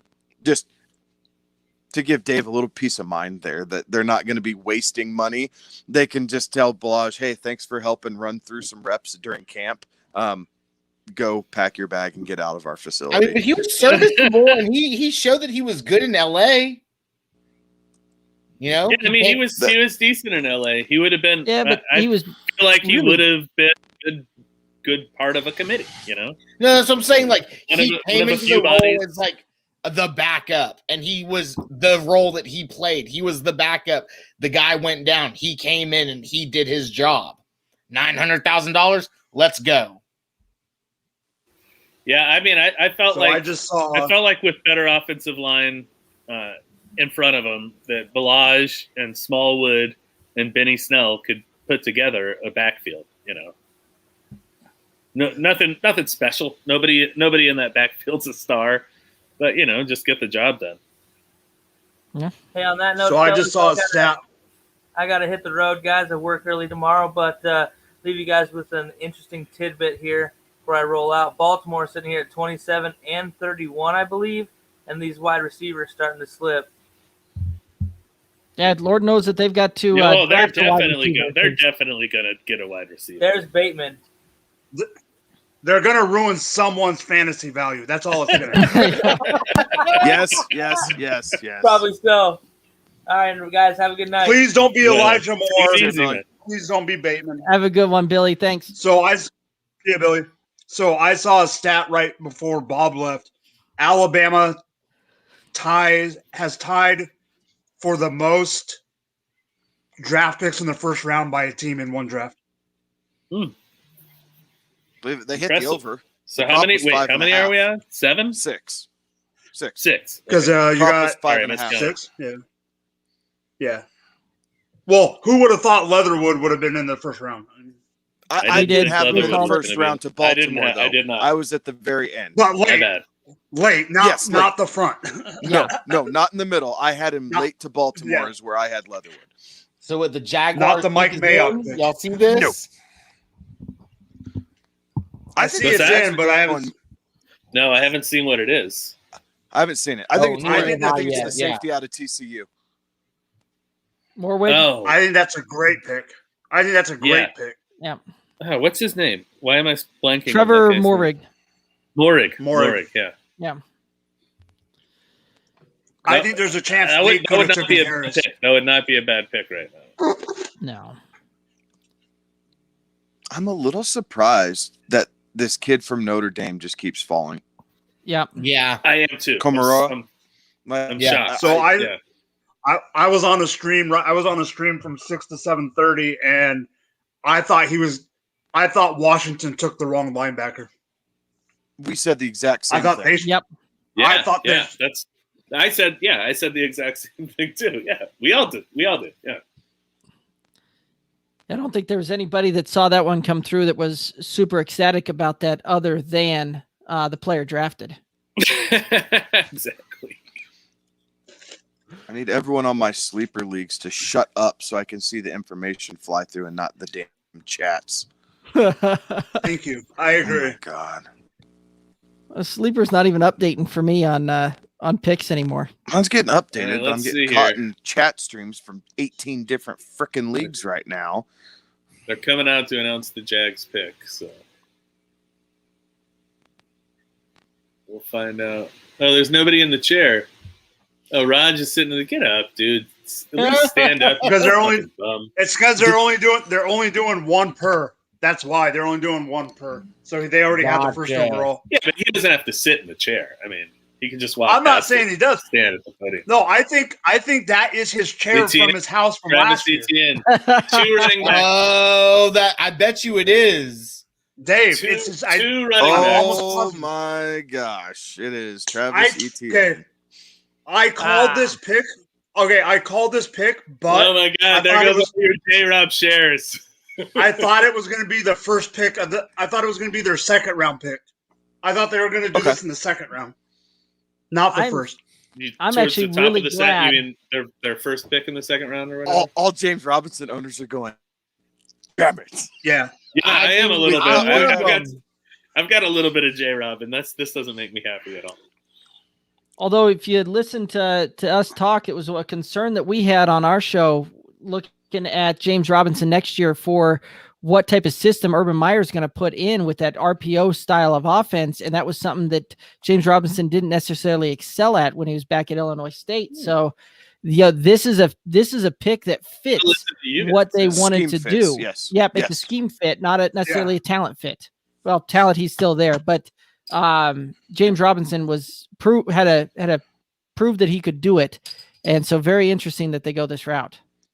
If you're Jacksonville, I'm calling Buffalo right now and saying, "Hey, what do you want for Robinson? Like, we just drafted Etienne, so what do you want for Robinson? He's now a semi-proven commodity, and what can we get?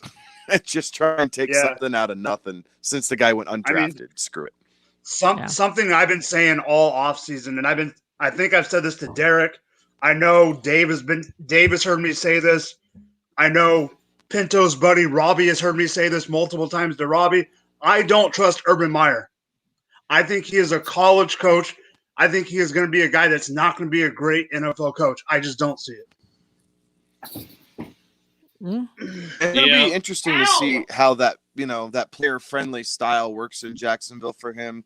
And he's a guy that's never seemed to he's never wanted to be interested for more than 3 years out of whack anyway. So it's only a matter of time before he claims, I want to be with my family, or if he has a health concern or anything like that. Like, it seemed doomed for failure. He was just a hot name to get. What do you think that Cleveland goes with that linebacker out of Notre Dame here? It would be smart. Yeah. It would be smart. Their defense would look good. I mean, their defense would. I mean, what they got? Who else did they get this offseason? Yeah, they got Clowney. They got Johnson from LA. I mean, and they already had Myles Garrett, and they already had some other pieces. Yeah. If they could get it, I mean, let me ask you guys this. I don't know. I'm not super. I mean, Dave might know this more, just being a rival. Could they use the TCU safety? After they drafted Grant Delpit, it doesn't make a lot of sense to me. Yeah, I forgot about Delpit. But I mean, Morig is going to be a good safety for somebody for sure. Yeah. I mean, or do they go wide receiver? God, I feel like they have a ton of wide receivers and they don't even use them. Like, why add another guy to a room you don't use? Because I still think there's a chance that OBJ is not on the team on first day of the season. I'm actually okay with that. Well, if they're moving on from OBJ, then they definitely do want to get a wide receiver somewhere. But I think you'll see OBJ there to we start already the year talked because about the teams are depth going to of want to wide see how he receiver. recovers. Okay. I could see by week 5, 6, 7, then OBJ gets flipped is what I could see happening. But I don't know that teams are going to gamble on him at this point, not seeing how he recovers. Right. Gentlemen, I get that, Kevin. I mean, Gentlemen, it's 10:23 or was 10:23. I'm really big on numbers. I got to roll out right now, guys. Great to be on with you, Mike and Dave. Good old boys, always a pleasure. We'll have to do this again, man. Happy 100th episode, Derek and Kevin, for sure, guys. Great job. Love the stuff. Hey, thanks, man. Yeah, have a good one, Chris. Thanks for stopping by. That's awesome, Chris. Absolute Thanks a pleasure. lot. Later, guys. see you around, Chris. See you, Pinto. So the pick is in. I'm not seeing anything reported yet, so it'll be I haven't interesting seen to see anything come which way across. they go. Oh, here we go. I just got it. Greg Newsome, cornerback out of Northwestern. Okay, they go defense. Yep. I'm okay with this. Oh, Yeah. wow. Okay. I don't hate it. It catches me by surprise a little bit, but I think it was more they felt he was the best guy on their board than attacking the position maybe that they needed most and having to reach, is what it feels like. And I don't know that Newsom's, again, this kid out of Notre Dame's the real deal. There has to be something we're missing, guys. And I don't know what it is. That's why we don't get paid millions of dollars in these draft rooms. But this kid out of Notre Dame is legit. And I hate the Golden Domers. I absolutely can't stand Notre Dame. But this kid's good. Like, really good. And everyone's just passing over him. He was my linebacker, too. He was my number 2. Behind Parsons. Yeah. I studied up on him a little bit, because people were talking about the Steelers might take him at 24, so I wanted to kind of see what I could find out about this guy. And I came away really impressed. I would have been super happy if the Steelers had selected him at 24, I think that would have been a great pick. I might be giving a little bit of information away because Dave is on this stream, but I was going to use him as a target in one of my IDP leagues coming up. And I don't know where he'll end up, but I definitely think he's a good guy to get an IDP. Yeah, I agree. Yeah, especially if it's a deep, you need a deep IDP bench to go along with it. Absolutely. Yeah. Kevin, I'm not going to lie. If he keeps falling down the board, the Broncos are sitting there at number 40, and I would love that pick for them in the second round. Oh, boy. That'd be it would make up for the dog shit pick they had in the first round. Yeah. Okay, so I don't know. You were upset with Sertan? Yeah. I don't know if you guys have heard. So Dave knows him, a buddy of ours from the happy hour chat. It was Nubs. He heard right before I came on here, that one of the reasons they might have drafted Sertan is Green Bay wants Sertan. And if they do the Green Bay deal with Rodgers, Sertan was part of the deal. Yeah, that's what Alex that was saying. Alex was saying that too. Yeah. So that does make sense. And okay, fine. Like if Rodgers comes to be, I can swallow this a little bit. But Mike, I was pissed because I was telling everybody that was on. I wanted Parsons or I wanted Fields. Either way, I wanted the general of that side of the ball. So either you get your middle linebacker and fix a problem that Denver has had for the last decade, or it's your quarterback, because Teddy Bridgewater and Drew Lock are not the freaking answer. Like this is ridiculous. No. Well, then I'll put one step over that. I think that I didn't say this in my last stream, but I think that pick of Sertan was the key of the first round, because when Sertan got picked by them, I think that's what Jerry Jones wanted really, really bad. I think so too. Which made him make the trade, which gave the Eagles Devontae Smith, and then the Giants didn't get Devontae Smith because that's who Giants wanted. So then the Giants traded out, and then I haven't said this to you guys, but then the Giants made the wrong move at 20. Absolutely, they did. There's a terrible pick at 20. It's a terrible pick at 20. So I was actually on. I think he was on your guys' show earlier. I was actually on the air with G-Man Jay when that pick came through. Yep, he was here earlier. Okay, you should have seen his face when they took Tony. No, I can just imagine he was. I bet he it was the here same when as mine when the Broncos took I'm Sertan. sure it was. Yes, he was very upset, and let's just say, I'm not even exaggerating when I said this. He grabbed his Bible off his bookshelf and said, "I am going to go now." So I need to get right with Jesus because this ain't going to be good. Oh man. Yeah, no, he was on here when the Giants traded out of that, and he was in disbelief that Gettleman actually traded back. Yeah, and he was so stoked. I can just imagine what his reaction was when it was. Oh yeah, when it was called out for Tony. Oh, we got Josh coming back in. Hey, what's up, guys? Hey, Josh, welcome back. Yeah, What's going on? What's up, Josh? What's going on, Josh? Hey, what's going up, man? on? Hey, let's not make any trade deals now, but let's hit each other up after this. I'm going to hold with you guys through this Ravens pick, but then I got to jump off for a bit. Fair enough. So, All right, So Josh, no Josh, now that you're back, how do you feel about the Bears making Yo, the man, move? I'm so pumped. Like, do my eyes look tired? Like, because they might be a little swollen, man. I'm still trying to think, like, if it really happened or not. Yeah, I'm so happy. I think that worked out. We liked what the Giants it. got in the initial trade, not their pick, but just the Not their pick. conversation. But You know the what's fact funny? that you guys got Fields, spot on. Yeah, you know something that's funny is I actually thought the Bears would do a Bears thing and take Tony if we kept our 20th pick.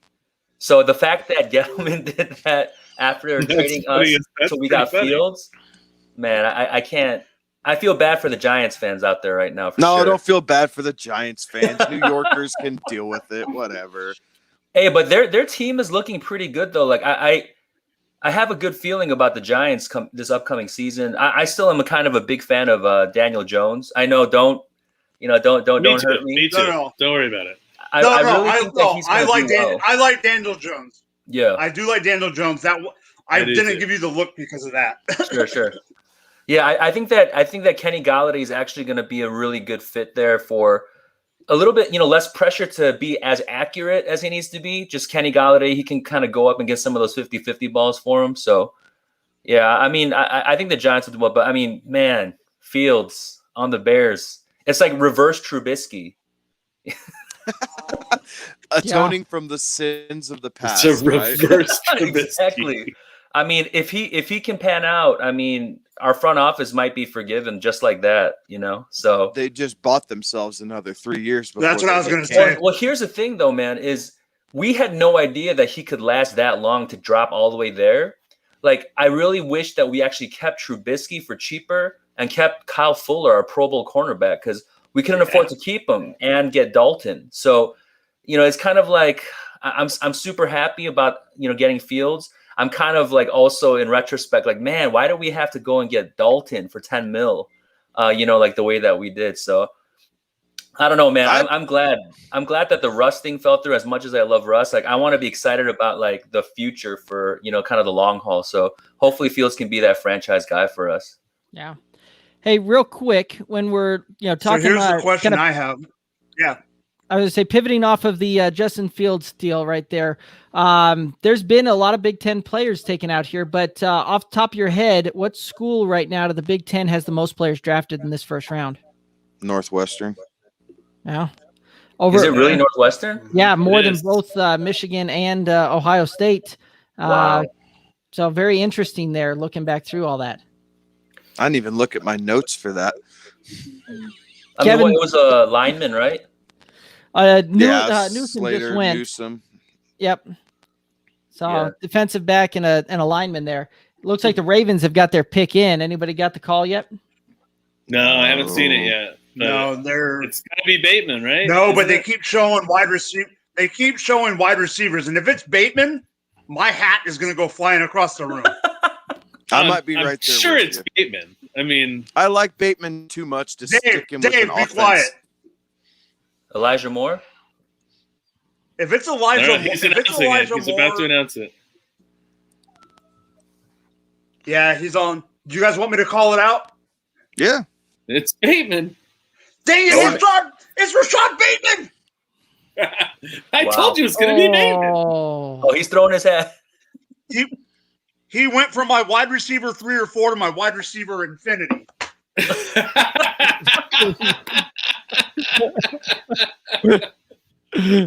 I agree. He just went in dynasty rookie drafts. He just went from a guy that you would take in the first round to a guy that I might look at in the 4th because of this offense.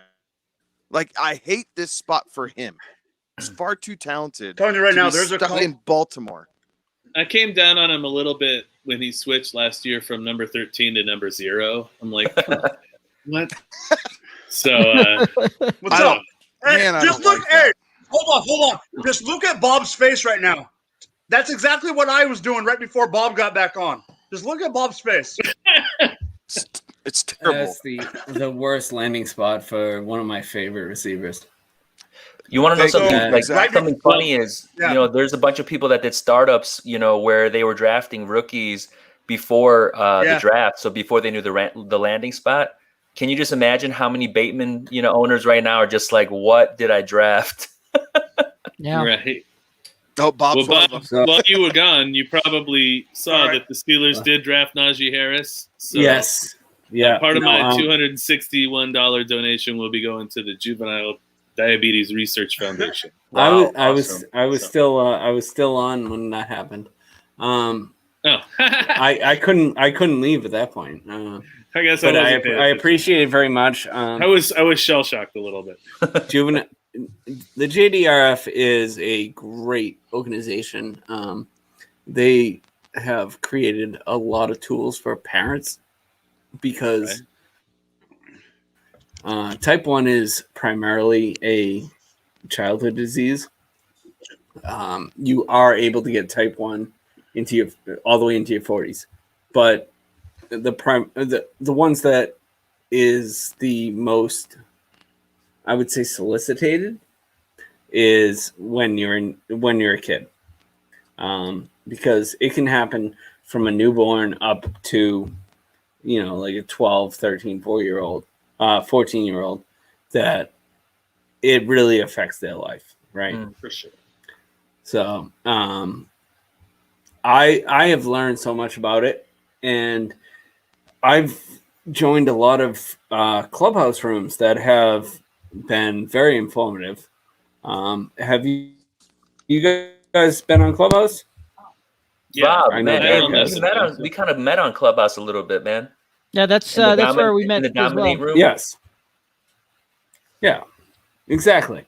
So Club tool for parents of diabetes. So not to derail what we're doing here, but just putting out what I do.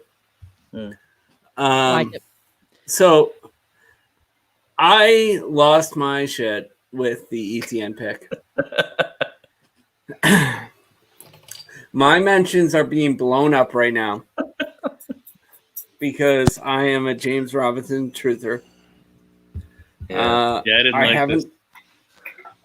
John Bosch just sent me a text. I'm not responding yet.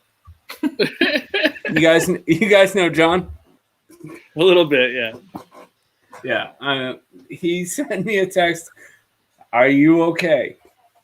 I said, nope. Because I have bought him everywhere because I thought they would move forward with him only. Yeah. ETN and Robinson. I mean, they can coexist. They could. It could be a James White, James White, LeGarrette Blount situation. Yeah. But I think that ETN has the ability to gain the weight to take over the second and third role. That's my opinion. It shows that the pick is in for the Saints. Anybody got some thoughts as to where the Saints are going here? The Saints are going Peyton Turner. I just put in the group chat. I think it's going to be the TCU safety. Man, they're gonna shock everybody and take Davis Mills, the quarterback from Stanford. If they take a quarterback, it's Trask. You think? No, they're not going there, are they? No, I don't think so. I'm just messing around. I don't think they're going there. All I'm saying is, if they take a quarterback, it's not going to be Davis Mills. It would be Trask. Let me see who I had. All right. Well, I mean, I think that they might go Davis cornerback Mills over Trask in my Creed Humphrey. I was thinking. I originally, when we were mocking this thing out, I had them taking cornerbacks as well. But who you thinking? Maybe like an Asante Samuel? Yeah, he's gone. One of the guys I had was Asante Samuel as a possibility. Asante Samuel's gone, isn't he? No. Oh, okay.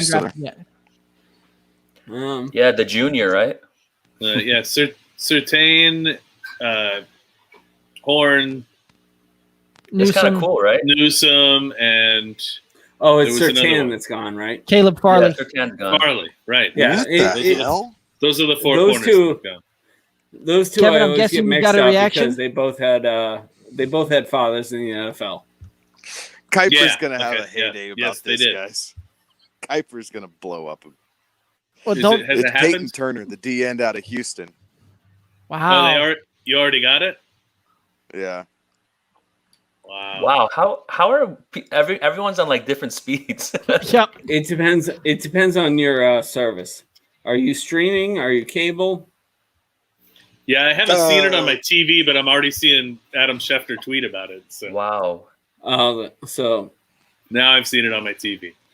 Yeah, me too. So you're on cable, and now Hey, this pick reminds me of like the Raiders when they who'd they pick up? McClellan? Yeah. Like someone kind of unexpected. Is that the? No, that's not the name. It's what's his name? Oh, Farrell. Yeah, Cleveland Farrell. It's like Cleveland Farrell or something. Yeah, Cleveland Farrell. That's what it was. Yeah. All right. Yeah, defensive tackle out of Clemson that crapped the bed. Here's one that nobody can predict: is the Packers. So are they taking a quarterback? They're going quarterback. Yeah, they're going to go with Davis Mills from Stanford. No, I'm just. They went quarterback last year in the first round. Yeah, so they're probably taking the running back because So they take Asante Samuel here. Elijah Moore. They're not going to take a skill position player because they hate Aaron Rodgers. I would have bet the farm that they would not have taken a quarterback last year. So yeah, me too. For them to make any pick, and the pick's already in. Yeah. They're probably gonna go more here, I think. But who's gonna be the QB if the Aaron Rodgers stuff is for real? From everything I've read, they're happy with Jordan Love in practice and what they've seen on there. They're willing to see what happens if Rodgers isn't there with Love. From everything I've read and seen. Interesting. So following the money, they paid Aaron Jones, right? They are going to find a way to get Aaron back for one more year. They're going to make another run at it, and add Devontae Adams, and add somebody. I mean, you don't pay Aaron Jones if you're going to add if you're going to have your quarterback be Jordan Love. I mean, they might go line here. Yeah, they did. They did have a couple linemen leave. Yep, I like that. Tevin Jenkins is still out there, and I like. Yeah, him I can't believe Jenkins is still out there. But I mean, is Radin still out there? Dylan Radins from North Dakota State. I think that's the guy that a lot of people have. So so NFL Network's highlighting the fact that Aaron Jones just signed a 4-year contract.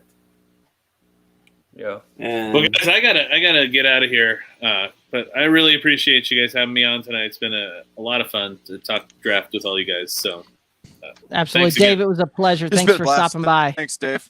Of course, Later, Dave. Nice to meet you, man. See you tomorrow. See you tomorrow, Dave. Hey, will do. Dave, thank you very much for thinking about the JDRF.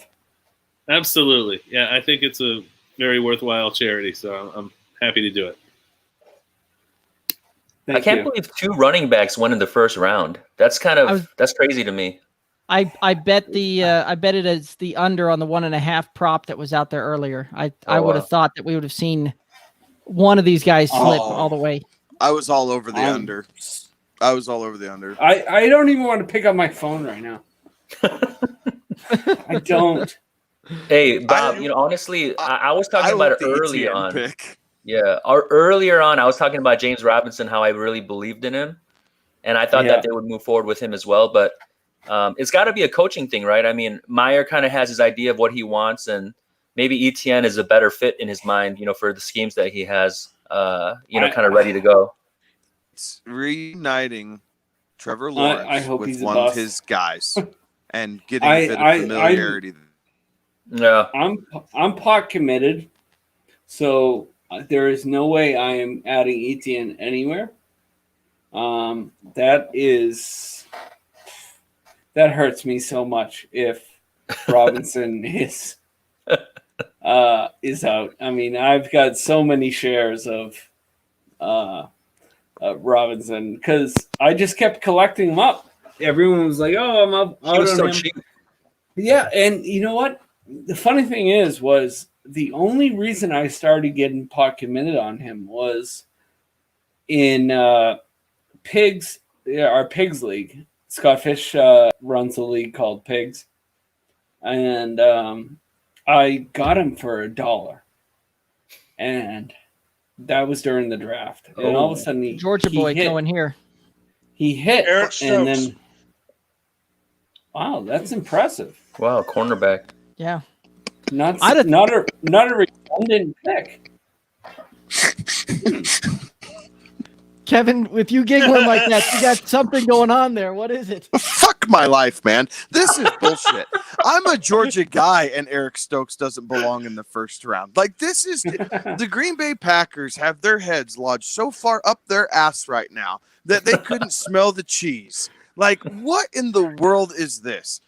Eric Stokes, while a ball hawk cornerback, is not fast enough. He is not a fast corner. He is an instinct guy. He will gamble. He is going to get riddled with penalties, and he is going to get absolutely torched by deep balls. That's been his entire career at Georgia. Either he picks it off or he allows a touchdown. Every single Georgia game, it's just a matter of time of which Eric Stokes you get. Like, I hate this pick. And I hate it because the Packers needed a corner, and I was resting on the fact that the Broncos might atone for picking Patrick Surtain, and fuck my life. This is terrible. Just imagine if they'd taken Asante Samuel, who I think is actually a much better prospect here at the cornerback, and what that really would have looked like, because they've got that great corner already. So I don't know. It'll be interesting to see how this thing plays out. So after the draft here, but did you see what Urban Meyer just came out with? We're going to using use his Travis Etienne as a third Etienne down? as a third round back or a third down back. Why are you drafting a third down back in the first round? Right.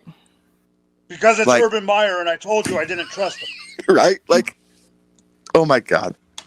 And they'll have Tim Tebow at tight end, so there's that. Tim Tebow looks like he's bigger than his playing days. Honestly, like he's doing that keto thing. He's staying real fit. I'm gonna see if Bosch will jump in. Yeah. Yeah. Okay, who do you guys think the Bills are taking? I mean, there's a lot of offensive linemen that are left that could help them out. Yeah, I would have thought the Bills would have been the dark horse to take the other running back in this one, but you guys think Zach Moss is kind of done? I still think he's gonna do well, or he has more of a chance than Singletary this upcoming season. I think you'll see Zach. Yeah, and I think what you'll see is a true timeshare. We'll see Zach Moss, red zone type of back, and you'll see Devin Singletary 20-20 type of thing, and both of them are absolutely not worth rostering for fantasy. The problem is Allen runs too much for Singletary to be relevant, and then you're gambling on 5 yards and in for Zach Moss. So fantasy-wise, that's the problem. My problem with Moss. No, my only problem with Moss is exactly what you were alluding to, Kevin, is the fact that Singletary from 20-20, Singletary doesn't do enough because of Allen. But inside the 5, Allen steals it away from Moss. So unless you have a true back, like if Harris would have fallen here, that would have been a perfect back, because then you could have given him the ball inside the 5 and not Josh Allen. I think of Zach Moss like a poor man's Jonathan Stewart. Cam Newton first came out and was with Carolina, and you saw Cam running all over the place, and you saw Jonathan Stewart numbers just kind of fall off a cliff. That's true. I think that Allen's doing the same thing in Buffalo, and he's dynamic and young enough that he hasn't had the injury scare yet, so no one's clamoring for Josh Allen. Stay in the pocket, throw the ball. They're all excited because they made the playoffs. Like, Buffalo's just jumping for joy because they made the playoffs. They got to be careful, but I don't love either one of the running back for fantasy purposes because of Josh Allen. Yeah, I wonder if they limit him a little bit, because he does run it quite a lot, and I wonder if they're going to start kind of trying to safeguard him to avoid any injuries. But that's just how he plays. That's what got them to where they got, so it's kind of hard to. A lot of those weren't designed. Right. It might not call design plays, right, where he bootleg out and scampers 6 or 7 or whatever, but some of what made Josh Allen so fun to watch, right, is okay, this went to crap. Diggs is covered for, one of only 3 times a game where he didn't find Diggs, it felt like. And all right, I'm going to scamper. I'm going to gain 15 yards here and call it good. I'm going to jump in and say Patrick Fairmouth. Okay, the tight end out of. Wow, you think they're going to take tight end here? I don't mind that pick. I like the position. The pick is in. Yeah, I see the pick is in. I don't like it from one of the props that I made, but I could see the fit being there. I think all the cornerbacks I thought that the Bills might take. The other thing is defense. Out. I mean, but if they go offense, it's Fairmouth. So not a Knox guy, huh? No. I don't think the Bills are a Knox guy. What about the linebacker from Notre Dame? Yeah, I mean that would be another really good pick there, and it fits kind of what the Bills typically see themselves as an organization, kind of that defensive build, and would definitely be a good pickup there. But it'll be interesting. He's kind of a steal at this point, right? I mean, yeah, a lot of people I expect think him to so. go earlier. I think he is. I think he's a great linebacker. Yeah, I think I mean, I would've Ojulari tried corner, would be but, another man. good type of pickup here. Yeah, I mean, Derek knows I can't. Are gone. So yeah, I can't stand the Raiders, but I really thought the Raiders should have picked him. Whoa, I like this.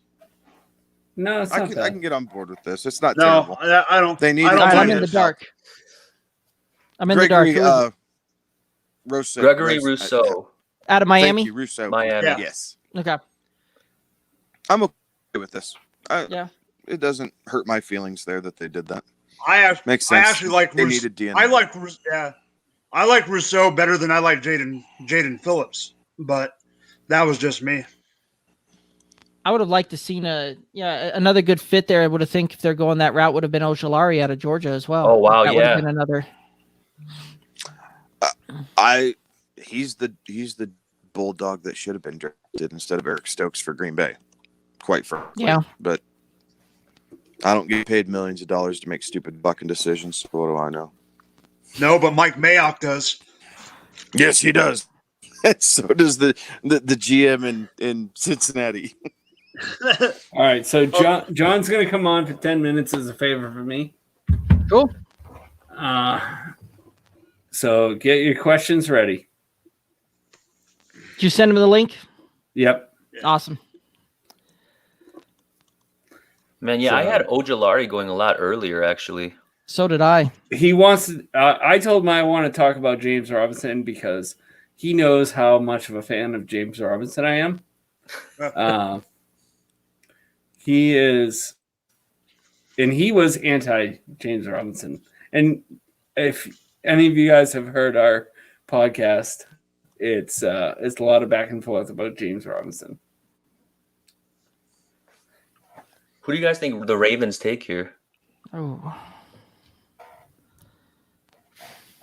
Probably defense now, right? I'd go Jenkins. He's fallen this far. Yes. You know you need the tackle because you just lost Orlando Brown Jr. to the Chiefs, or they traded him. Not necessarily lost, but you traded him. Like, No. I'd throw Jenkins in there. You need a tackle to help recover some of the depth. Yeah. Man, I feel like a Ravens pick is a defense, though, after going with a wide receiver. It could be. I like Jenkins a lot, though. Yeah, and especially after he's got losing Brown. Big, strong, big, strong hands. He's that mauler type. I don't know that he's as good as Orlando Brown was coming out, but I do think that he's a guy that they can work with and develop. My only fear is he doesn't have the lateral quickness to kind of help out with Lamar Jackson going, all Lamar Jackson like and running all over the field. He said he's have you seen his profile picture? Tevin Jenkins looks like just the nicest guy, the nicest kid. But he's 6'6", 317. Yeah, he's a big man. Wow. Yeah.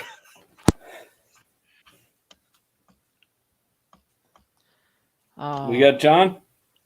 No, haven't seen him yet. As soon as he shows up, I'll pop him in here. All right, he's on his way. So we've got the Ravens here. We're and we're kind of split there on that one. But then the Tampa Bay Buccaneers are right behind them with that last pick in the first round. Let's start looking there. What do you guys think on that one?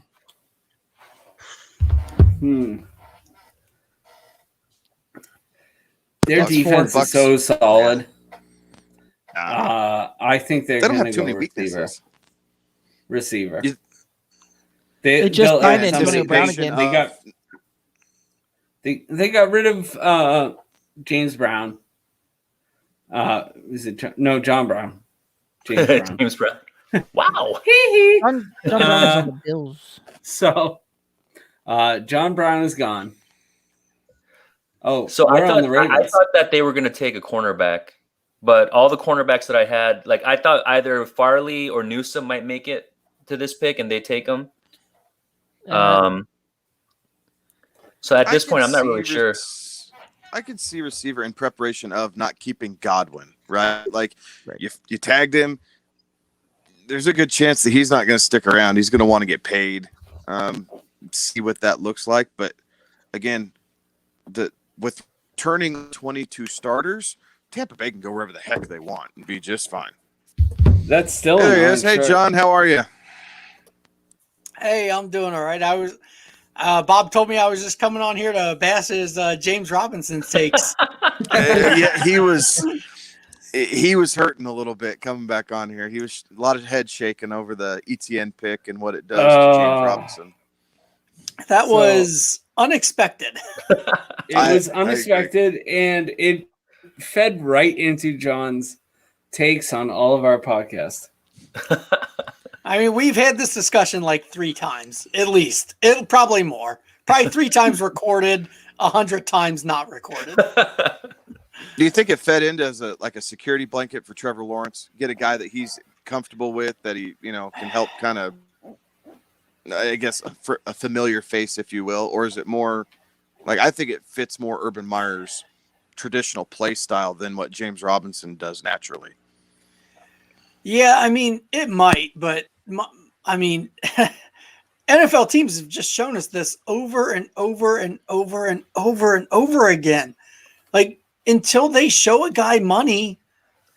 Like, it's what the NFL deals in. If they don't show a running back money, they're just not trustworthy. Like, it costs Jacksonville nothing to move on from James Robinson, who they really shouldn't move on from. I will agree with Bob. Like, they should just stick with James Robinson. That's the right move. He was a plenty productive running back. You don't need to waste this capital. But for some reason, NFL teams just don't operate that way. They just don't. I mean, like, if they don't invest in a guy, then they just don't fucking care about him. I mean, they make it real clear. Until they show a guy money, they just don't care about him. I can't believe that Jacksonville, I felt bad for Bob when they took Eddie in. I mean, like, I really did not. I didn't. You did not hesitate. You did not hesitate to tweet me right away. Oh, no. I did not hesitate to tweet you right away. No. I definitely, but I still felt bad for you. But I mean, at the same, like, NFL teams just operate different than what we all think they should do. So I will always say, look, what I think a team should do doesn't matter. It really doesn't matter. What I think I should do is listen to the NFL teams. They make it so clear what they value. And in this case, look, the Jags just spent a first-round draft pick on Travis Etienne. He is not coming in there to compete with James Robinson and whoever the other running back is. They've got somebody else who, they're like, oh, these guys are, I think they can all be like, a mix. No. You spend that much draft capital, you're doing it for a reason. Like, Etienne's the guy.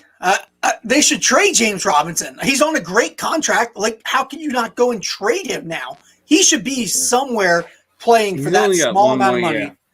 Yeah, but still, like, any NFL team should welcome that productivity for that price. Like, that makes so much sense. We were just talking about the Bills. I mean, what if he went to the Bills? That would he's be only 22, John. I understand that, but they have no reason. I mean, they should trade him because like they should get good value back for him, but they won't because they have no reason to because he doesn't cost them anything. So they'll be like, you can just sit and rot on our bench, and we just won't pay you anything. Like it's not NFL teams just treat the running back position in such a weird way compared to what we all think they should do. John, did you see that Urban Meyer has already said he wants to use ETN as a third down back? I saw that quote immediately, and that's what I was referencing was the we have James Robinson, and that's what I can't remember whoever the other one was, whoever he quoted in that, and that's just total. Okay, so what that is we don't want to piss you off, James Robinson. So we're saying like we don't want you to be actively like not showing up. We love that you're going to show up, and we're not going to pay you any money. We really like that security blanket. We also want to push Etienne a little bit. I mean, like there's that quote is just totally meaningless. Etienne's the guy. Like, I mean, it's just what is Urban Meyer supposed to say? Well, yeah, Etienne's the guy, and the other backs on our roster just don't even matter anymore. Like they might as well not show up. Yeah, but it's just exactly it's so ridiculous. John's been waiting for this. What was Jason that, Bob? Owe is the pick. Yep, Jason Owe. Okay, yeah, that's good pick for them. I could see that definitely fits kind of what their makeup is as an organization. Oh wow, the Bucks! It says the pick is already in. Yeah, they were tired of waiting for everybody else. Well, they're all old. They're like, we got to go to bed. They're like, we got to get Tom Brady down. They're to like bed, John and I. We're old. Yeah. Hey, isn't Asante Samuel still on the board? Tom Brady's like, this is like 4 hours past my Samuel's bedtime, folks. I agree. I wouldn't be surprised if they go Asante Samuel here. I'd be okay with that. Yeah. So yeah, as soon as that pick hit, I looked at my phone and I said, I do not want to look at any of these messages. I do not want to look at any of these texts. Yeah. And of course, it says John Bosch all of those. You knew it was coming. You knew it was coming, Bob. I mean, this is the guy that we have discussed over and over and over, and this is why I hate running back. You make fun of me constantly for just saying get rid of every running back as soon as the season's over. This is why. There is no reason for them to have drafted to replace James Robinson. Absolutely no reason. It's so stupid. But they did. I'm thinking they go. I'm thinking Tampa Bay goes, but O-line right here. O-line. O-line. The guy at OSU, Tevin. Tom has some say in this. I would not be surprised if it's a wide receiver. Then it has to be more than right. They're bringing back. They're bringing back now. There's no way they go wide receiver. They're bringing back Antonio He's Brown, announcing right? it right now. I don't. Their I entire don't. receiver I'm core not is saying back, they don't. Yeah, they've got everybody back. What? They were the only Defense. They went edge. Yeah. Or outside linebacker, right? Yeah, that makes sense. I mean, linebacker. that offensive unit is set. They're ready to go. Wow. Yeah, Can we get the name on the pick? They're gonna repeat.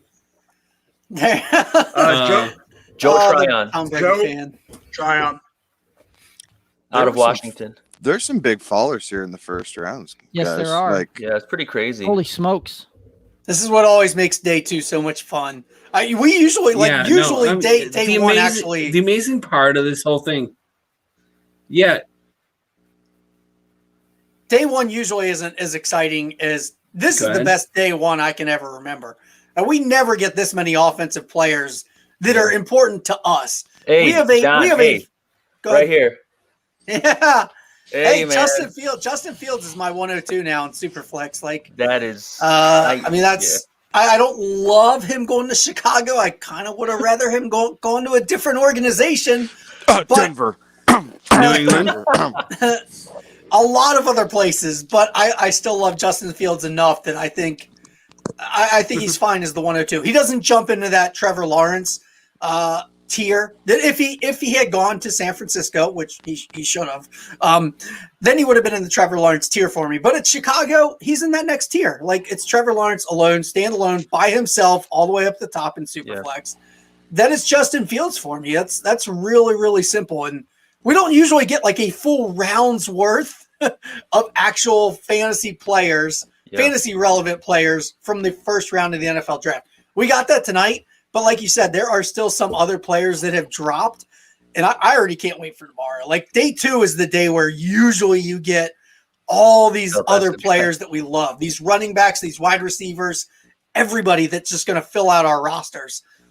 Which they're all going to be second rounders now.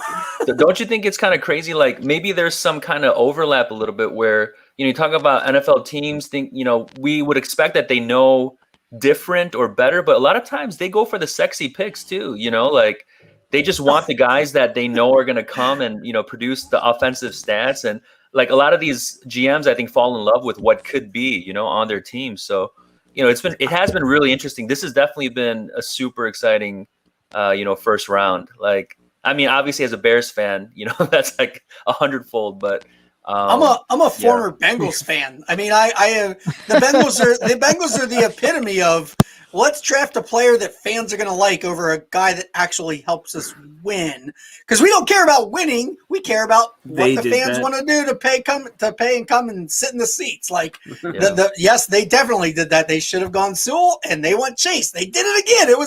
It's 100% predictable. Like they're so dumb, but not every organization is that way. What do you think if Tevin Jenkins falls to number 38? I mean, he's still on the board. That's not that far of a fall. Yeah. They could pick up an impactful offensive lineman right there early in the second. Yeah. I think they could have gone Sewell and then him. like they have Joe Burrow. Like literally just take everything you can to protect this precious asset. And he can throw the ball to T. Higgins and Tyler Boyd. Like, that's still going to be good enough. They're the Bengals. That's what you expect. I like Chase. He's my wide receiver 1 in this rookie class. Don't get me wrong. But like from an NFL standpoint, you just throw up your hands and be like, yeah, they did it again. John knows my tweet about that. It's, you can't change your Bengals stripes. Yep, you can't. And they won't. They never will. And there's so many teams. It's just the more you follow the NFL, the more predictable it gets. This is what certain NFL teams just do this. The Packers, they're never going to fucking help Aaron Rodgers. They just don't care. They straight up don't care. They're like, hey, I'm really upset with you, and I'm the best quarterback you ever had. Maybe better than Brett Favre. I don't, whatever. Like, but in his mind, he's the best quarterback they've ever had.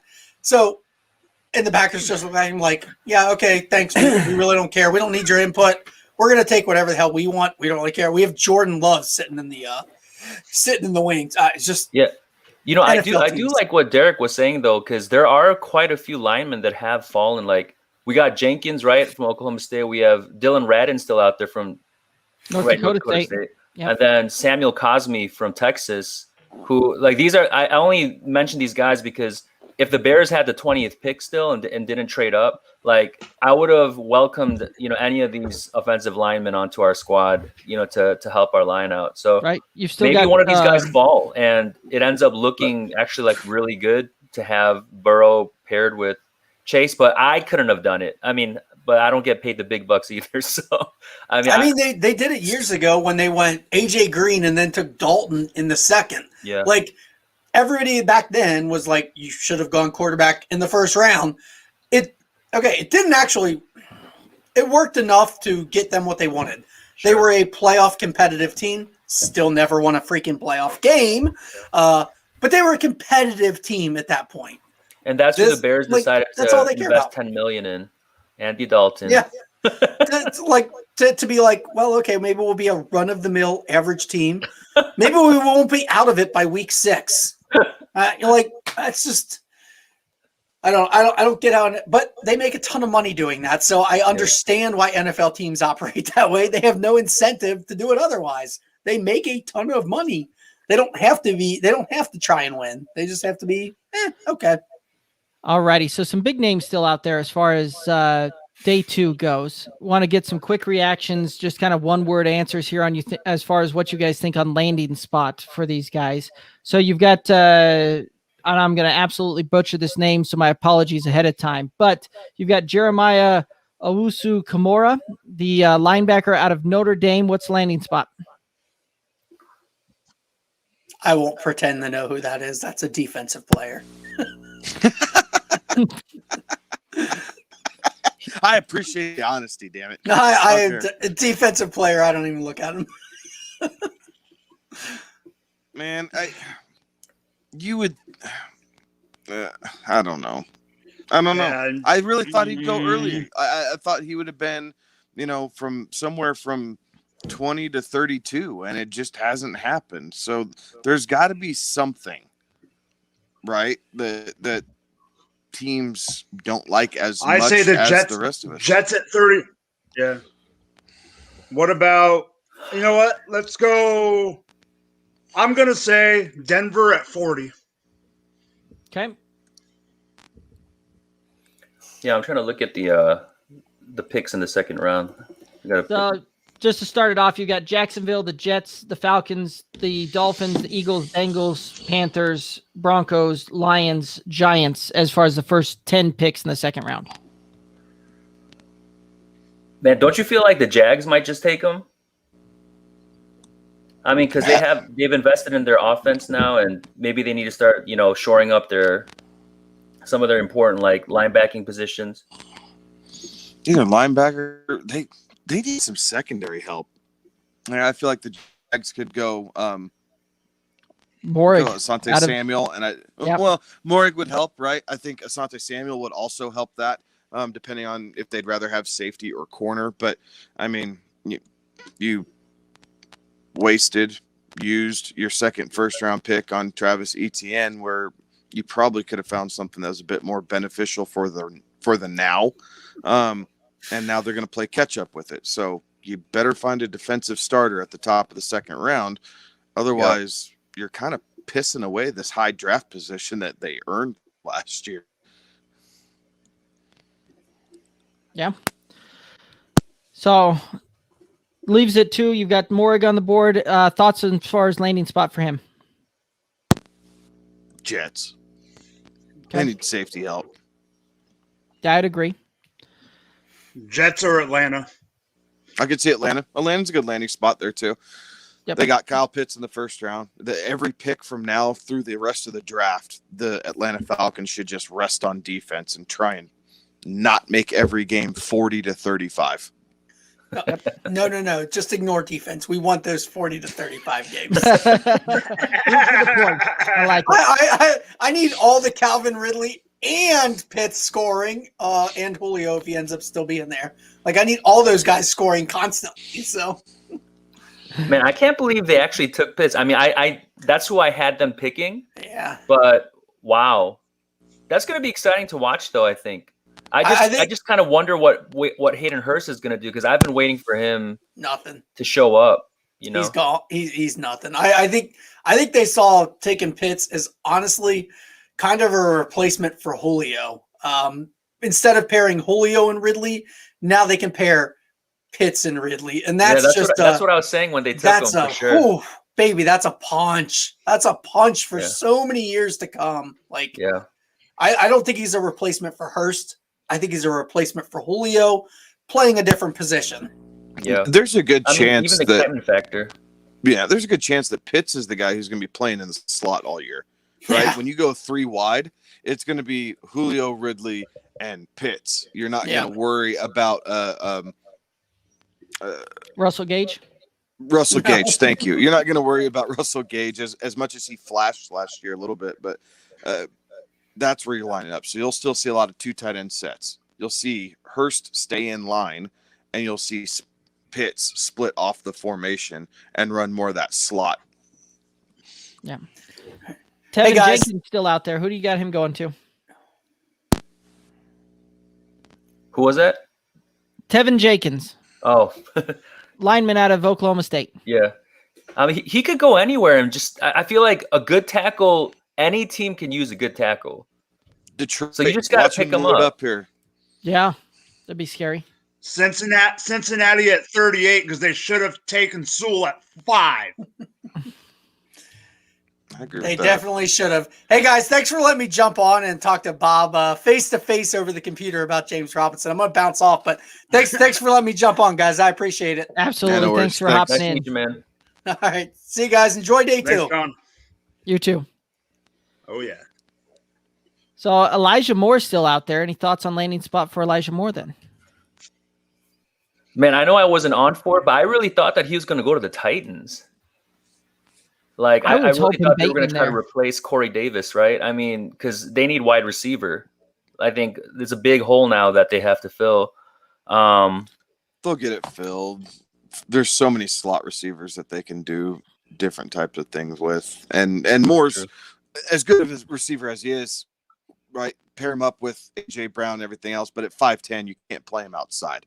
Like, at least with Bateman being 6'1", you could go and stretch the field that way. But Moore fits that traditional slot role, which will work.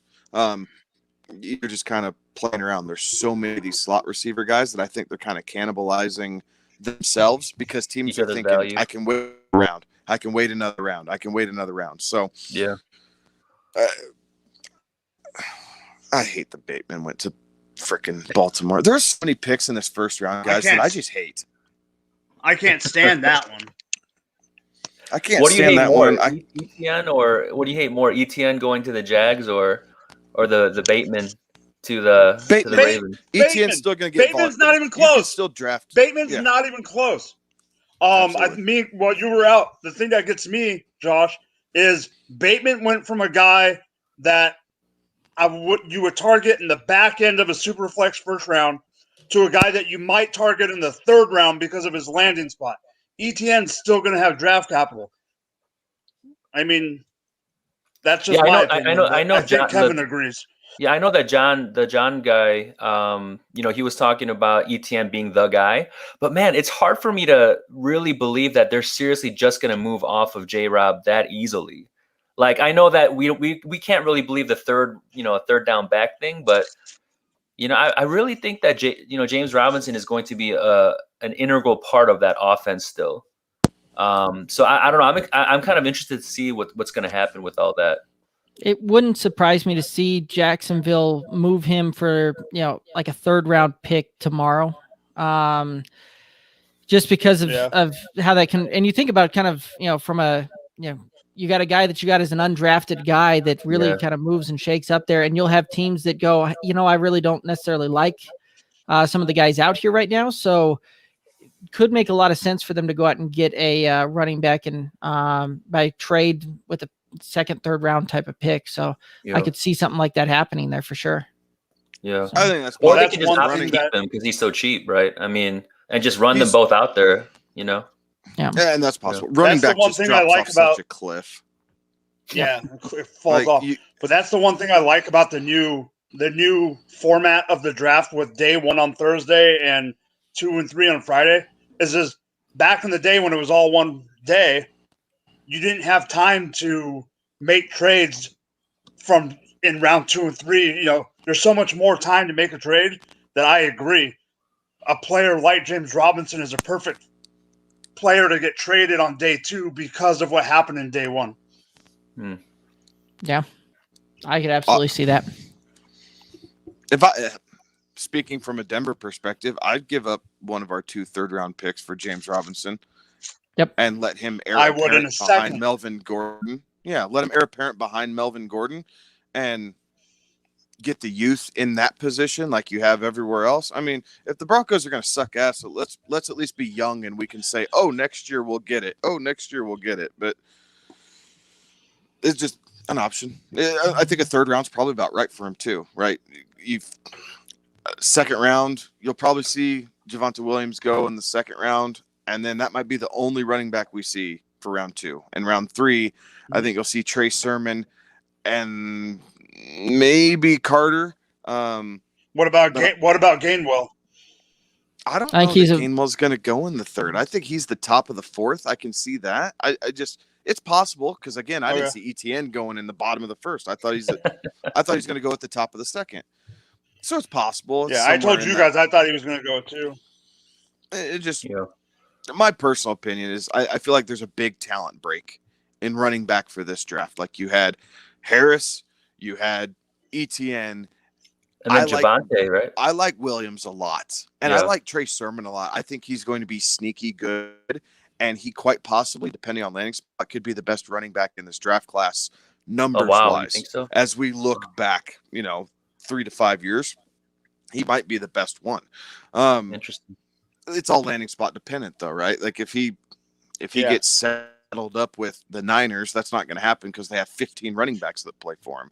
Yeah. But if he goes to Seattle and DJ Dallas, I'm not a believer in. Rashard Penny, let's see if he can come back from injury. Chris Carson's going to get hurt, and oh, by the way, he just fumbled again while I was talking about him. So. Hey, come on, man. That's not fair, man. If you look at the whole, his whole work, fumbling isn't really that big of an issue. It was just a little short phase that he went through with the fumbles, I think. I'm sorry, I like just did it again. What? I'm messing with you. I'm messing with you. But so that's possible. But like I said, I just think running back drastically falls off after that. I know Mike's got his guy, and honestly, I haven't done much research on him, Mike. Like I'll have to go back tonight or tomorrow before the draft starts back up and kind of look into him a little bit because I hadn't paid much attention there. No, he's not my Go ahead, Derek. No, I was just gonna say before we get going into Gainwell, question on Gainwell here. Is this one of those that people are high on Kenneth Gainwell because of the system that comes out with Memphis, and Memphis having produced some pretty fantasy relevant backs here over the last couple of years in the draft? And you had Darrell Henderson, while not necessarily blowing the socks off of anybody, was very relevant there for about a half of a season.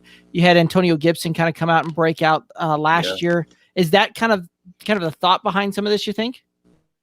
So I've for going for 2, I did a player profile on him, and what I found, and you're on the right track. What I found, what a lot of people are doing, is they're putting him on the people that are putting him on that pedestal are partly putting him on that pedestal knowing that he was the reason that Gibson was not the starter. He was the one keeping Gibson from being the starter, and having Gibson line up at wide receiver a lot was because Gainwell was the starter. So a lot of people think, well, if Gainwell was that good and kept Gibson off the board and Gibson became who he is, that Gainwell is going to be like, this type of guy. The thing that I like about Gainwell the most is his route running. He can split out into the slot. He can be that running back in the new offense of the NFL and move out wide. But I like him, and I think he'll be I thought he would be a day 2 guy, but I'm with Kevin and Derek. I think Javonte Williams is going to be I think Javonte Williams is by far is the tier 2 by himself. Yeah, it'll be interesting to see where Javonte goes. I think actually when I see him run, he kind of reminds me of Chris Carson a little bit. Just he looks like real violent when he runs, and he never wants to, give up. If he can get another inch, like he's going to put his head down and just try to barrel you over and keep going for it. So I think like if you can get into a good system, I mean, and that's kind of what it is, right? I mean, like even someone like J.K. Dobbins last year coming onto the Ravens, like that was like the dream scenario if it wasn't for Gus Bus, right behind him, and Ingram taking a lot of the carries and things like that. If someone like Dobbins goes to a different team, I might not be as high on him in terms of like just system of play. So I mean, I'm really interested to see where all these RBs fall. I'm still shocked though that Etienne and I mean Najee, I know everyone was saying the Steelers, but I thought that was more like a fantasy football kind of proponents, like they want to get a running back with RB1 potential, and that Najee is a perfect fit for the Steelers. But yeah, Etienne going where he did was definitely surprising. But yeah, I think it's those two and then Javonte. I think those 3 are kind of the consensus, right? Like 1, 2, and 3. So it'll be interesting to see. Yeah. I like it. Well, guys, I do believe that's going to take us down to about the end of this thing. Any final thoughts for the listeners out there? I'll just start by saying, thanks again, Derek and, Kevin and the good old boys. live stream for having me on. It was a lot of fun, and I wish I had been on when the Fields, thing went down, because you probably would have seen me jumping up and down, going crazy. But yeah, I mean, I'm on Twitter at JBChoKnows, and I just like to dish out advice, but also just help people out. If they need to talk about anything, I'm always there. So thanks for having me on. Appreciate it. I'm glad someone's leaving this thing happy, because I'm still pissed off about the Broncos. But you know what? Yeah. Hey, do you not believe in Locke? Do you not believe in Locke? Because I really thought that maybe this is the season that Locke really takes a step forward. So it seems like that's what the Broncos believe, at least by the way that they drafted. Not the fact that they went out and acquired Bridgewater. No. Yeah, so I figured Bridgewater was like the safety net. Yeah. No. I don't love Drew Lock. I really like Justin Fields. I thought he was clearly the second best quarterback in this draft class. I think the Jets completely screwed the pooch by taking Zach Wilson. I'm not a believer in Trey Lance. Like, it was clearly Fields and then it's clearly Lawrence and then Fields. Like, clearly to me. So that's part of what I'm hung up on. Like, you've been struggling at quarterback since Peyton Manning left town. You have this not once in a million shot, but this doesn't come around very often, right? Where you can have the second best quarterback in this draft class, at least in my opinion, fall to you at 10, and then you go take a cornerback. All this could wash out if they take Rodgers. If they find a way to trade for Rodgers, okay, fine, I'll take a step back and analyze that. But for what this is, and what it is they passed on Justin Fields for Patrick Surtain. I don't like that. I don't like it one bit. Yeah, that's hard to swallow. Okay. Yeah, I just wanted to know, man, because I know you're speaking passionately about your Broncos, so wanted to see from your perspective. Appreciate it. Yeah, no worries, buddy. Mike, any final thoughts out there for the listeners? Yeah, first thing I want to say is I love the fact that I can sit here and talk about the draft objectively, because I don't have a pick in the first round. So I don't have to worry about it. I don't have to worry about getting disappointed. I don't have to worry about taking a quarterback, I mean, for gosh sakes, we probably would have taken Kadarius Toney if he was there at 31, and I would have been upset about that. But no, all I really need to say is I appreciate it, Derek and Kevin inviting me on. I was gung-ho about it. You can find me at Drop the Mic FF. Derek knows you can find me at on the Sports Me app. I'm always there talking and bantering back and forth, and I just appreciate it and wait for day 2. Absolutely. And if you guys haven't had a chance to download that Sports Me app, make sure that you do. It is a ton of fun. Link to it is down in the show notes on this one. So hit it up. We have a massive battle going on over there. Jeff was on earlier, talking about Sports Me and letting know some of we had some A-listers on there. Some former professional athletes hopping on there and giving some takes on that one. So that was awesome. But guys, I want to thank everybody for coming on and really helping make this 100th episode a blast. We crossed kind of that milestone tonight with this one, hit that 100 episode mark. So appreciate absolutely everyone coming on and really making this one special for us. So thank you very much. And thank you too for both of you guys. I know it's late out there and sticking through this thing. So thank you very much. Kevin, any final thoughts out there for the listeners? No, it really, Derek, it's just echoing what you just said. Thank you to Mike. Thank you, Joshua. Thank you, really, everybody. Bob and Pinto and Billy and Ryan and just everybody who took the time to step up and help us out and do this thing for the first round. It was so much fun being able to get just a panel consensus, right? And banter back and forth or see that we're all on the same page and all that stuff. It was so much fun. So thank you guys for freeing up your schedules and spending your evening with us. Absolutely. Well, guys, I do believe that that's going to take us down to the end of it. Thank you again to all of the guests coming on and giving their picks and really making this one a special one. Thank you to everybody that tuned in and watched this one. And if you're still with us, thank you very much for taking it all the way down with us. We appreciate y'all. Thank you very much. For Kevin and Alex, I'm Derek. Make sure you hit us up on our socials, Twitter, Instagram, Facebook at Good Old Boys FF. We got the Twitch at Good Old Boys FF 2 and the YouTube channel, the website, goodoldboysff.com. Have a good one. Be safe.